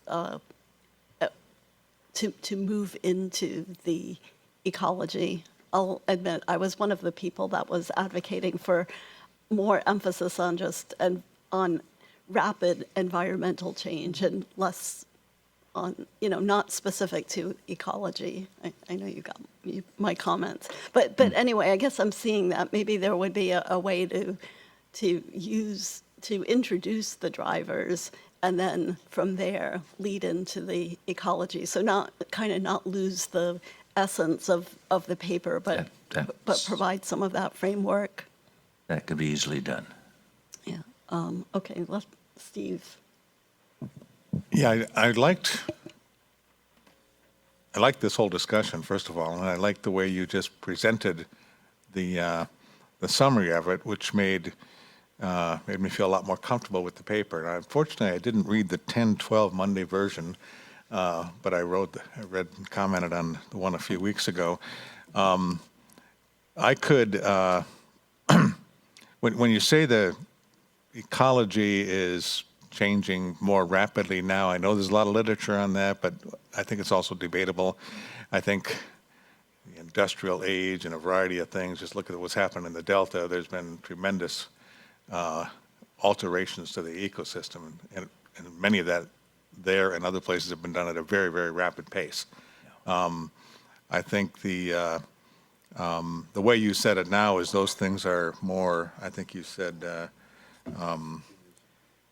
periodic and episodic, and now we're dealing with the continuous and universal. I like that because that makes a difference. Yeah. It still doesn't say that individually ecosystems have not historically changed at an extremely rapid pace, more so than they are now. I also have argued before that there was some mixture between the lethargy and management decision and ways of changing. They haven't evolved to make rapid decisions, but to me the science has evolved perhaps even more rapidly than the environmental change. Just look at it. Environmental sensors and our capabilities and modeling and that have just really tremendously evolved rapidly in terms of ability to assess what's going on and to predict what's going on. There are a lot of forecasting capabilities out there. So the science, I think, is strong. Now, one of the questions is, going back to the drivers, the Millennium Report and others have pointed out I think 5 or 6 key drivers to ecosystem change. And invasive species, pollution, resource use, habitat alteration, bisection of habitats, climate, and then episodic events. And many of those, like habitat alteration, resource use, and so forth, can be in any one ecosystem theoretically stopped instantaneously. You can stop, reserves are a good example of that, where you stop resource use and stop controlled pollution. And so forth. But episodic events and now climate change, one could argue, are out of the immediate control, particularly at an ecosystem level. And that makes it a different kind of a system. And that alone, because the climate change impact is occurring at a far more rapid pace than had predicted, that raises new issues. And then one could say, given that, what kind of new science do we need in order to be able to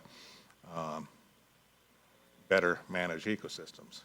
Okay, and what was said earlier, you could put those also in the context of the drivers, because one could argue that climate change is going to, independently of what we do, influence all those other drivers. Resource use, possibly, I'm not so sure, but the other ones clearly would have an impact. Temperature is part of habitat. So anyway, after babbling like that, your final, towards the end of your paper, when you talk about the various approaches, resilience, horizon scanning, expert judgment, and scenario, I mean, those are the things that are not necessarily new, but they're certainly things that are approaches to handling the sort of the new world we're in.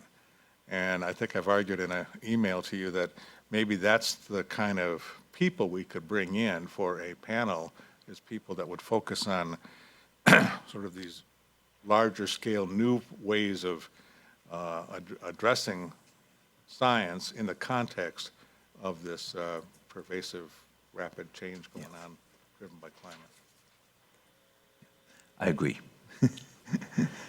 But I think if you read the latest version and see how well I've,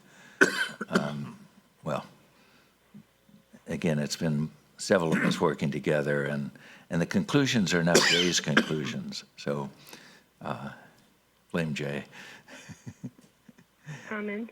I just took your redraft, Jay, of the conclusions and plugged them in, so it's becoming a collective effort. But I think the uncontrollability of the situation we're in is also an issue, that we can't just, go out and stop the driver as well as we could in other cases. May I comment? I think I heard Joy. Yes. Go ahead. The version I think was enormously better. It's a very strong, compelling argument for ecology to hurry up and catch up with rapid change. But I'm still a little nervous about it because I don't know when you would decide ecology is behind or at a par or ahead of rapid change. And I liked what Steve just said about bringing in that expertise to help make such a decision. How do you assess the speed of a response? And by the way, I just got a notice of a book that's dated 2020, and it's by a guy named Hemmerling, and it's called Louisiana's Response to Extreme Weather. And I was thinking this would make a great model for what needs to be done in the Delta, but then maybe you'd just think, no, that's not fast enough either. So I don't know. I'd like to see ecology presented in a more fair light, because there are many responses to change, and I wrote a couple pages about that. But I still don't know how fast is fast enough, and if there are some models out there that we can see and understand and adopt. I didn't hear enough of that to make a comment or reply. I'll put it in writing. Yeah. Joy, I think I heard what you said. This is Tracy, and I think what you were saying, what I heard you saying was, why are we sort of saying ecology is the one that's behind the eight ball and not able to react well enough, or we aren't, not as ecologists, we're not able to react well enough. And I think what Dick said in his preamble was, it gets hugely complex when you're trying to look at a whole ecosystem and all the life forms that make it up and how they interact. And again, I heard you express some concern, are any of these approaches going to be fast enough and nimble enough to do it? And that's actually a central premise of the paper, and in my view, a central premise of the panel is, we may not have anything that's going to be fast enough and nimble enough. We're trying to at least highlight the need for thinking faster, more nimbly than we are now. We want to get some people in, and maybe there's other approaches that we're not aware of. And again, as we said earlier, maybe science isn't up to the task at all. But what we're sort of saying at a high level is, we need to highlight this issue and this conundrum. We feel a responsibility to highlight this in terms of the Delta and what we're trying to do in the Delta. But at least in my view, I'm not sure we have a solution, or that we'll come up with a solution, and maybe we're just scaring people to death. But in a way, so be it. You answered an earlier question that I had, but the question I just asked was, how do we know when ecology has caught up or gotten ahead of the eight ball, as you say? And I use this new book as an example. It sounds like it's just exactly what you're asking for, but how would you decide if it's a catching up or not? And I think we're just raising that as a question and something we just need to highlight in enough people's minds that it doesn't get lost. That if there's anything we can do sooner if we find out, then we should. But no, that's a difficult question to address. Okay, Jay, I think you're next. I like the general approach of the paper, saying that we have a lot of change, ecosystem or environmental, I don't particularly care which, and that we have to prepare for it. I think it will distract most thoughtful people to say, well, we've never had change before compared to this. I think that's just not right. If you look at the history of the Delta, there's been tremendous amounts of change. And I think it's going to be distracting from the purposes we want this paper to have if we deny that.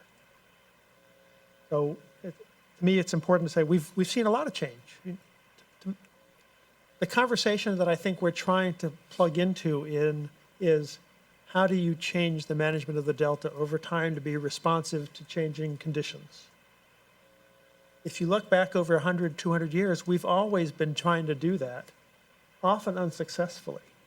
When we wrote our first book in 2007, we looked at the institution's abilities to change and the rapidity of changes that we expected. So this is before the most recent era of climate change stuff, but we could see some of it coming. And we developed a phrase that we thought was probably what we thought would actually happen, that we will not plan a solution, we will fail into a solution. And that really what we should be doing, if we don't think that our science can keep up fast enough with the changes and our management can't keep up with the science, which is changing, to keep up with the changes, that maybe we should plan how we fail. And I think maybe that's the best we can do. So if you realize that your science can't keep up and that your institutions can't keep up, that I think sets the stage for how do you set up the management. You set it up so that it fails in better ways than it would otherwise. And I think that's, to me, the kind of context of discussion context that I would like to see the panel be in and the paper be in, because I think that's more realistic.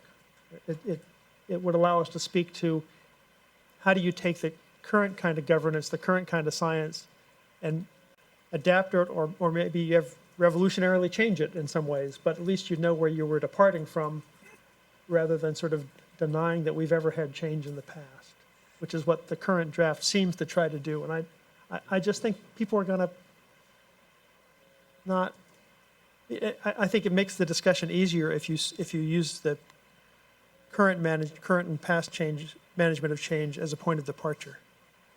That would be my recommendation. And I thought I was doing that, or we were doing that, with the distinction between location-specific episodic change. I mean, I don't know. I don't. I mean, we can. I don't think it's necessary for everyone to agree on this paper. That's another thing, and I think in some ways it's better if we don't wordsmith it down to the point where we have massive agreement. But that there's no point to that. But I do think that when I try to think about the conversation that we're trying to affect, it's how do you manage change in general, and it's going to be more than just ecosystem. It's going to be ecosystems. It's going to be regulatory systems. It's going to be infrastructure systems. It's going to be water allocation systems. Yeah. And for us to just focus on one aspect of that, I think doesn't help the larger discussion as much as it could. Well, it's a little frustrating, Jay, because we focus on single aspects all the time. And we focus on restoration, we focus on water quality, we focus on all kinds of things. And But I'm just saying the this conversation paper as a does whole not needs cover some the of whole human dilemma. I think you could do a little more. A few paragraphs here and there. Yeah, we have John and Vince also wanted to add to the discussion.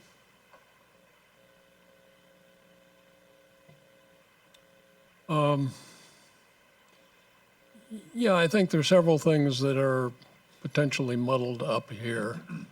I think that our focus is really on the effects of rapid accelerating change on the scientific process and the ability of science to inform management. It's been pointed out that science is advancing very rapidly. those advances in science, particularly at least in ecological and more broadly environmental science, have been largely technological. They have to do with the tools that are available. They don't have to do very much with how scientists approach answering the questions.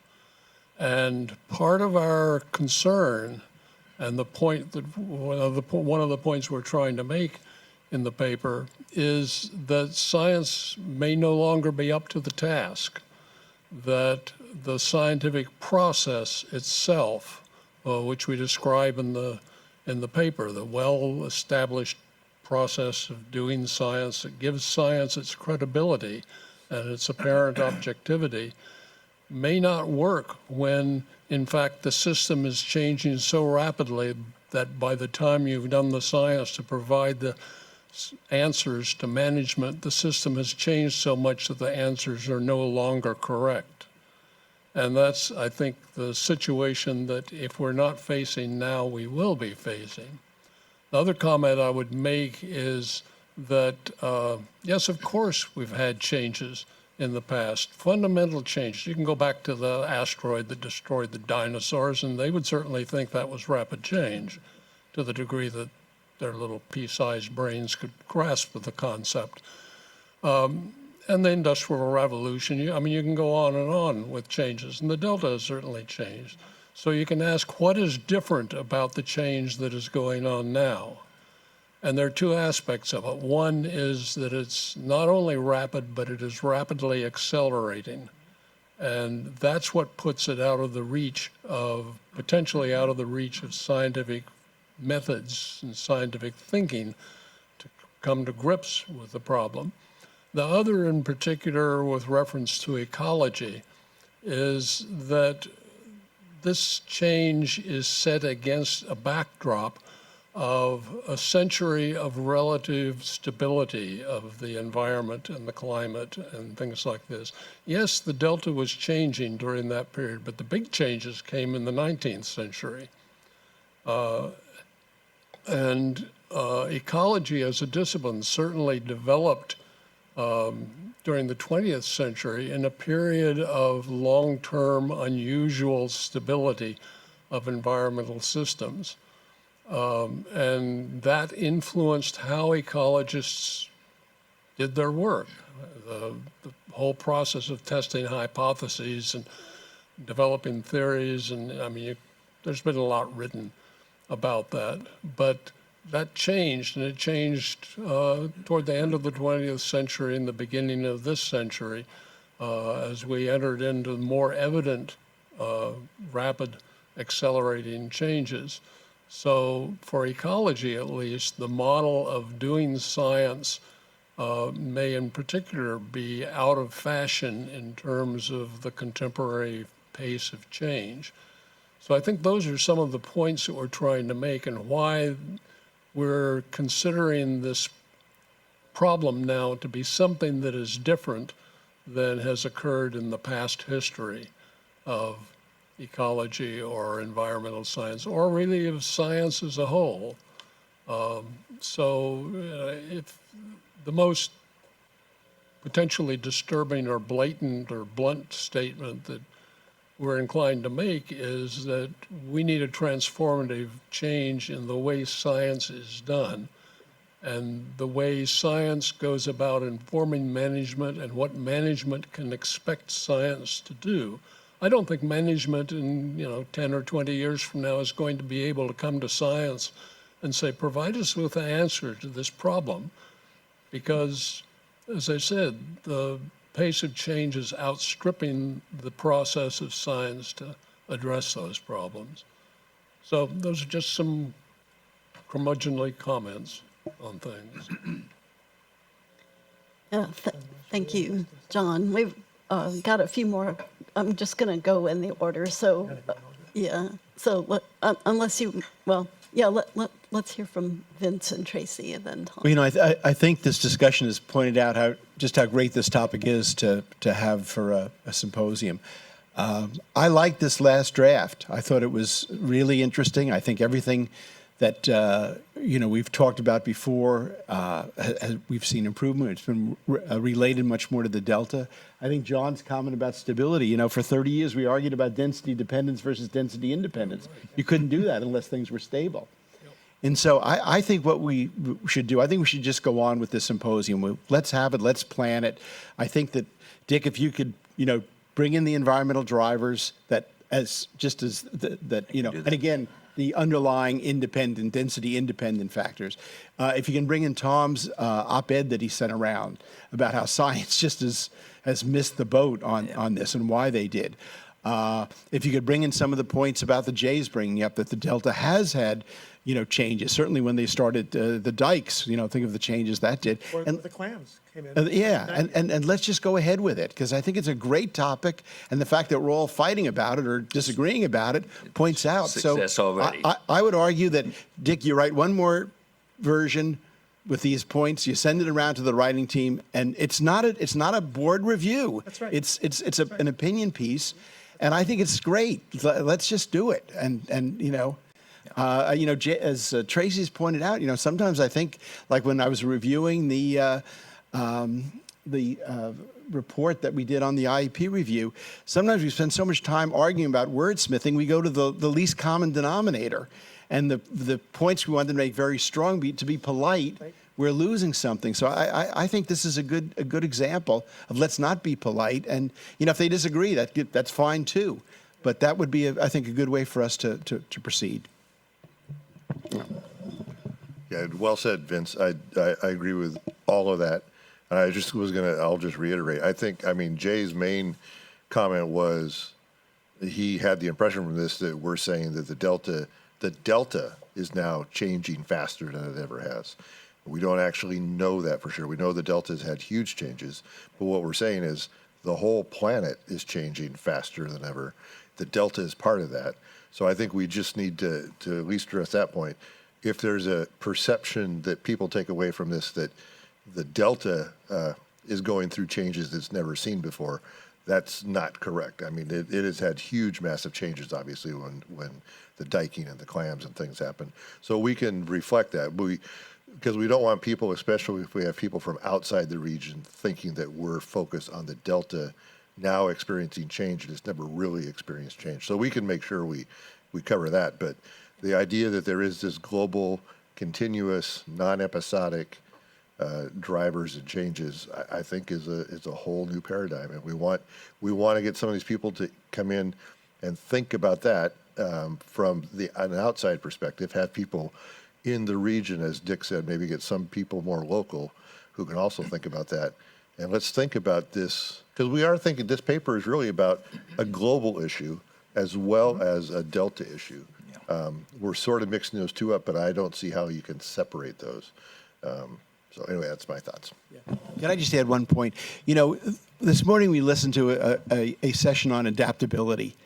And, 5 years ago, the hardcore scientists would have said, what are you talking about adaptability? We have to go back and we have to change things. We don't want to even think about adaptation. Let's make the change. And now, this is like a real common sense approach as to how do you adapt to this? And maybe that could come into it too. But I just think it's such an interesting topic. Let's go on with it.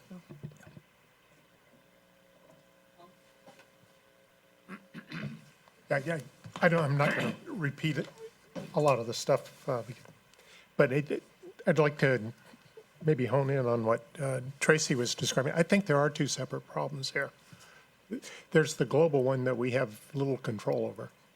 Things like climate change and all the implications that has, probably for the delta, sea level rise and temperature are the biggest things. There are dramatic changes in the delta that we do have control over. The subsidence, the organic soil subsidence, the levee issues, and all that stuff. And that's something that we can do something about because we control those. And it seems to me it would be really helpful to try and break those two problems apart, recognizing that they're interconnected, so that we focus more on the things that we can do something about in terms of the science and accept that these other changes are going to be coming. And that's where it really gets complicated, because it's starting to look like some of these processes are accelerating. All your sea level curves, for example, show that we're just at the beginning of what's going to be a real bad process, and it has tremendous implications for these performance measures we've talked about for the Delta. Maybe we can't do anything about it, but we ought to recognize it as something that's coming. And bottom line being that I think we tackle these problems a little differently, since we can control some and can't control the others. We just have to go with the flow. Jay, go ahead. These are really big changes. I don't think there's any denying that. These are big challenges for science. I don't think there's any denying that. These are tremendous changes for the way we've done science in the past. I don't think there's any denying that. We wrote that letter. I think we had great agreement on that. But I worry that if we give the impression that science will no longer have value for managing these problems, we are not doing anybody a service. And if we get agitated in that way, we're not doing anybody a service. We're not doing science a service. Because as an engineer, you see all the time where you have to make decisions. You have to make management without the science that you would like to have. It just has to happen. Doctors have to do it to keep people alive. Engineers have to do it in lots of circumstances. So I want to make, as we think about how this contributes to a conversation that will involve legislative staff and people that make decisions, some of which would be really happy for us to say, well, you don't need to listen to science anymore. This is a risk. Right? I think we got to be careful of that. This is a risk. And so we ought to think, well, it's going to be harder to use some of the science, but there are ways to manage that. There are ways that you can still make the best use of science, make better use of science than we're doing now in this very difficult environment. And I would think in a very difficult and rapidly changing environment, even though the science might become less useful than we think of it now in a steady state sense, it might actually become more useful given the rapid changes and the otherwise even more uninformed nature of the decision making that you'll have with rapid change. I think that's really vitally important. And I agree with everything you've said, John, about this. Because I think the changes are going to happen faster than the science can keep up with it. And this science is going to, as inadequate as it is, will be moving faster than the decision makers can keep up with it. But there will be some people who will take this as an opportunity to say, well, I can get what I want faster if I say, well, we shouldn't listen to scientists. Yeah, I didn't want to be minimizing the value of science at all. I know you didn't intend to, but I know how some people will want to. Yeah, and I think your point is well taken on that. I think the point is that science cannot be complacent in our fundamentals, really. That we need to sit back and examine that, and we need to be careful in how we craft that message, because our success has been in leading the public to expect that science, through this sanctified process, provides certainty and truth. And we know that not to be the case, but we've been very careful not to be too vocal about that. From an engineer, I think now, if we're saying that, we're not saying that science is built on a house of cards and it's all collapsing. We need to be careful about that. I agree. From an engineering perspective, I can say with great confidence that science only leads to truth after many mistakes. Yeah, I'm going to take the chair's prerogative and just jump in quickly, because I think that some of Jay's points are some of the difficulties I had with the paper. And, it's not that science is perfect, and I agree that we have to do more. But I also think that science has been responsive. I mean, we are producing knowledge at a much more rapid rate. We have sensors all over the world's ocean and coastal systems. We have developed models that have been supremely refined and give us better estimates. I think like the the basics are there, and that really it's the translation of science that is where things are lacking. It's the slow disconnect between the knowledge being there and the changes in policy, legislation, economic behavior, just human behavior at large. So I guess I would like to see a little bit of mention of that, maybe toward the end of the paper to kind of take the next step of, well, now we've laid out what science needs to do, but that's not all of it. Some of what has to happen is at these other levels. There's no doubt there's stuff that has to happen at other levels. In a very early draft of this that got nixed very early, I made the feedback to the issues of the primary drivers, and it's human materialism and energy use, and I work quite well with a community that's pushing degrowth. I have students that work on degrowth. That was immediately conceded as, well, this doesn't sound like science. What's it doing in a science paper? But if the best mitigation is step back, quit pushing the system, I think we're obligated to say so. And if one of the reasons we're obligated to say so is because if we as scientists can't keep up, that's an even more powerful reason than, we're heating the planet and your great-grandchildren are going to die. Now, maybe it's not. But, and then I agree that we have incredible science going on,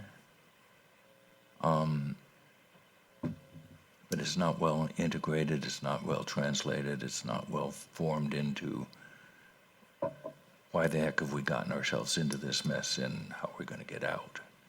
And that's, I also had more on the disciplinarity of science, the boxes we're in, as an issue that's been toned down a lot.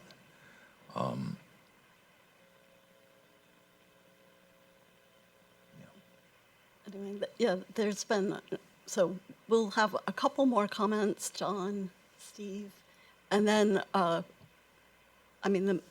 let's hear from them, and then we'll decide on a path forward. I think, Somebody in the audience that has the right comment, I'm sure. Maybe. If you do, please fill in a blue slip. But, okay, John. So I just wanted to add on to what Jay was saying. I think it's certainly an interesting, valuable discussion, but I think the board should be mindful of the parallel effort that you are promoting in terms of the science needs assessment, and that you could be undercutting the potential value, the perceived value of the science needs assessment that a lot of work has gone into, and that, trying to put out the two different messages at the same time will be confusing, I think, to some of the decision makers. So I think if there's some way that you could, I think both highlight the importance and the urgency that's really required, but I think that's something, if you want the science needs effort to be productive and move forward, I think you don't want to undercut it. And even though I think that this, if you read it carefully, may not, but I think people will read it and just say, oh, well, science isn't the answer, and we're going to move forward to something else. Okay. And Steve. Yeah, I would certainly love to debate about how rapid science has evolved, and and I would argue with John beyond technology, but modeling and our understanding of time and space scales, a variety of things.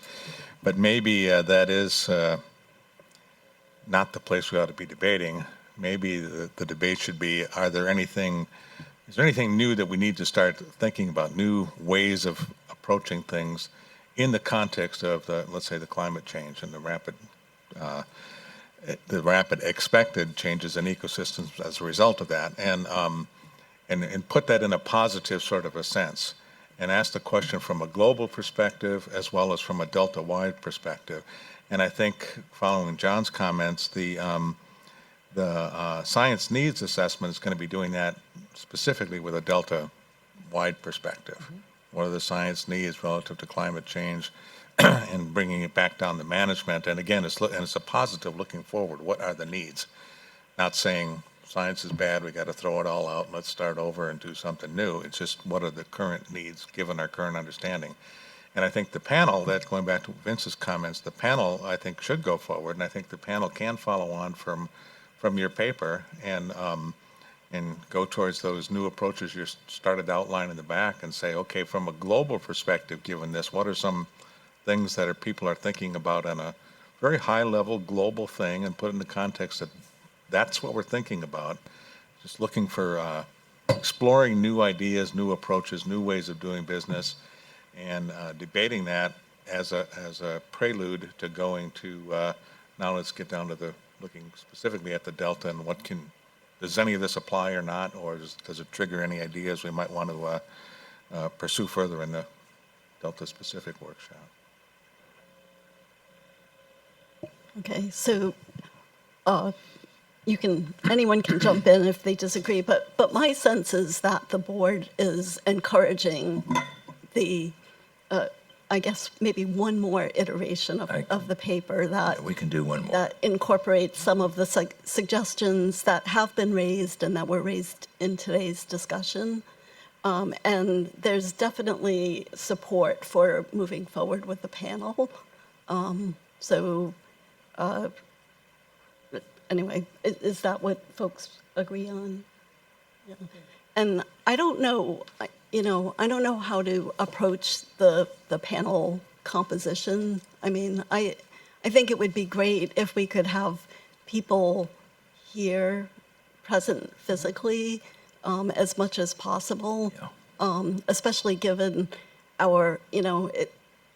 there are ways to have interactive meetings, but it's difficult to do that in this venue. Anyway, do you have suggestions? Like, have you already thought about that on the team, how the panel would go forward? You have a list of names, have folks been invited? We have been accumulating names for the last 6 months, and I think a list was circulated, 6 weeks ago or something? Just to the writers, not to the full board. I'm sorry, I didn't. Just us, to your team, or yeah, okay. not to Okay, the so full then, board. no, I know that Vince has seen it and suggested people.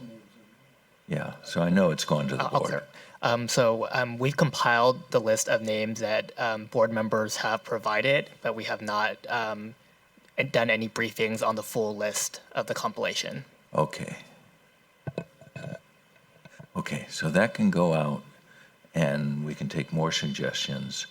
I'm hesitant, we need to move forward fairly quickly, especially if we're going to ask them to write 2,000 words plus or minus 500 in response to a paper, and still get them here by January 30th. It's going to be tight.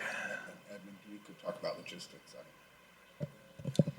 I think right now we're thinking to commission the paper, we're going to put the panelists on contracts. So we really need to get moving on the panel if we want to aim for late January. It's already going to be a little tight.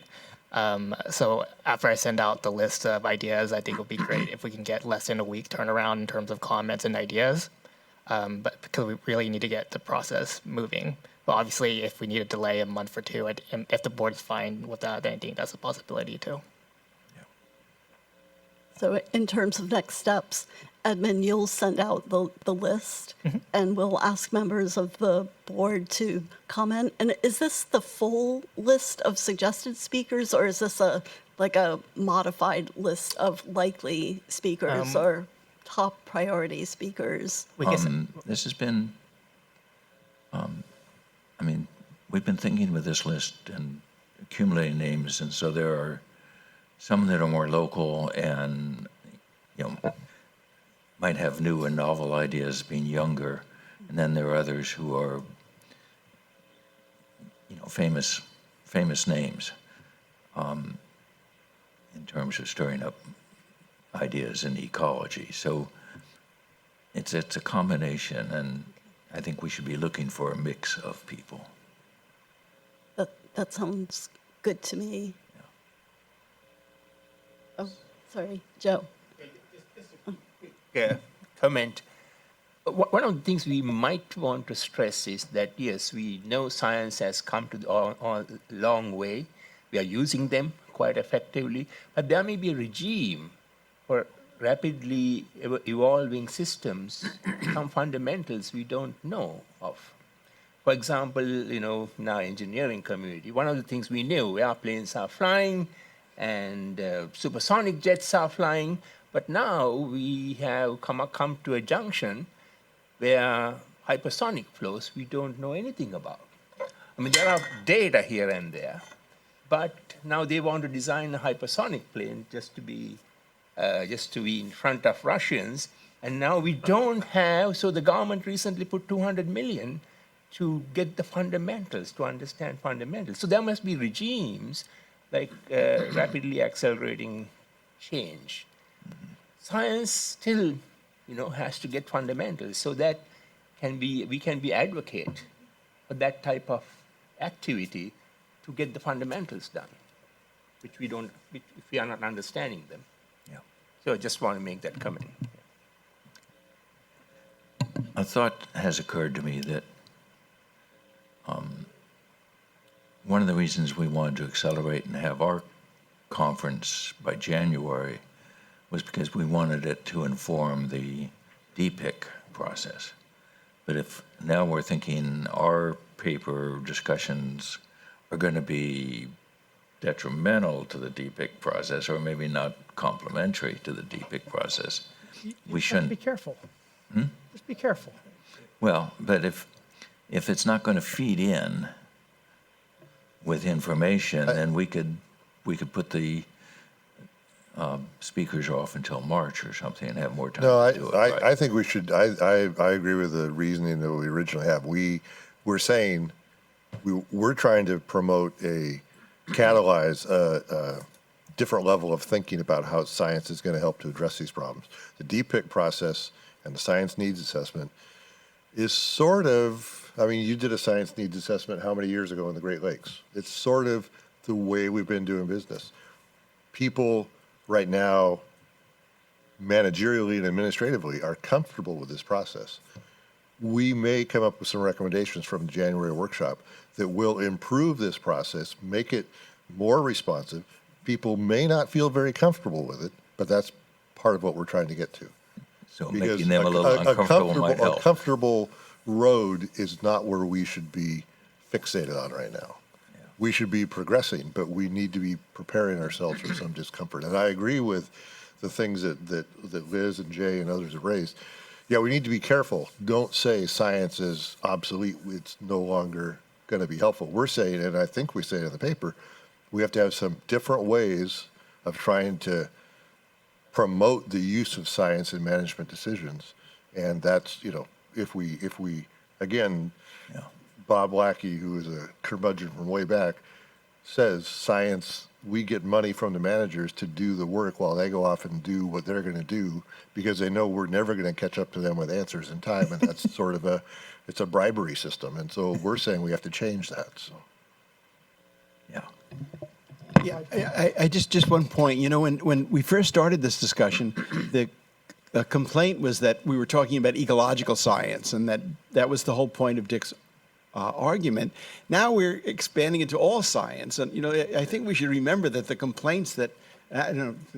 reservations that Dick had were about ecological science because of the complexity. It was never about all science that he was questioning. That's an extrapolation based on how the discussion went. Thank you, because that's putting it in a better perspective. Yeah. All right. Well, thanks, everyone. That was a great discussion. And I have to say that the fact that the paper is generating this level of discussion within the board I think, means that it's an important topic, and what will follow is important work for us to do. We have a remaining question, and that this is not a product that has been formally reviewed and accepted by the board, but how do we determine its authorship? Do we just say, you know, a product of the board, or a... Well, we've had feedback from almost everybody, and it's been a good part of it.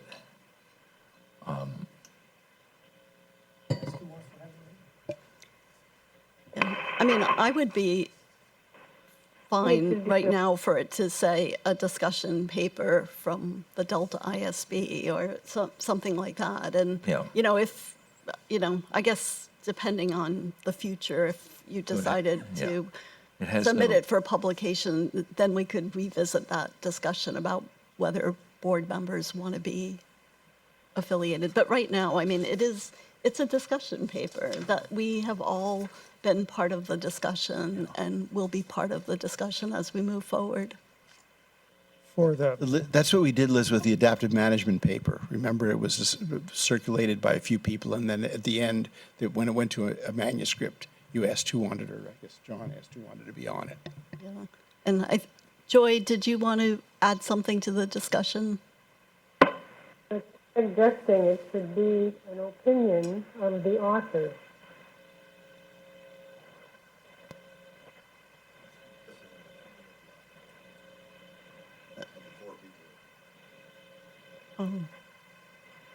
So not have it listed as a discussion paper from the board? that implies it's a board product. It could say both.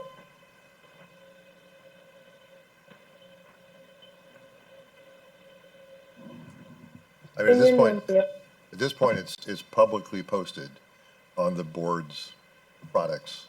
I don't think we have to worry about, I think we can say it's a position paper from the board meant to support discussion in our January meeting. It's already out there as a board product. It doesn't mean, just because we put out a draft doesn't mean everybody agrees with it, so, Maybe that's a disclaimer to add yeah. I can put a, explicitly. We'll I put can put an explanation right Blame after. it all on Dick if you don't like it. Yeah. Yeah. No, If you, I- yeah, maybe, you already have. I had a suggestion for your panel, though, that you might think of trying to put on a historian or someone like that who can go back and look at other situations in history where a group of people had to deal with very rapid and often unexpected and not understood changes. And even in our lifetimes, we've seen some examples of that, not necessarily in estuaries, but human societies have often had to accommodate very rapid changes under poorly understood conditions. Well, there have also been we're still rapid here. changes in science themselves. That's what scientific revolutions are That's all right. about. That's That's what right. the paradigm shifts That's right. are But- all about. But I think that someone that can talk about those kind of, how does human societies, succeed and fail in those conditions might be useful. Write a book about Blatt, Thomas maybe. S. Another No, Thomas. I guess just a clarification then on the panel, is the topic going to be science, or is the topic going to be management? Like ecosystem management under Or how do you take rapid science change, into or science to? It'll be science. But won't there be a management aspect?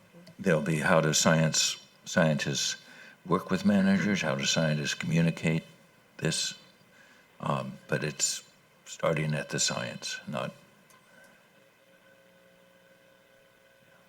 I mean, we'd have to mention management, obviously.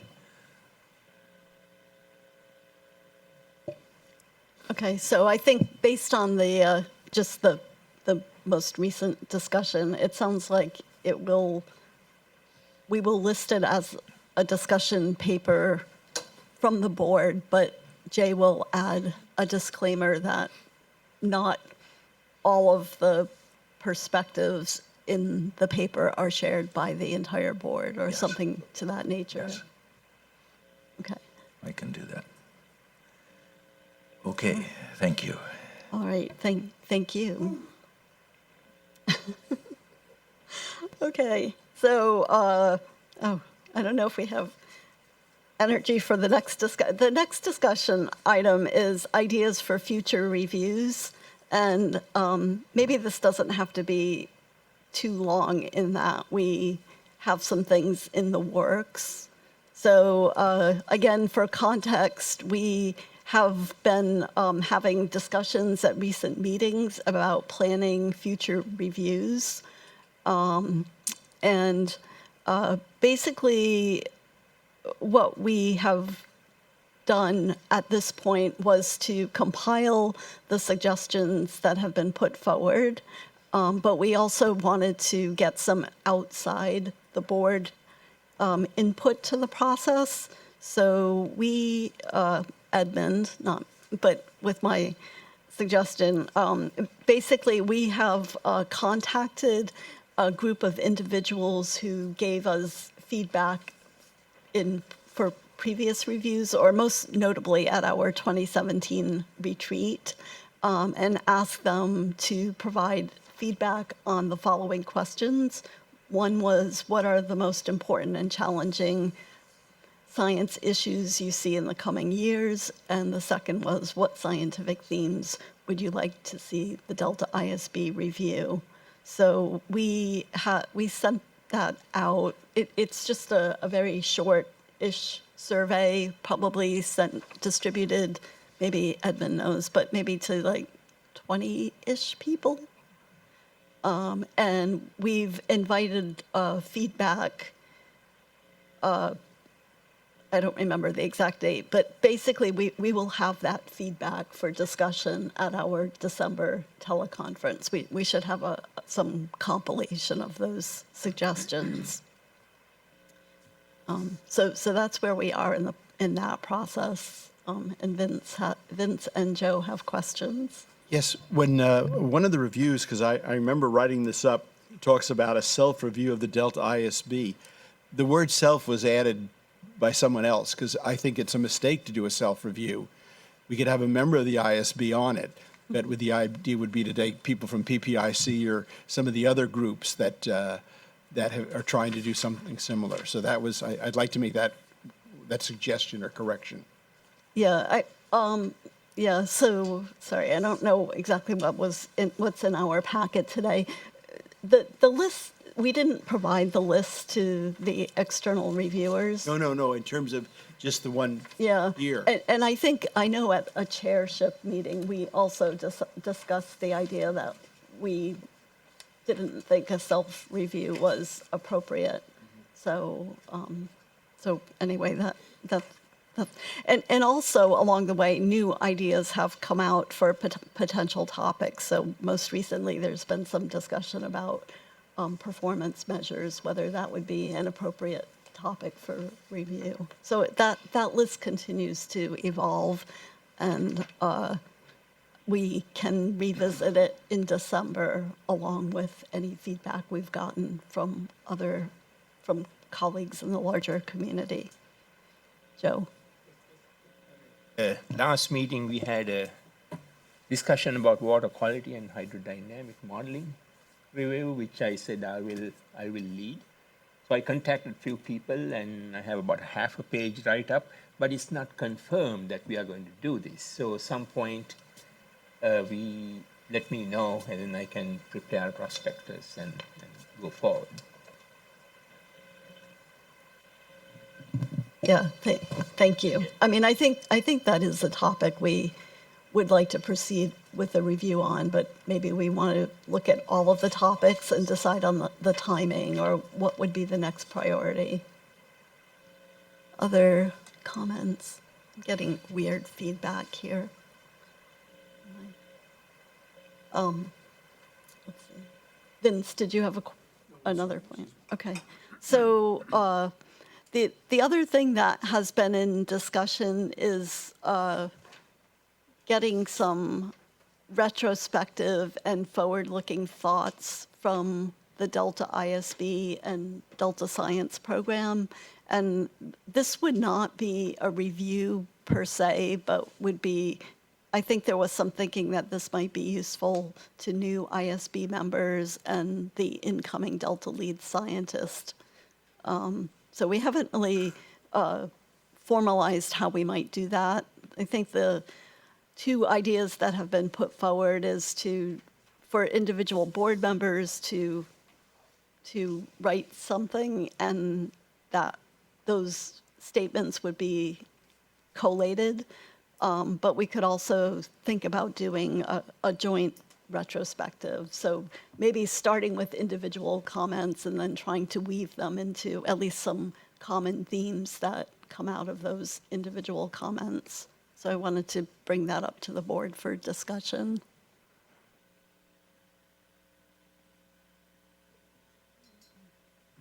And this would be from board members that are leaving the board this summer. Yes. Yeah. So, and maybe, I don't know, any strong feelings about one versus the other approach, or neither, or neither, or I don't know. We can also think about it until December. I know it. Anyway, well, it's been a full schedule, but I do think that there would be value in more senior members of the board doing something like that. But, yeah, You know, maybe it would be time to mention, both Tracy and I have reserved, I should mention it? No, I know what you, okay. Yeah, have reserved suites for the last board meeting in August to have receptions. One would be on the Delta King in the captain's cabin, and the other is at the Sawyer, one night for each. And, you know, that's going to be a great time to meet with the new board members. Many of them we know, but many of them we don't. And we'll pass the hat afterwards for. You guys really plan ahead. I'm not sure what I'm doing tomorrow. Who said science is behind? So- Rapid change. Let me ask a question about the outgoing board members. It seems like there's certainly value in getting that kind of input, but I'm wondering how you know, would that be presented to us too? Because we would certainly want to hear it, and I know at some stage there'll be some discussion of all the boards, including the remaining board members, about you know, is now a time to look at how we do business, and we want to probably have those discussions as well, maybe before as well as after the new board comes in. You know, so I don't know how you actually coordinate all of that. And just listening to this, I think it would be useful for us to more formally, when somebody's going off the board, no matter when or why, it would be good to get any feedback they're willing to give about the board and how it's been working. You know, Mike Healy got off the board after a couple of years, well, for a lot of reasons, but one of was some frustration with the slow pace of how things were going. And he said, I got other things to do, but he also had other reasons. But so, and you know, and again, those are things. Do you want to capture those formally, and are they in public documents, or? But I don't see any reason why not. I think whatever people are willing to write about how they think the board has been good, and things in which that they think it's important to maintain, and things in which things could be improved. It's like doing an exit interview. I see no reason not to capture that information. Whether or not we then decide, because we've got 5 people going off all at once, that we try to make a bigger statement, maybe not. We'll see. But let's have people. Let's just start asking people if and when they're leaving the board, are you willing to put down your thoughts and suggestions and comments on the effectiveness of the board? I think that would be a great thing to do. Yeah, it's not it's not like it got so bad that you voluntarily left, and so. Well, I didn't say I haven't said I'm sticking around through August yet. You just rendered a suite. I don't have to be a board member. It just seems that you all are sort of very experienced. You've put a lot of time and a lot of investment into this process, and you probably have some thoughts about what we're doing right, what we're doing wrong, and how we could do things better. And I think that's useful for the continuing board members to hear. I think it's very, very especially useful for the new board members to hear. You know, advice, you could even write something, advice to new board members. First, get rid of all the old board members. But I just think it's a resource we should deplete before you all leave. All right.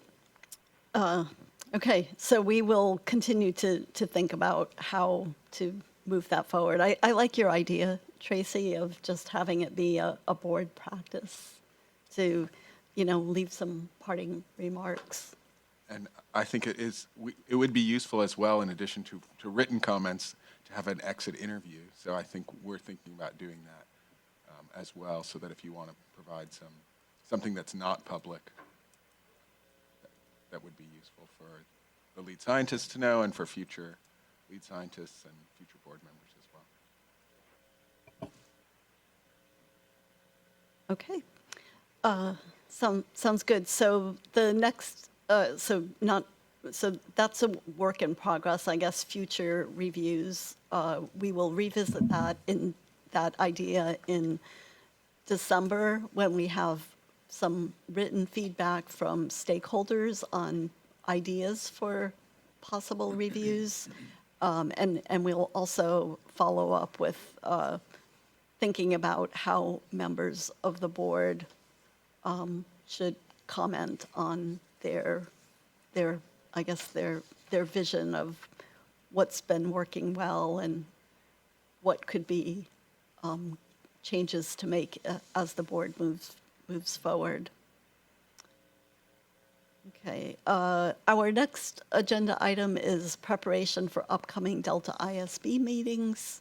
And I'm just going to cover the December and January meetings. So December 13th, we have a teleconference, and that will be largely centered around updates on our review activities. We'll also, at that time, have feedback on future reviews from stakeholders, and we'll also probably be discussing the Delta Plan Ecosystem Amendment Review and what we want to do with that.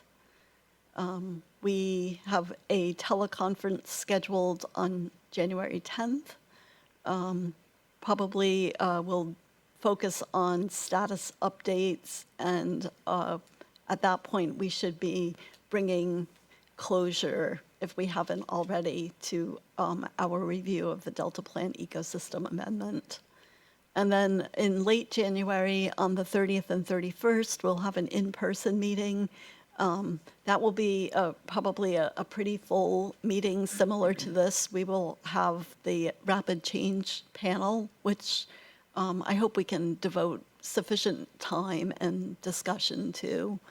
And then we'll also have a presentation from ESSA. They'll be giving their third presentation. And will that be in person? Or? Yes, so that should be a 2-day meeting. Okay. Okay. So, yeah, so everybody, the members of the board should plan on being here for the 2 full days, the 30th and the 31st. Of which month? January. Okay. Yeah. So that's what's coming up for the Delta ISB. And that brings us to our review of items for follow-up. And this is when I turn things over to Edmund, so he can keep us straight. So for the council's chair and executive officer report, today Jessica Pearson announced that there is a new schedule on the Delta Conveyance Project, and I'll send around a link to that after the meeting.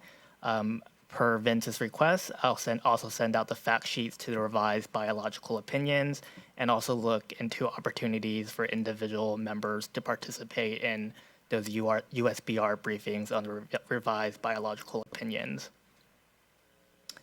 In terms of the Delta Plan Ecosystem Amendment, it should be released within a week or two, and if it gets released before December 1st, individual members will review before the December 13th meeting and provide individual written comments.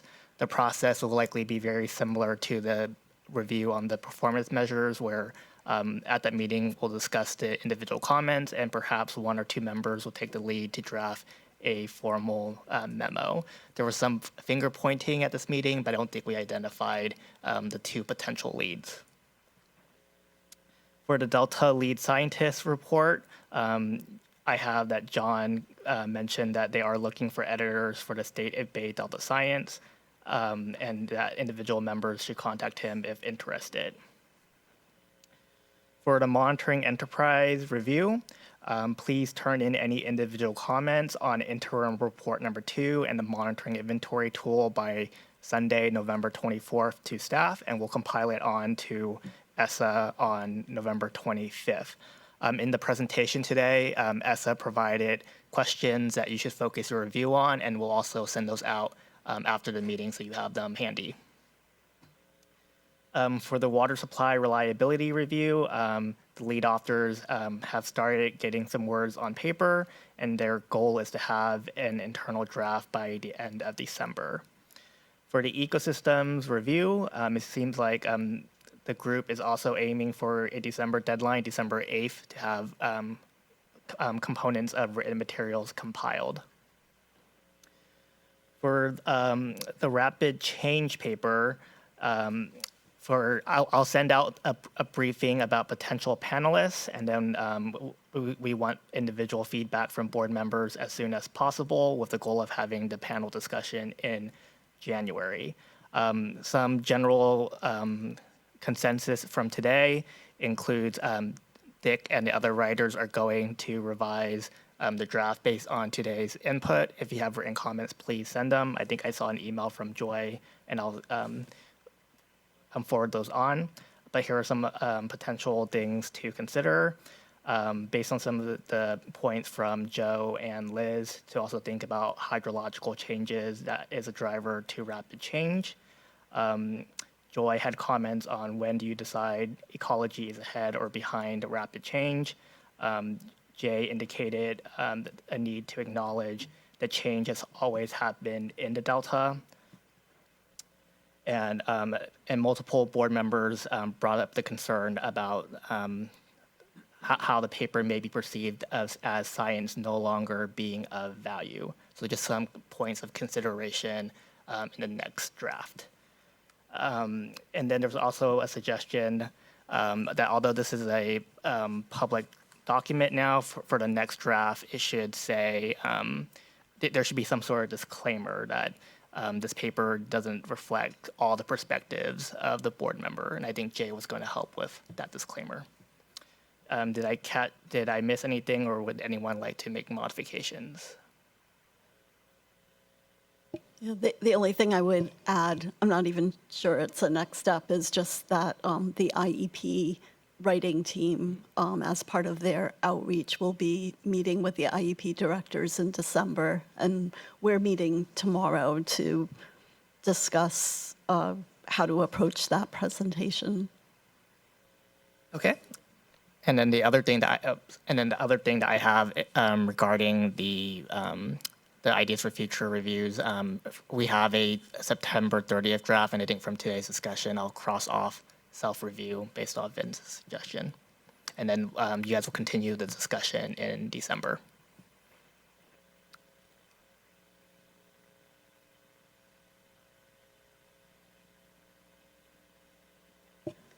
All right, so now we have an opportunity for any public comments for matters that were not on the agenda.